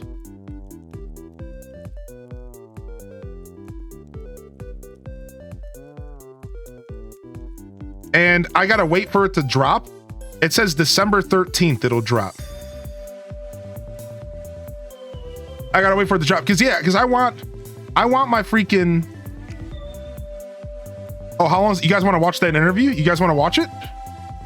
Dude, I'd love to sit and watch that video right now. I'm super distracted anyways. You guys want to watch the interview with Concerned Ape? Honestly, it's like 15 minutes long. It's super short. And it's probably super insightful. I don't think the person did that good of a job interviewing. I'm going to be honest. Like, I just feel like I would ask more insightful questions. I don't know. I'm being a little bit critical here. Like, I don't know if I could do any better. But either way, I think it's still going to be super cool because it's Eric Barone and we could just sit here and fangirl over him. You guys want to do that? Oh, you think so? Dude, Jin? No way. Do you think so, Jin? Dude, you think so, dude? You think they might do TBC realms, dude? No way. No way. You think so, man? I haven't seen you on BNet recently. I stay hidden on BNet, but it's good to see you in the chat. Larnie just added me to BNet. And we connected, but like not really, but like we did for like a second. I kept missing him because I was AFK. All right, here we let's watch this. Let's watch this. Yeah, I do hardcore as well. I've been doing hardcore a bunch. Like mainly is like hardcore is my thing. Classic hardcore. But I took a break and I came to retail for the War Within, Jin. Dude, I'm back. Since the first time since Pandaria, I'm playing retail and I'm actually like enjoying the game. Like it's actually good. Like it took a long time for me to like adjust to like the game. It's completely different now. But I'm having a good time. I have a 612 gear score for PvE. And I have, it's battle tag for some reason. And I have a 609 for PvP. And I'm pretty much in all hero gear, which is like 619, I think. And then champion gear for PvP. Like I'm doing like all right. Oh no, you don't have to apologize at all, man. No, listen, I make the conscious decision to yap. I like yapping, dude. No worries, man. No worries. I just wanted to take a minute to catch up with you, dude. It's been a while. It's been a little bit. All right, here we go. Let's go ahead and watch this. So for those that don't know, this is an interview with Concerned Ape here, the creator of Stardew Valley. I'm going to actually change my title for this real quick. Let me see what they titled the YouTube video real quick. Excuse me. A chat with the creator of Stardew Valley. All right, boom. A chat with the creator of Stardew Valley reaction. All right, boom. And then I'll change this out really quick. All right, sick. Let's go ahead and watch this. I think this is going to be cool. I watched like 5 minutes of it and I stopped because I think it's going to be really cool. Recently, I traveled to Seattle to attend PAX West. I got to try out games that weren't out at the time yet, and had the incredible opportunity to spend half an hour with none other than Eric Barone, aka Concerned Ape. If you don't know who he is, he's the creator of Stardew Valley, this smash hit farming game from 2016, which is still to this very day getting substantial updates. I got to talk with Eric about his hobbies outside of gaming, why he still comes back to work on Stardew Valley, and how it was making bosses for a change for his new upcoming game, Haunted Chocolatier. So strap in, get ready, and let's jump right into it. Nice, Brittany. So, I was curious. I know, like, when you grew up, you played a lot of Harvest Moon. I mean, that's why you made Stardew Valley. But what other games, like, shaped you growing up? So I played a lot of RPGs, Final Fantasy, Earthbound, Chrono Trigger. Yeah. So you know right away, right? First off, I want to say something. That Eric Barone looks like he could be a part of Tame Impala. Like Eric, like he looks like such a hipster actually. And like, I love it. I love that he's a laid back dude.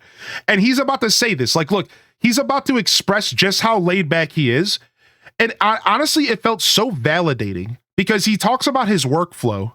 And I'm like, that's me, dude, to a T. And I'm so happy that I can see somebody that's really successful, but their approach is very laid back, at least the way that they present this conversation. I want you guys to hear this in a minute. You'll hear it.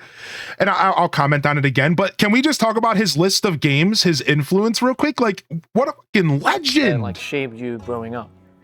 So I played a lot of RPGs, Final Fantasy, Earthbound, Chrono Trigger. Yeah. Wait for it. Zelda games. Zelda games? I already knew that. You didn't have to tell me that. I see the Zelda influence all day. What kind of Zelda games did you play? So the first one that I played was Link's Awakening for Game Boy. Mm-hmm. And I really loved that game. And then I played. The first Zelda I ever played was Link's Awakening.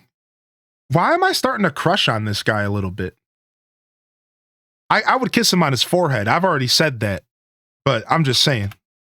Played, A Link to the Past, Ocarina of Time, Majora's Mask.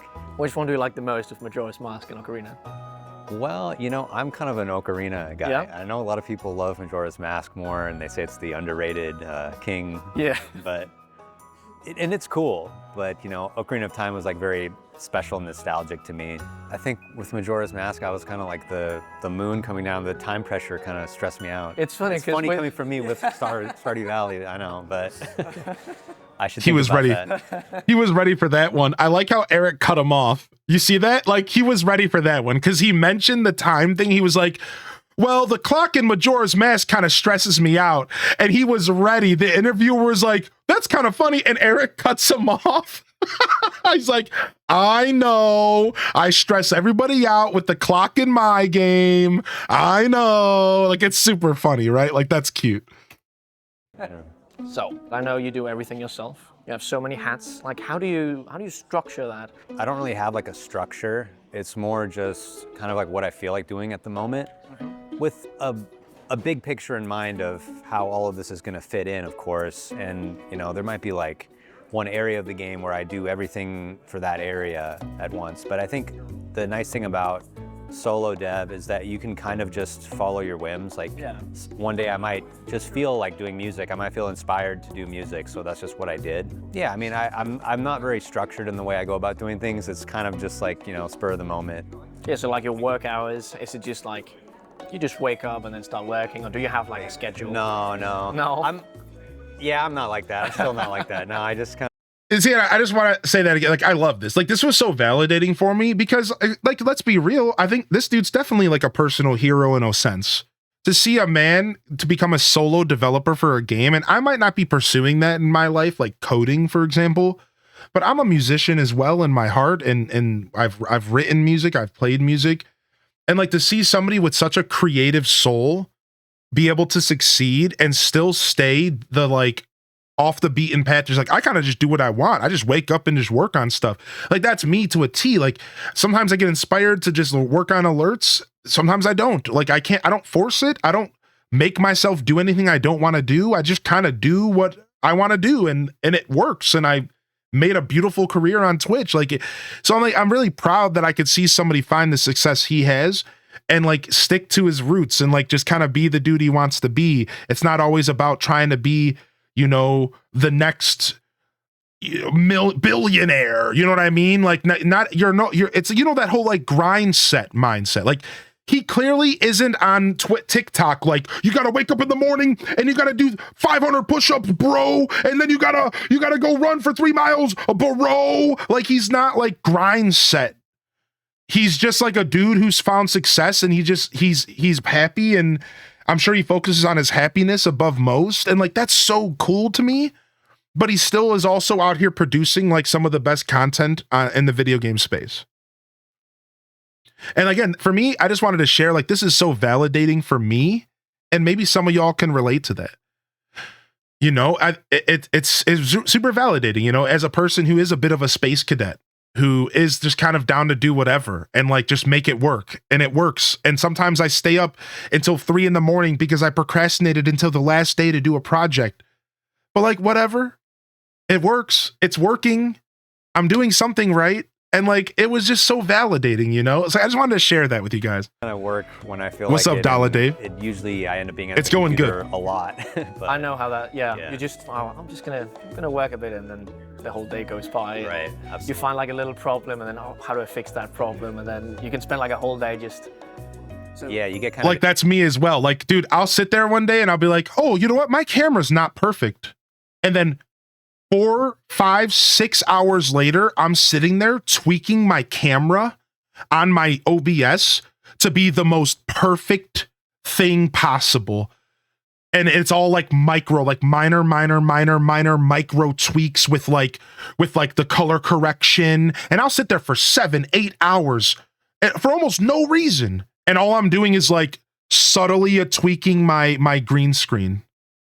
But at the end of the day, like, that's my workflow. And that's why my presentation is what it is. You know, for all its strengths and weaknesses, it's pretty darn good. You know, so it's like, I think that workflow is just so cool to me. And again, I keep saying it, I'm a broken record, but it's just validating. Like, it's just so validating that like, I don't feel so wrong about how I've spent my time. You know what I mean? Like, addicted to, you know, doing those little goals. Yeah. All day. No, definitely. So, I really like the board game that you put out. So I want to wanted play this hear, board like, game, your chat. hobbies outside of video games. I really want to play Do this. you play board games yourself? I do. I wouldn't say I'm like a huge board game person, but I do enjoy them. And you know, the Stardew Valley board game was kind of inspired by. Have you ever played Eldritch Horror? No, I haven't. Okay. Yeah, I was a little bit inspired by that.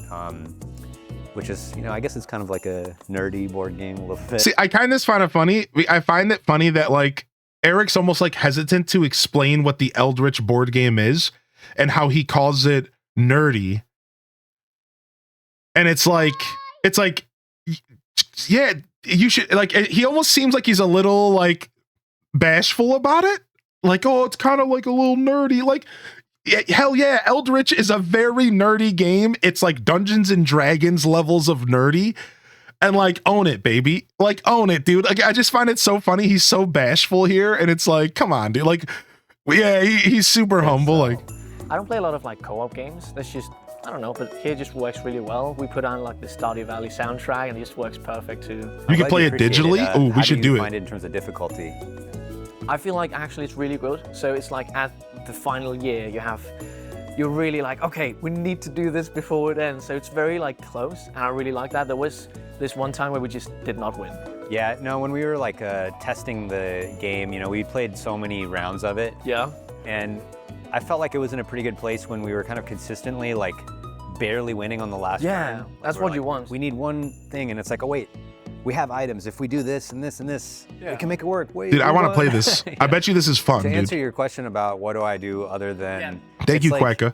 I think, you know, the answer I often give, and this is true, is like all the stuff that went into solo dev, like music, art, writing, those are all my hobbies, basically. Yeah. Those were always like, kind of like traditionally what I like to do. And so I relate to this so much. Being able to combine them all into my work is like, it's really satisfying, and I kind of get to do all my hobbies, you know, in my work. So out of like all the different things in the game, what do you like to do the most? Because I know there's some parts of the job that it's just like, it has to be done, but it's not very fun to do, you know? Right. I'd say probably my favorite, if I had to pick one, is probably the music. Yeah? Yeah, because I love this. Always, like before I even got into game dev at all, my main hobby was music, like playing in bands, like in high school. What did you play? I play guitar. Yeah? Yeah. Like lead guitar? Yeah, like lead guitar. Hell yeah. I was in like metal bands. Oh really? Yeah. Oh, that's awesome. Yeah. But then... Isn't that so neat? This is like where I stopped watching the interview. But like, dude was in metal bands. He's making Stardew music. But more importantly, it just shows you that he has a really good understanding of music composition. And I love that you can hear it in everything he makes. Every bit of music he makes, it's composed so well. And like his sound design and like his sound effects. Have you ever noticed like none of the sound effects in Stardew are harsh at all? They're all really well designed. They're soft on the ears, even when it's like the clank of a pickaxe on a rock. It's soft, it's palatable to the ears, for lack of better terms, right?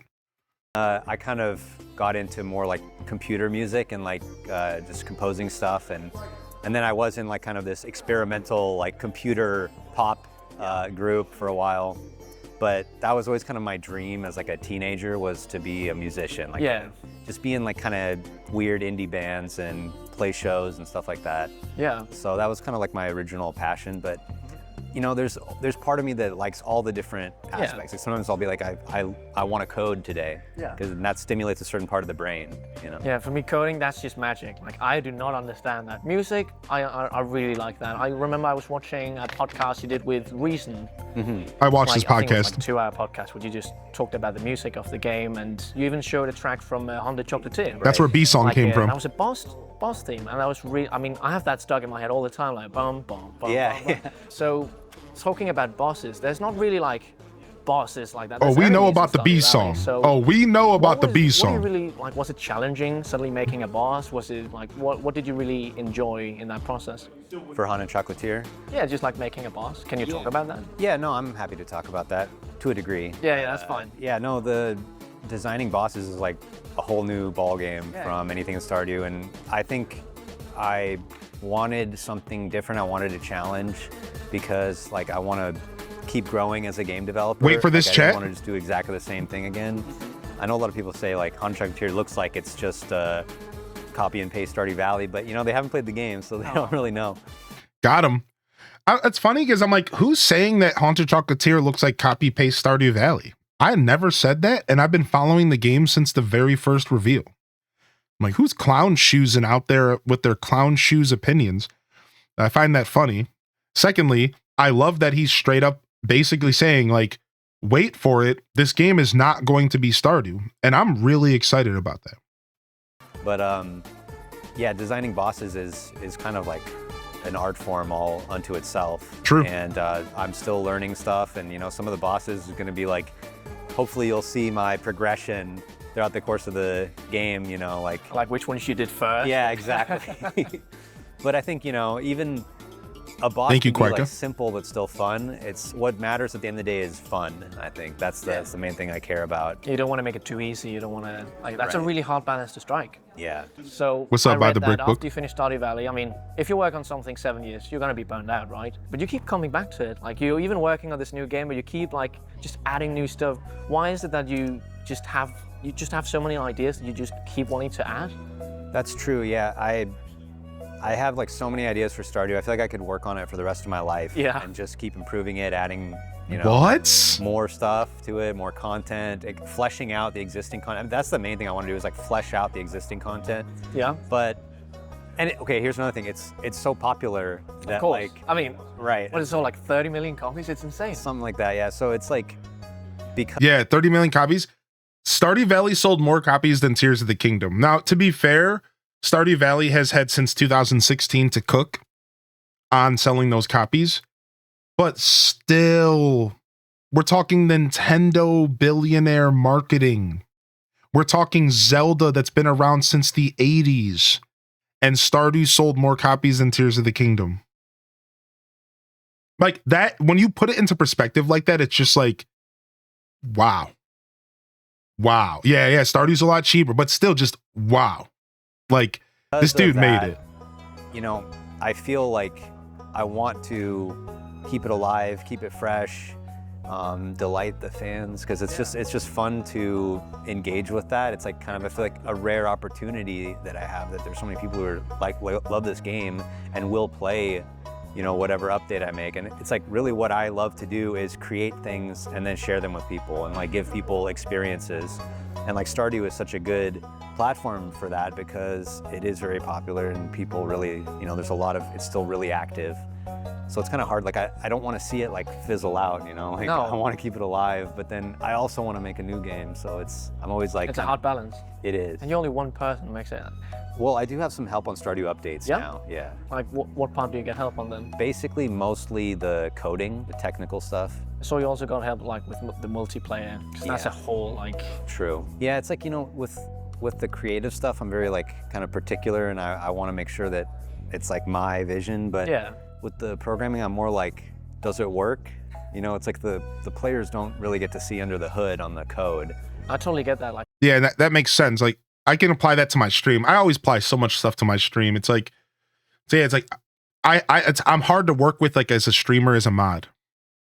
I'm totally hard to work with. And like, because like I have a particular vision for my show and it's hard for me to articulate that, but I totally want help with like he said, the technical side, the modding, getting the community together. You know, like one day I'd like to have help like with the editing and the emails. Like we make jokes about me getting a secretary. It's like I'm willing to get, like I really am learning that like that's the kind of stuff that I want help with. But where I really hold to my chest is like the creative side of my stream. Like I'm very particular about how my stream is ran and my presentation. And it's like so hard to find that balance. And I think that's why like sometimes I think it really can be frustrating to work with me as a creator. Cause like I am very, very particular about how my show's running and how my chat's running. And it's like, you know, sometimes I'll just like wake up and be like, I don't want to do this anymore. Like this needs to stop. Like, I don't like this interaction in chat anymore. And like, so it's really, I can really relate to this. with video editing, sometimes I wish it was just like someone could just watch through. It's like, does this work? Well, and there's also just areas where I'm just not that good at, or I don't have the knowledge to do like really deeply technical stuff. Like I'm kind of a gameplay programmer, you know? Like, Yeah. it's just, I'm not an elegant programmer. It's just like, make it work, make it fun for the player. Like that's what, you know, Yeah. is my angle, so. Perfect. So I work remote myself. I That's don't cool. really, I like don't that he really knows see his my strengths, he knows his coworkers, weaknesses. Other than on the screen. Like when you work on a game for so long, that must be quite lonely. How did you deal with that? Well, it helps that I'm a pretty like That's a good question. solitary person in general. That's a really good question. I'm just kind of good at that. I tend to just kind of get into my own world with, you know, my creative pursuits, and then I just lock in. So from what I understand, it's not a WoW Direct, right? It's a Warcraft Direct. The only reason I call out that distinction is because I'm assuming they'll be talking about like the mobile game as well. And like maybe even like the actual Warcraft franchise, the RTS. I think people are hoping for that. But I don't know, maybe there's not a difference because it says 30 years of Warcraft. Like what I read was 30 years of Warcraft Direct. So I'm like, I think this goes beyond WoW. Again, the only reason I make that distinction is because I think there might be more to look forward to than just WoW, right? That's awesome. Yeah, so, I mean, yeah, it is a little bit lonely, and when you are creating something like Stardew Valley or making a game by yourself, you know, for the most part, it's like... This is a really good question from this interviewer. Sacrifices you have to make, but this is a really good question from the interviewer. I mean, it's like this is a dream I love come true this for me to, you know, see something that I made. He asked him, for those that missed it, he asked him, was it lonely being a solo dev? I find this to be a fascinating question because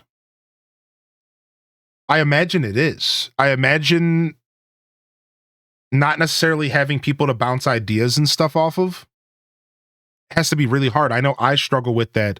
And in my own way, I'm a solo dev of my show. And like, I struggle so often finding like outlets to like interact with people that create content or that understand how this all works.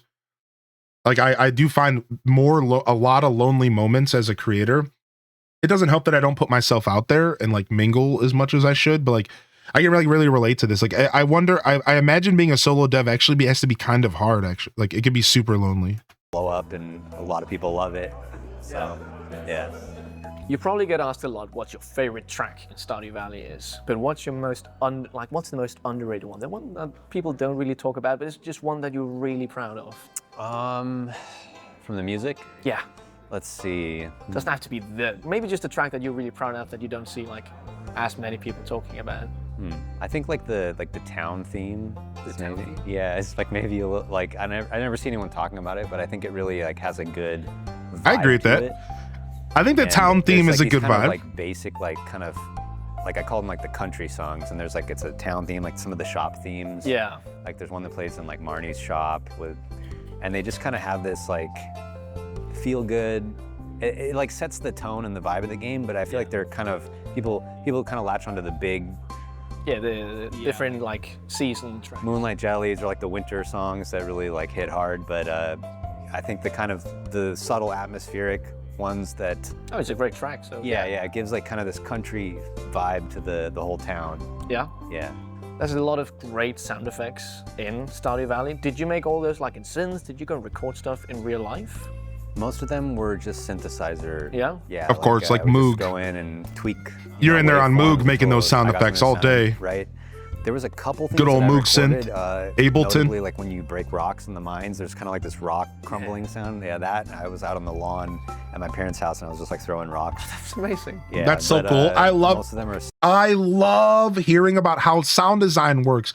There's this really good video on YouTube about some of the sound design in some Zelda games, and these dudes will be outside like scratching the ground with rocks to make sound effects, and it's so cool to me, dude.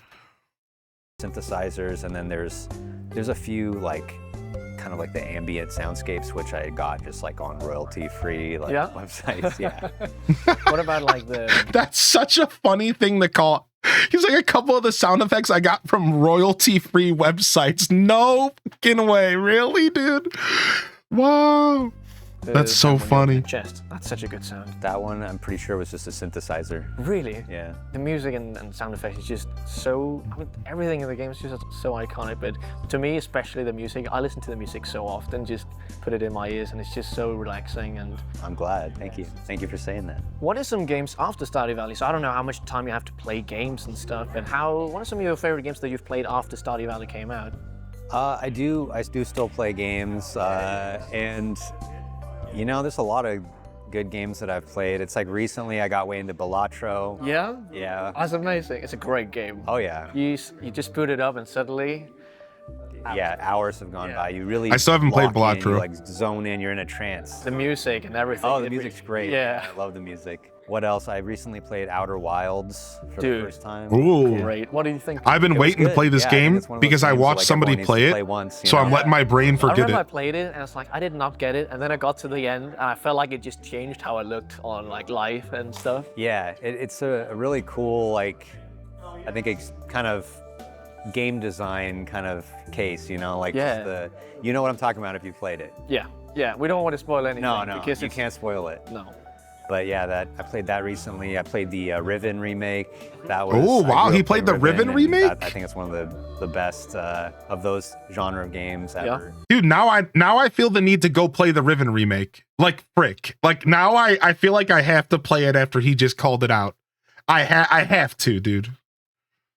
And this is a little controversial, but like with my team, sometimes we play Fortnite.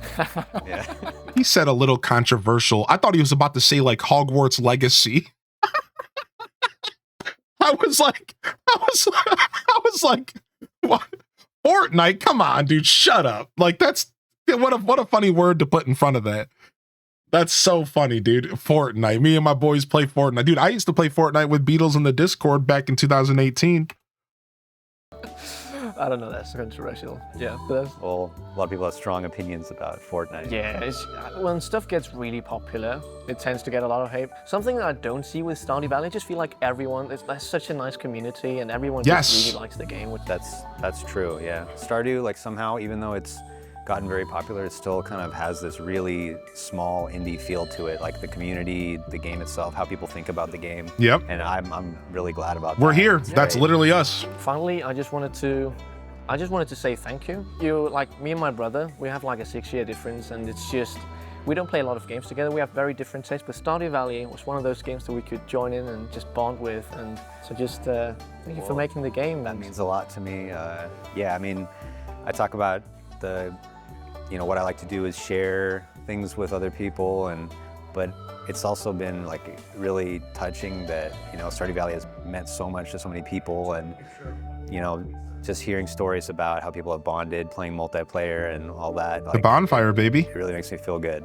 And with that, Eric had to get back to the Fangamer booth where there was a colossal line of people waiting to meet him. It really puts into perspective how much of an impact this single man has had on so many people. Thanks again to Fangamer and Eric for this very fortunate and learnful experience. We're very grateful here at Nintendo Life. Also, thank you to Tucker from Backlog Banter for holding the secondary camera the entire interview. I'll leave a link to his channel down in the description below. Oh, and for everyone who's still here, I thought I'd show you a little bonus clip of me actually showing Eric one of my personal video game songs, because he's a big inspiration to the type of stuff I do in my free time. There's one final thing. This doesn't have to be in the interview. So I noticed that there isn't any music on the beach, and I know that is intentional. But I composed some music for the beach. If you don't mind, can I show it to you? Yeah, of course. That's amazing. This is strange. Do you want to? I have like an AirPod. Do you want to do that? This is the definition of like a captive, like a forced audience. Poor Eric has to sit here and listen to this dude's music. You can't say no. Like, there's no way you could say no in this situation. Just here. Whatever you think He's is such a best. nice Okay, guy. I'll show I'm you sure one he's later. happy to do it. Okay, I have Clearly, like an AirPod, and then I can tell, hey. it's a little cringe. I think so, but like, So that's pretty cool. I'm not hating on the interviewer. It's Like, I fine. get it, dude. I would be fanboying as well. I thought he was gonna say he showed him his farm or something. So yeah, here you go. Thank you for giving it a listen. I really appreciate this. Oh, this is great. Thank you. I know, right?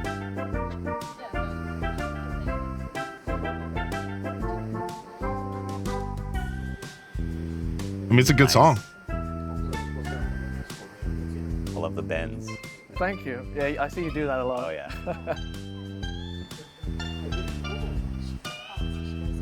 Oh, nice.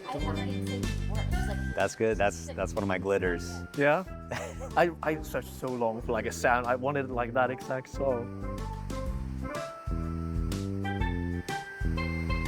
Dude, the interviewer is in heaven right now. Look at him.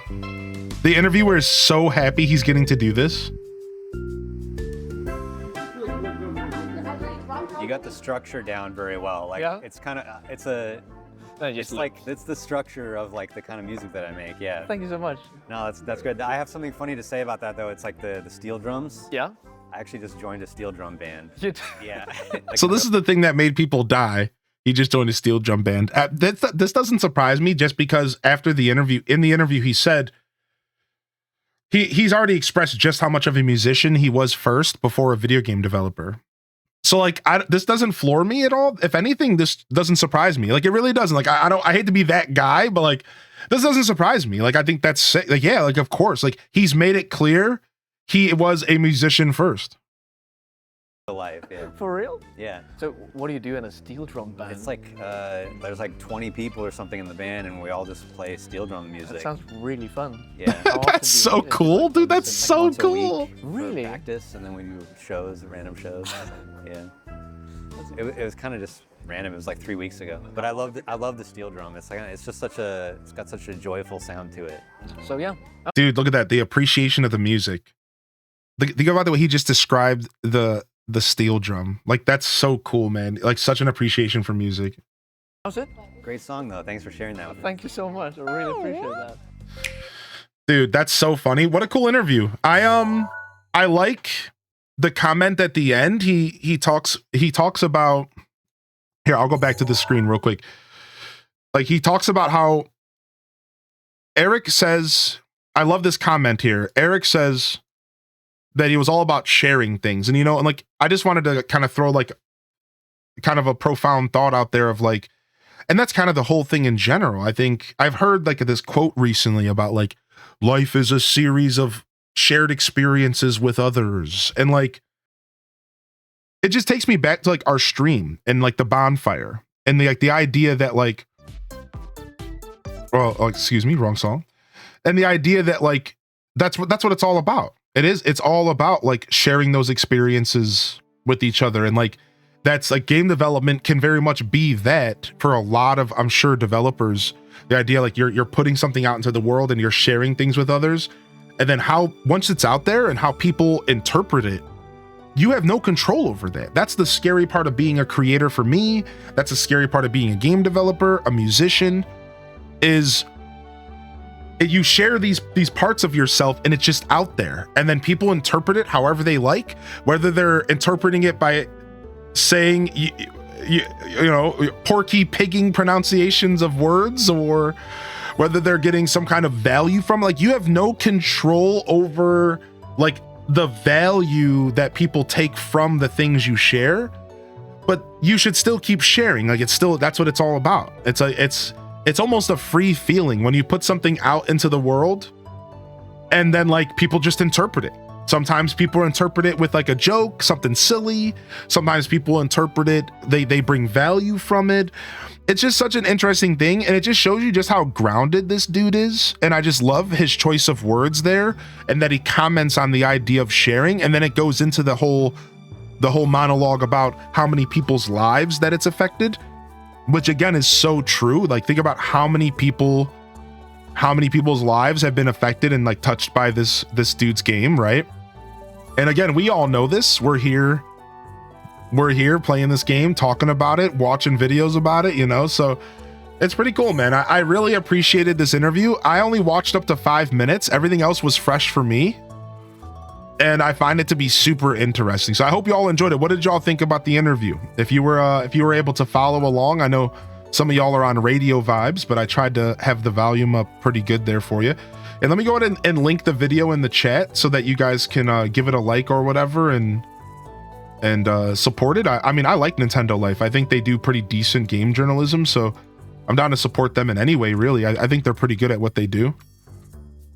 So there it is if you want it. And I'll have to drop a subscription over to Nintendo Life here and give them some love. Yeah, pretty cool stuff. I genuinely enjoyed that a lot, actually.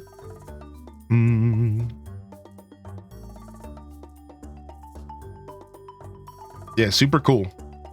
I tell you what, one thing that certainly just made me like the guy more. If there's one thing that happened from that, is I just like the dude behind the game even more than I did beforehand. You know, not that I know much about him to be liking, but I like him more now. And then that's pretty much all what I really pulled from it, right?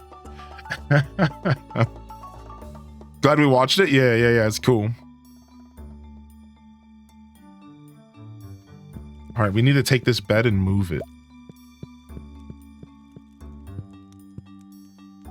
so that we don't have to fight to get to our bed at night. I don't do this too often, but I've been doing it this playthrough.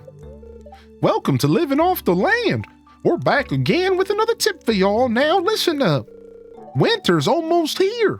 Make sure you're prepared to feed your animals hay over the winter, because they don't like going outside in the cold. Also, your grass won't keep growing after that first frost. Each silo can hold 240 pieces of hay. So make sure to do the math and figure out if you need to build any more. So, you know, like, the one thing that I pulled from that video as well is how Eric comments on his favorite song. He gets asked what's his favorite song, and he mentions that it's the town music. And you know what that made me kind of realize is that I don't think I have appreciated the music outside of the hourly stuff as much. So my favorite music in the game is actually the cave music. Like, personally, my favorite music in the game is the cave music. And then second would be like the fall music and then the rest of the seasonal music. But I think the cave music is really, really, really, really good. Yeah, including the volcano stuff. Right? And like,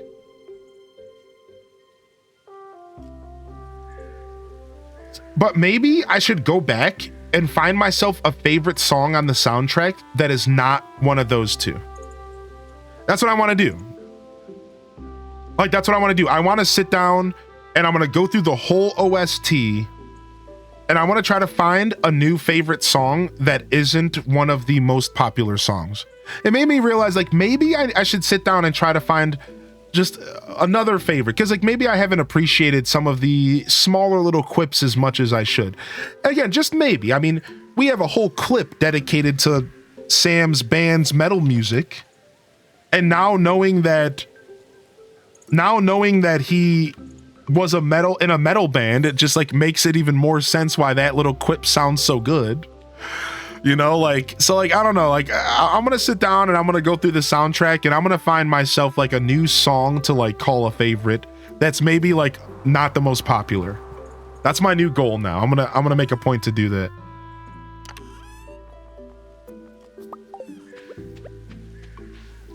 Like, just out of appreciation for the art, you know?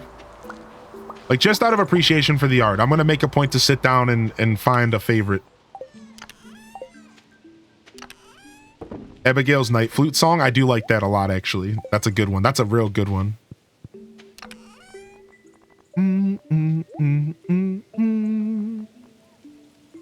So many of the characteristics you described become the attributes of characters we voice monkeys create. Inspiration is everywhere. Yeah, it really is.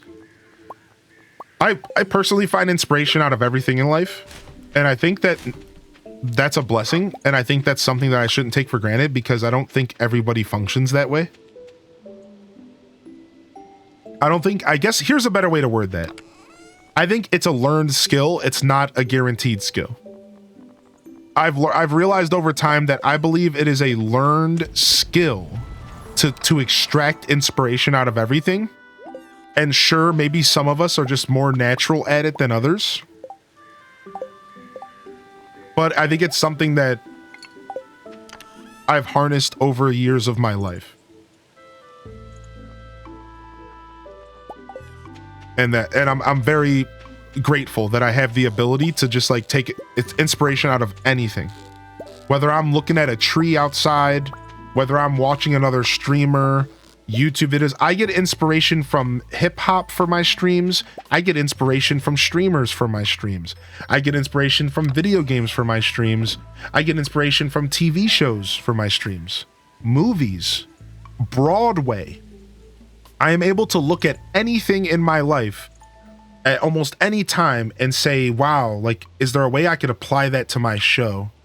And a lot of times it comes naturally. It just comes to me. And like, I think that really is a blessing to be able to say that and like do that. And you know, it's cool. Again, I think it's a learned skill. I think some people need to practice it. I think I've just been lucky enough that I've been practicing it throughout my whole life. I think I naturally have always been a very inspired individual. So like, it's cool. It's super, super cool. I like that point a lot. Yeah. Oh, is there finally a Kickstarter for the new game? So I have seen it. Like the first time we ever saw a look at the game from the Littlewood dev, it looked like a monster collection kind of Pokemon style game. And that's all we really knew. There wasn't really a ton more out there about what the game was going to be. And that was the last that I heard. So it's nice to hear more. Yeah, I didn't... like I said, the last I checked, there wasn't a name or anything. There was like a couple screenshots, and we just were all like, okay, this looks like it could be cool. Pokemon plus farming sim. Yeah. Yes, I mean, sounds great, actually. I'm gonna be real.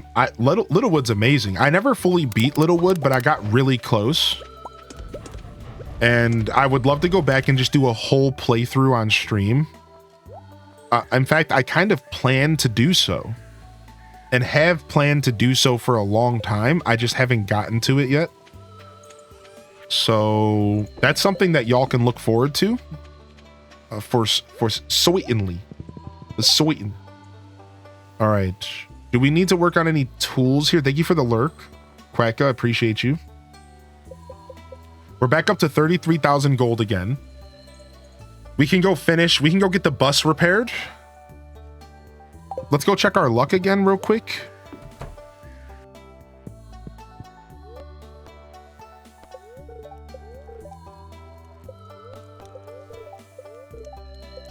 Okay, because we want to go get our Skull Cavern key at some point. We got to finish going through the mines.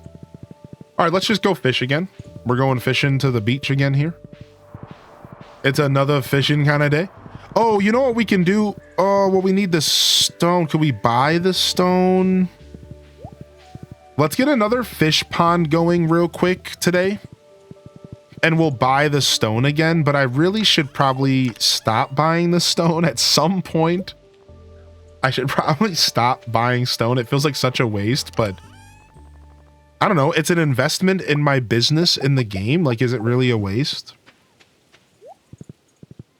It probably would only take me 1 day of effort to farm up 200 stone, but like, what's the best way to get cave jelly? So cave jelly can be farmed on floor 20, 60, or 100 of the mines, the local mines, and there's really no good way to farm it.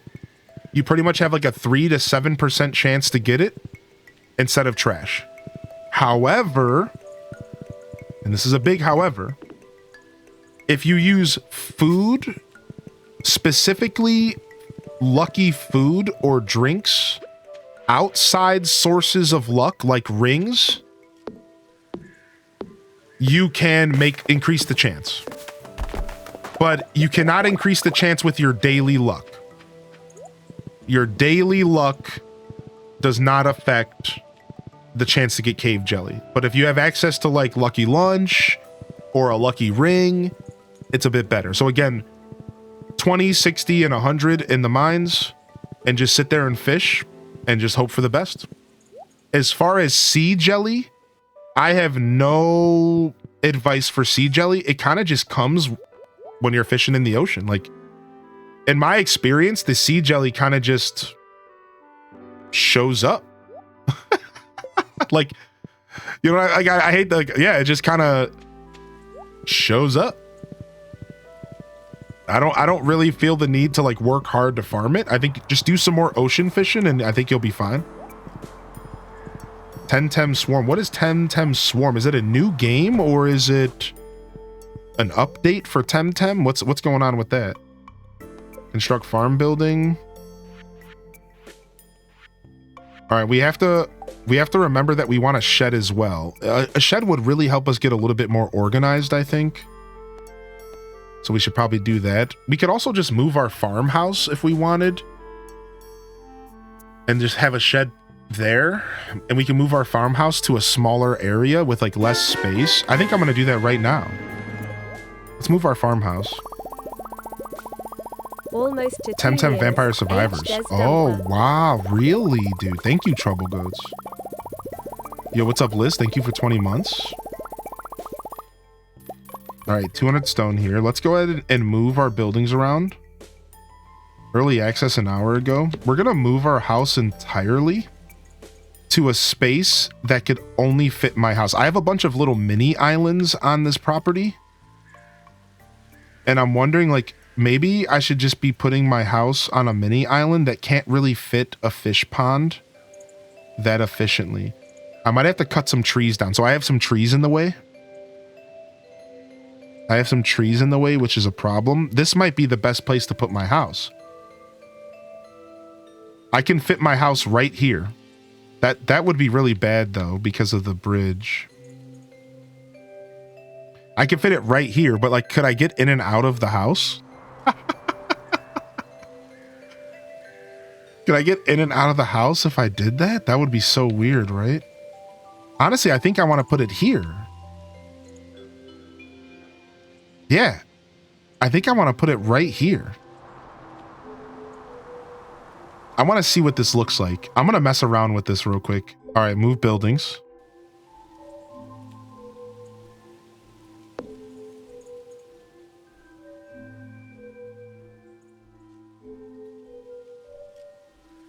All right, let's just move this over here real quick. Bum, bum, bum, bum, bum, bum. And then let's see where our house can go. Let us know what you think of Everhome. Thank you, Liz. I hope you're doing well today, dude.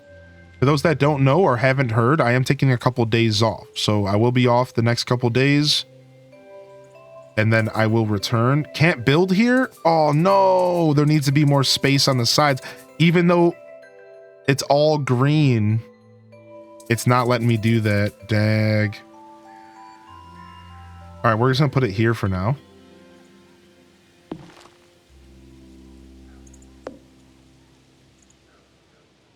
Did HR approve that leave? They did. They did approve. The leave has been approved. See, now we can really clean this area up. I honestly think I want to build a shed here, though. I kind of want to put a shed right here instead of where these fish ponds are, but...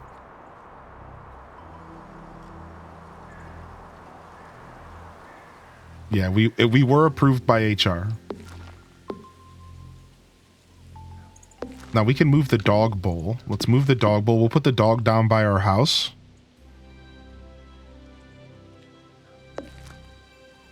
Perfect.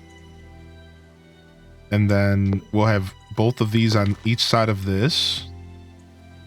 I almost want to bring them one step closer to each other because I want to put a single path between them. Cool. And then we need to put a path here. So now we're starting to kind of grid this area out. This single torch is messing me up. These torches, man. We'll just put it here for now.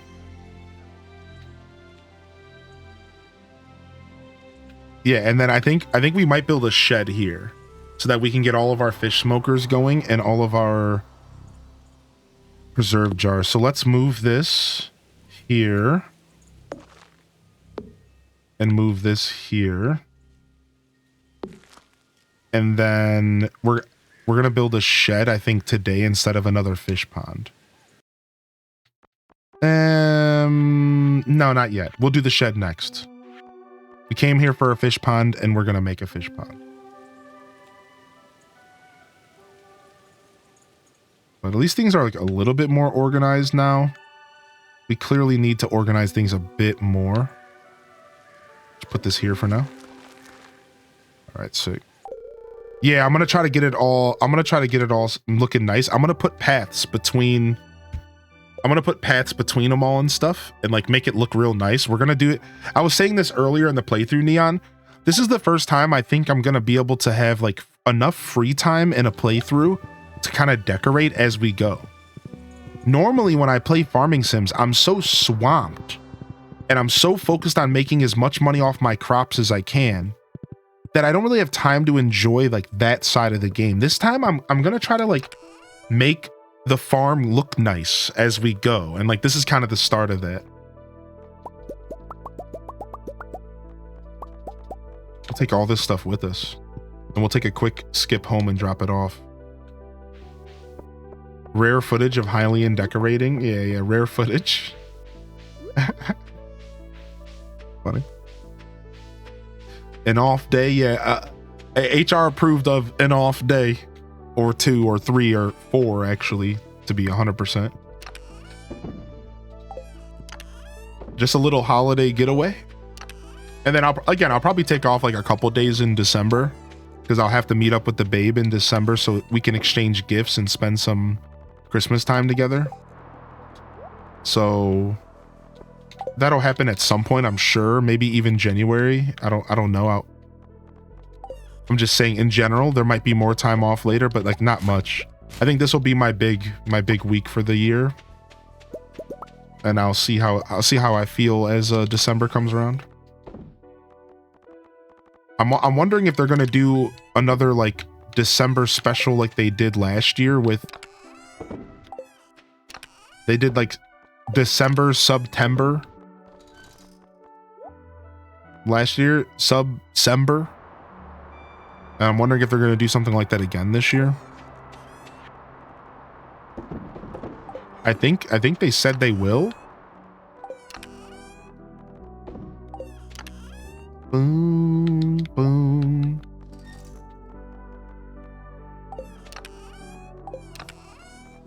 But I don't remember. All right, we're going to drop this off in here.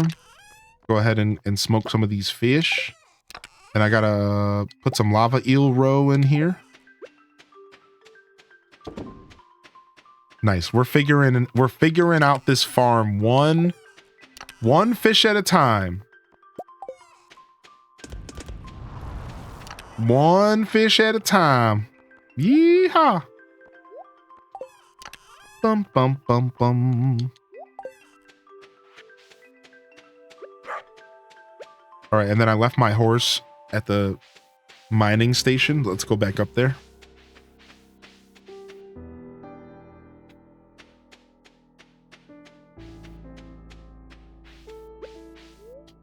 I have news. What's up?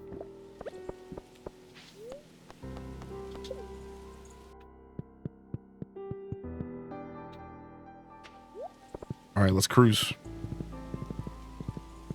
Stop off at the ocean and do some more fishing. H Artifish Nations. It's not me, it's HR. They have me hostage. HR has entered chat.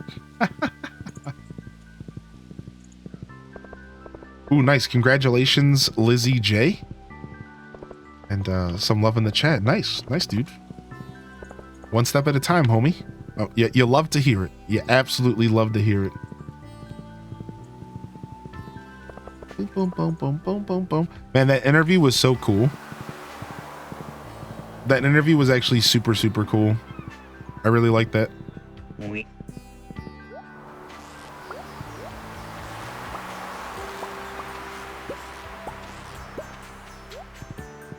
Onward and upward. Onward and upward.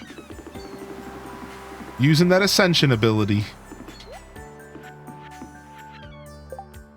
All right, Super Cucumber is not here yet, not until 6 p.m. Then we'll switch over to the Super Cucumber bait.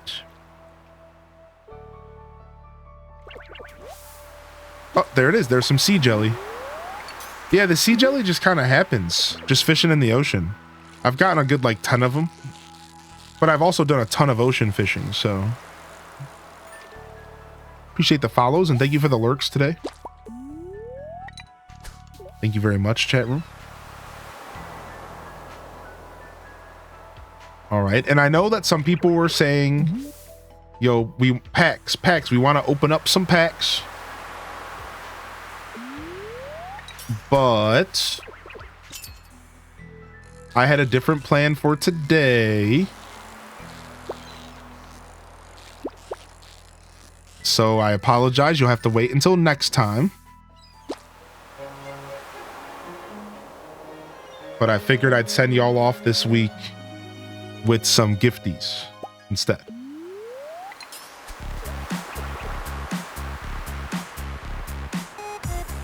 Enjoy some gifted subs on the house, everybody.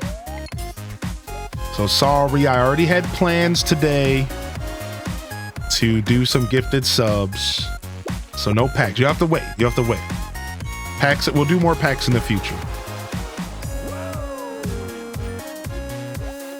I'm working on perfection. I already have 4 candles on Graham's Shrine. I'm working super early on hearts with everyone. Being that's my problem before. Nice. Nice. Just Ruby. I'm telling you, perfection is worth it in the end. It's going to be one of the most satisfying things that you did in gaming. I'm telling you. It will stick with me forever. Anybody who's perfected Stardew Valley, what do you think about that? It sticks with you forever, dude. It sticks with you forever. I swear, man. It's one of the most... I will always remember the time that I 100%'d Stardew and like the hard work that goes into it.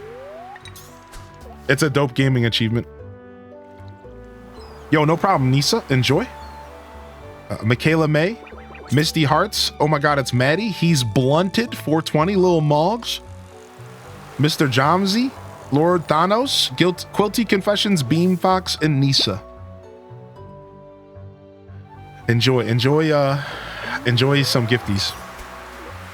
Do you like this or Animal Crossing better? I've been told to try this. It looks like a Game Boy Pokemon and Animal Crossing. So, to answer your question, I'm more of an Animal Crossing fan than a Stardew Valley fan, but not by much.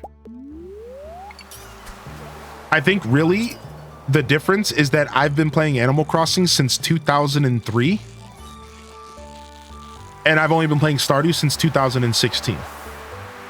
But I like them pretty equally.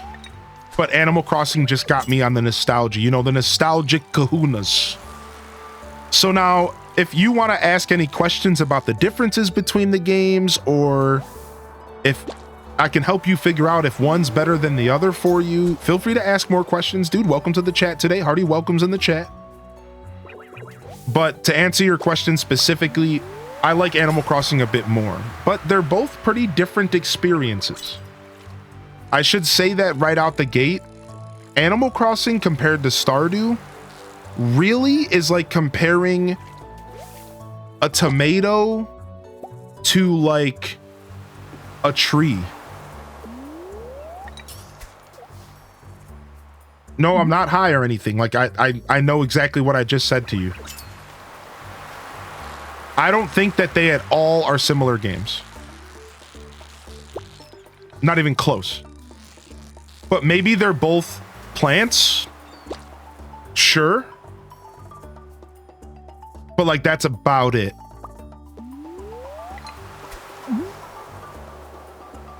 What's the biggest difference? The clock. Animal Crossing is a real-time clock that's based off of like real life. So when it's 8 a.m. in the game, it's 8 a.m. in real life. And it's all about these super long goals where you have to like wait 3 days for a tree to grow to produce fruit. And once you shake the fruit off the tree, it takes 2 real life days to get that fruit, right? Stardew Valley is different. Stardew Valley is like Harvest Moon. Every day takes about 15 or 20 minutes. Every in-game day takes about 15 or 20 minutes of real life time. And it's more of a management style game. It's a farming simulation with time management features. And a lot of the game is managing your time and figuring out how to interact with the NPCs and their little individual schedules. And so very different gameplay loops drastically, right? Whereas like Animal Crossing is more of a life sim. And I know I just used the sim word twice. They're both simulations, but just different kinds of simulations. Animal Crossing is about like creating real life, but in a video game. And Stardew Valley is about providing you an experience that's very video gamey, a very gamified version of farming and like living in a small town and relationships and getting married.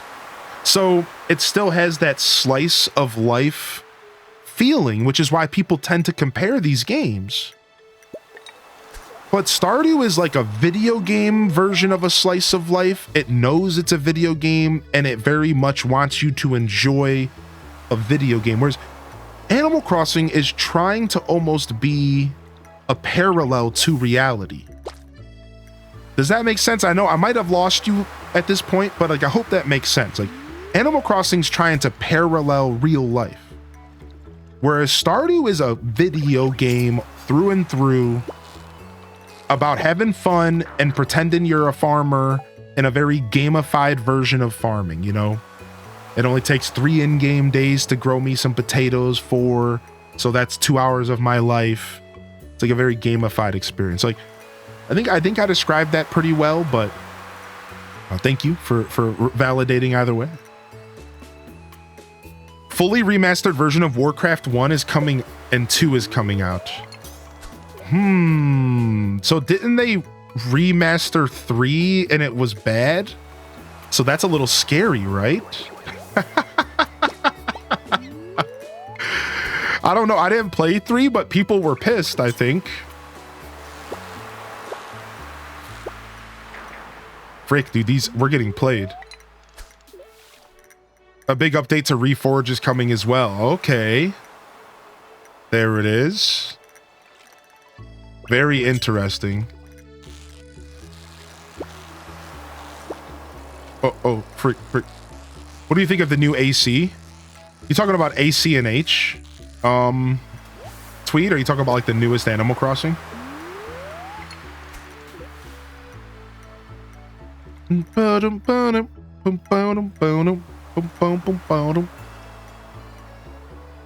struggle to make enough money to do a perfection run, but I'd really like to try again. The money's the hardest part. I like it. It's very different from the originals in a lot of ways, but it still has similar qualities, right? Like it's clearly built on the foundation of the original games, so it's palatable, it's enjoyable, I like it. But it has some glaring flaws, but I call them flaws, but really what they are is big differences from the originals, departures from the original. I call them flaws, other people might call them perks. What the word I should be using is departures. There's some very big departures from the original Animal Crossings that make New Horizons a little bit less enjoyable for me as an old school Animal Crossing head. But that doesn't stop me from thinking that I think ACNH is the best Animal Crossing game ever made. Mostly because of quality of life. So my favorite is Animal Crossing for GameCube. But I acknowledge the greatness that is New Horizons. The game is gorgeous. It's so pretty. It's the quality of life. It's such a modern take on Animal Crossing. It's such a gorgeous experience. There's so much going on in the game. It's really hard to not acknowledge its greatness, personally. So that's kind of my thoughts on it. You're going to the ACNH Aquarium tour? Nice. What's up, Mirage? Dude, very nice. I'm jealous, actually. Like the villagers actually telling you off. So yes, but focus less on villagers telling you off and more about what it meant when a villager was telling you off. Right, Blood Raven? So let me extrapolate here, all right? Animal Crossing GameCube was better at being relatable. It just so happens to be that the human experience is people telling you off. But like, that's the truth though. Like, it was about being relatable. Animal Crossing New Horizons isn't relatable. The villagers are robots and none of them are relatable outside of the very occasional comment where they talk about liking music and you're like, oh, well, so do I. But Animal Crossing GameCube and City Folk was relatable. In City Folk, they'd run up to you and be like this. Yo, dog, did you hear that Animal Crossing? Did you hear that Tangy and Rocco were hanging out? Ooh, I think they might be up to something. They might be more than just friends. And you're over here like, I'm a little kid. I'm 15 years old. Like, oh shit, the drama. Give me that tea, baby. I'm over here sitting H-Des sipping like, give me that tea. Like, it was relatable. It was as the human experience. We gossip, we talk about each other. When you talk to some people before noon, don't talk to them. If you were to talk to a cranky villager in Animal Crossing GameCube before 2 p.m., they will chew you out. Will you shut your mouth? I'm hungover. But if you talk to them after 2, they're sweethearts. Anybody know anybody like that in real life? Assholes in the morning, the sweetest pie at 5 p.m. Real life. That's so it's funny because I actually have never shared this opinion, but too many people focus on we just like the villagers being mean. No, like it's not necessarily that the villagers were mean. That's just what we all focus on because it's funny. It was relatable, dude. It was relatable. That's what Animal Crossing New Horizons is missing, dude.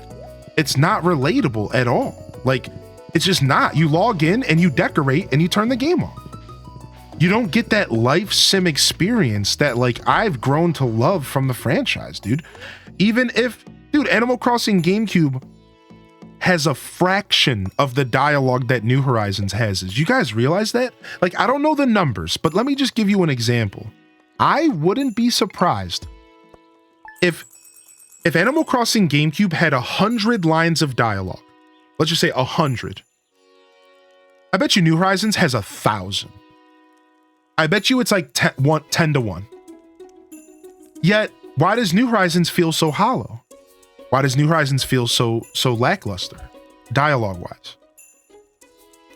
Because the relatability. So even though Animal Crossing GameCube repeats itself all the time, dude, you play an hour of Animal Crossing GameCube, and you have 15 villagers in your town, you will read the same text easily 20, 30 times. Every Peppy's gonna say, hey, good morning, and say the same thing. Every Cranky's gonna get pissed at you. Every jock is going to comment in some way, shape, or form. Like, but it doesn't really matter that it's repetitive because it's relatable. So it's funny, again, in New Horizons, we call out that the dialogue is repetitive, but in all reality, what we should be calling out is that the dialogue is dry and boring and it's not relatable. And instead of calling out Animal Crossing GameCube as if it's like some make your kid cry simulator, we should really be calling out the fact that it was a super relatable experience that even still as an adult at 35 years old, you can load up Animal Crossing and the villager can come up to you and be like, dude, I overate yesterday and I couldn't get off the couch for 3 hours, man. I almost threw up. And we can all sit there and be like, damn, dude, I've totally done that before. I'm such an idiot. Damn, dude, I know what you do. I know how you feel, man. I've gorged, man. Oh, I've gorged. You can relate, dude. Like, that's the point, dude. Like, it's relatable. And, like, it's just, it made such a difference. Is there not a part that's tied to nostalgia? No. I mean, it's obvious that my nostalgia for the game makes me love it. Yeah. And that's not at all something I would never argue. Yeah, clearly my nostalgia for the game makes me like the game more. But I don't think it's nostalgia that makes the game relatable. Not even close. I don't think nostalgia has anything to do with what I'm saying about the quality of the relatability of the game. No, not at all. Not at all.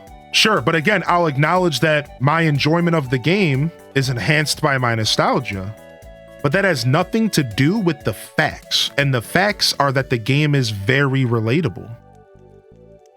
So if anything, it sounds like you might be overplaying how repetitive it is.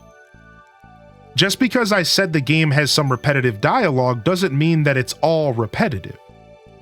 I was just making a point that there's not as many lines of dialogue in Animal Crossing GameCube, and that there will be some repetitive lines at times.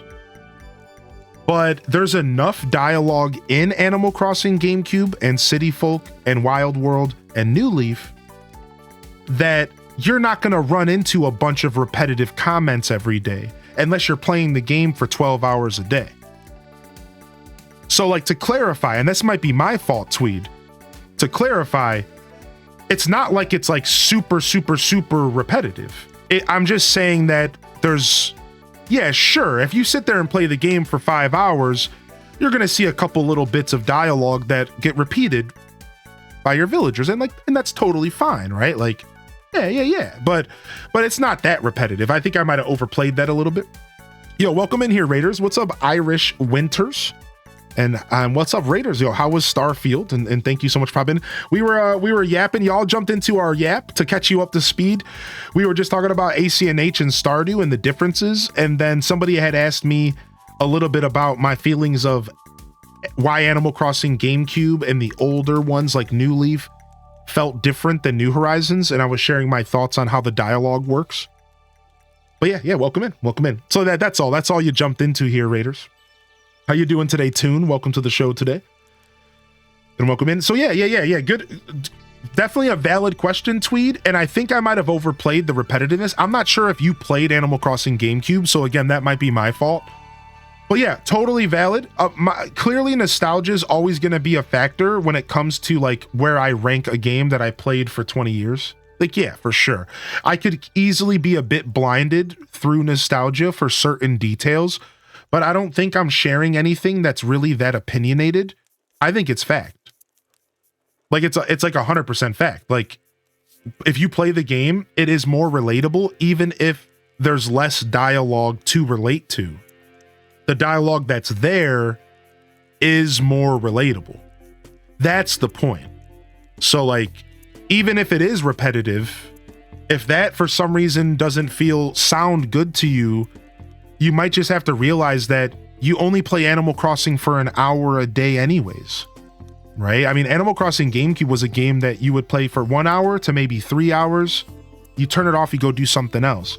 Some of us would sit there as kids and grind it for 6-7 hours, but in all reality, it wasn't like you were talking to the characters for the whole play session. So I feel like it was pretty well balanced. Now that I think, like, I feel like it was a pretty well balanced experience. The only time you would run into repetitive dialogue was pretty much in situations where you were talking to everybody in town, like repeatedly, which I used to do a good amount of. But yeah, Sims has no dialogue and it does great. It's not really about the dialogue. Most games, right? Yeah. I did, but I haven't gone back since being young. Dude, I encourage you, I don't know when's the last time you played, like, I think GameCube and City Folk are the best examples of, like, the best writing in Animal Crossing. I think New Leaf had good writing as well, but it started to drift off a little bit. I think New Leaf's writing was, like, a little bit worse than the previous games. But in some ways, it was better and more fleshed out. I don't know. I still, to this day, feel so in the middle with my feelings on New Leaf. On one hand, I feel like New Leaf was like really, really good. And then on the other hand, sometimes I'm like, I don't know if it held up completely to my vision of like what I personally think Animal Crossing should be. As like in like an opinion form, right? But I don't know. I have a very mixed opinion on New Leaf, but that's very slated towards loving it and thinking it's like really good. But I still have like a big part of my soul's kind of like, was New Leaf really that good? I don't know. That's why if I were to rank Animal Crossing games, my ranking is for personal enjoyment. It's GameCube, City Folk, New Leaf, Wild World. If I were to include New Horizons, it would be GameCube, City Folk, New Leaf, New Horizons, Wild World. But if I were to rank the games on which ones do I think is the best, I would think it would be New Horizons, New Leaf, City Folk, GameCube, Wild World. Because there just like wasn't enough to do in GameCube, so there's like a little interesting fact on kind of how I rank the games. Yo, what's up, Rose? Yo, good to see Rose of Passion back in here. What's up, dude? Yo, welcome in. Irish is throwing a party in your chat. Irish Winters is all about those chill vibes, braving the cosmos and Starfield with their winter army. They're growing their community and keeping it lurker friendly, so feel free to drop by and say hi. Winter is coming, and it's gonna be a blast. Nice, dude. Hope you had a great show, dude. I want to get back and play the Starfield DLC. Yo, thanks for chatting with me, Tweed. I love having discussions. Sometimes I try to stay away from zeroing in on certain comments because I don't want people to feel uncomfortable. I'm a very passionate speaker, but it's all love here, man. And I hope everyone knows that. It's all love here. I don't go into conversations trying to prove anybody right or wrong, including myself. And I certainly don't go into conversations trying to change anybody's mind about anything. I just like chatting about video games. But because I'm such a passionate dude, I think sometimes people think I'm pissed or something. It's like, nah, man, it's all love. I just love talking about video games, dude. That's just my favorite thing ever. I did see that tune. Yeah. You're talking about the Nintendo 64 analog that's coming out. It looks really good. It looks really, really good. What's up, Ripper? Welcome in, baby. Ripper Souls. Good to see you today, my dude. Boom, boom, boom. Yo, Targary, I hope you're feeling good today. The most relatable dialogue in AC&H is where the lazy says that they were about to reverse snack from overeating. But yeah, you know, Tweed did make me consider how repetition does take away from relatability because it does become stale fast, which is probably why I could only handle an hour of Animal Crossing a day sometimes. So, you know, you also make me realize that maybe it's not nostalgia that makes me feel this way, but what if it's the way that I played the game? Dude, I've never been a dude to sit and play Animal Crossing for longer than an hour or two a day. I'd log in for an hour, I'd go talk to maybe one or two of my favorite villagers, I catch a couple bugs, I check Tom Nook's shop, I turn the game off. So I think you're making me realize that my specific style of Animal Crossing, I think just made the dialogue a bit more rich for me. Because I can tell you as a streamer, when I play Animal Crossing GameCube on stream, you can like, I really notice the repetition because I'm like trying to turn it into content. So yeah, you're making me kind of rack my brain a little like, I think I just played the game in a very unique way. Like, I think that's really where my perspective might be coming from, you know? Holy heck. It's so good right now, super optimized on PC, now revisiting after launch. Oh, that sounds so nice because that game wasn't really that optimized, was it, man? It kind of ran a little bit chunky when it came out. Dude, I think I put almost 300 hours into Starfield. I played a lot of that game. I really want to get back to it. Yo, what's up, Kana? Welcome to the show today. Good to see you. Can we talk about the fact that villagers shared mail you sent them with other villagers? Oh yeah, we could talk about that. I never understand what Animal Crossing is for a game. Never seen it, but heard about it. The truth is that Animal Crossing isn't really really a video game. I always tell people that Animal Crossing isn't a real video game at all. It's not. It's like a life. It's like a weird. You just like log in and like do whatever you want, and you like.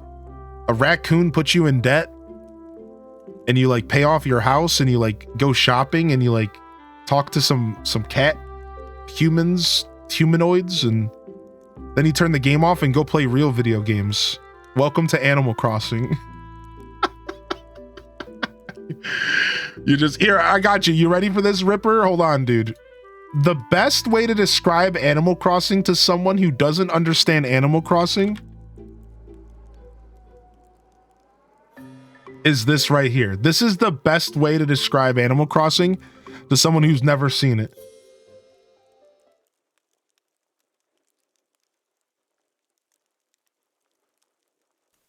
A real-time game that's happening every second of every day? It's Animal Crossing for the Nintendo GameCube. Get your own place. Hold on. I'm going to skip ahead. This is really what I want you to see. In a video game. And find out what happens when they stop being Here you go. Here is the true story of four friends picked to live in a video game. And find out what happens when they stop being themselves. And start being someone else. Animal Crossing for Nintendo GameCube. A walrus moved into the village today. Hot. I just been fishing, you know? Okay, yeah, I got you. Let me restart it. Crossing. We'll see you there. All right, I got it. Here's the true story. Four friends pick to live in a video game. And find out what happens when they stop being themselves. And start being someone else. Animal Crossing for Nintendo GameCube. A walrus moved into the village today. Hot. I just been fishing, you know? Seeing some pals. All Rob does is fish. Fish and see his pals. I'm the one getting the job, tending the Welcome to Animal Crossing, the live game that's happening every minute of every day, whether you're playing or not. Hey, it's called a lawnmower. Other people have to live here too, you know. Rated E for everyone. This is Animal Crossing. True story. Four friends pick to live in a video game. And find out what happens when they stop being themselves. And start being someone else. Animal Crossing for Nintendo GameCube. Today I was like, let's redecorate the house. And I was like, maybe we should buy some furniture first. Nice outfit. Where'd you get it? A garbage dump? Yeah.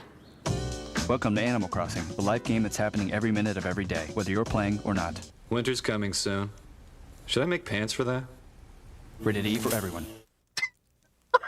Here's the true story. Four friends pick to live in a video game. And find out what happens when they stop being themselves. And start being someone else. Animal Crossing for Nintendo GameCube. A sheep moved into the village today. Sweet. Why am I always the one organizing the treasure hunts? Maybe I'd like to sit around blasting techno music all day. Welcome to Animal Crossing, the live game that's happening every minute of every day, whether you're playing or not. Trade you some wallpaper for your UFO. You think I'm a chump? Try the raccoon. Rated E for everyone. You think I'm a chump? Try the raccoon. Yeah, that's it. That's Animal. So there you go. Like, you don't need to know anything else. That's Animal Crossing. Take it or leave it. That's literally the game. Like, and I'm not kidding. You can ask the chat here. We're all Animal Crossers. A lot of us are. That's Animal Crossing. The only difference is the newest Animal Crossing game is like more about decorating than like that, all that stuff. But it's still pretty much the same thing. You just like log in and you just like whatever, dude. Animal Crossing, and then you just turn the game off, go do something else. It did have an anime movie. It did it. I think I need a link to that Fever Dream. Yeah.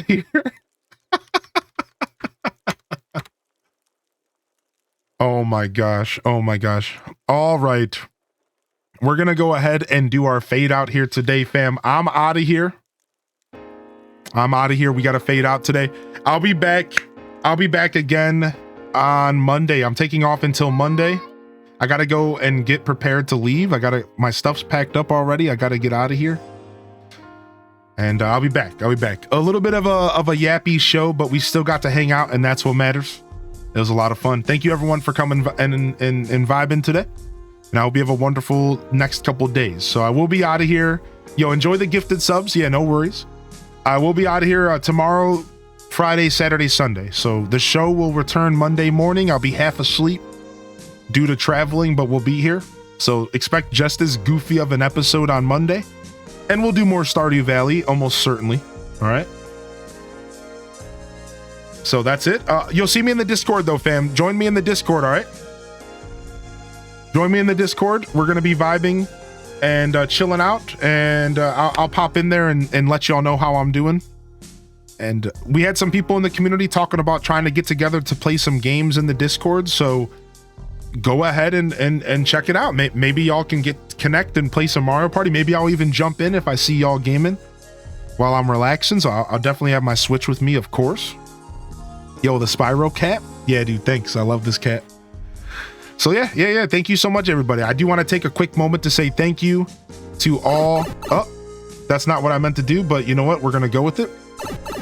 I do want to take a moment to say thank you to all my supporters. I couldn't do this without all of you. Bits, subs, donations, Discord subscribers, boosters. I really appreciate you sincerely. It goes without saying, but thank you. I really do feel like that's the next tier of support, and I'll say it, I just could not possibly live through my art without those of you who support the content, the journey, the dream. So thank you for those who can, but that doesn't mean you're not appreciated if you can't do that. Just viewership is enough, and I really do hope people internalize that and appreciate my words here. And I think this goes for every creator out there. Viewership is enough. If you're tuning in, if you're enjoying the content, thank you and welcome to the show. That's all I could ever ask of you. That's all I ever would want, is my content to be enjoyed. At this point, that's number one for me, and honestly, that's always been number one for me as a creator. So thank you so much, everybody. You can find my highlights here if you're looking for stuff that's been highlighted over the past couple weeks. And you can also go to my previous broadcast, going to that same link, and just look for my previous broadcast. You can dig through them. A lot of Stardew content, some Mario, Luigi. And also, last but not least, I do recommend that you go and check out the YouTube. We do have a little bit of content there, but a little bit older stuff, but there's 2 episodes of a Stardew playthrough, some Zelda stuff, some Pokemon stuff. So there's definitely some goodies on the tube if you're just looking to throw up and get these vibes. You know, my show's been pretty consistently the same vibe over these past 5 years, with nothing but improvements over time. So I can't recommend enough to maybe go check out some of the older content as well. You might find something you enjoy. Maybe I played a game of yours that's your favorite. And last but not least, I am actually the leader of 2 stream teams, and I encourage you to check out our stream teams as well. Hyro Gaming Group is on the map, twitch.tv/team/Hyro Gaming Group, and twitch.tv/team/HDGA. We have a whole network. We call it the Creative Collective, and pretty much have a streamer live throughout a whole 24 hours every day, 24/7. You'll find someone to watch. Not everyone might be your style. It's a pretty diverse group of people, but hey, I'm sure you'll find somebody else to hang out with outside of myself, all right? But that's it. That's a wrap, and I'll cut it short there. Thank you, everybody. Seriously. I always feel so emotional ending on 4 days off, 3 days off, even 2 days, right? But it is a lot. It is a lot, and I'll be poking in and checking in on y'all in the Discord and some of the streams around the community. But I'm gonna do myself a favor and probably unplug a bit as well. So if you don't hear from me, that's probably what I'm doing.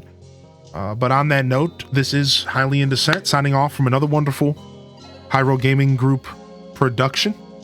If I don't see y'all here tomorrow, I mean, I guess Monday is what I really should be saying. If I don't see y'all here Monday, I'll see you when I see you, fam. Don't forget to game on. And of course, as always, peace. Wrap it up and on to the next episode. Peace.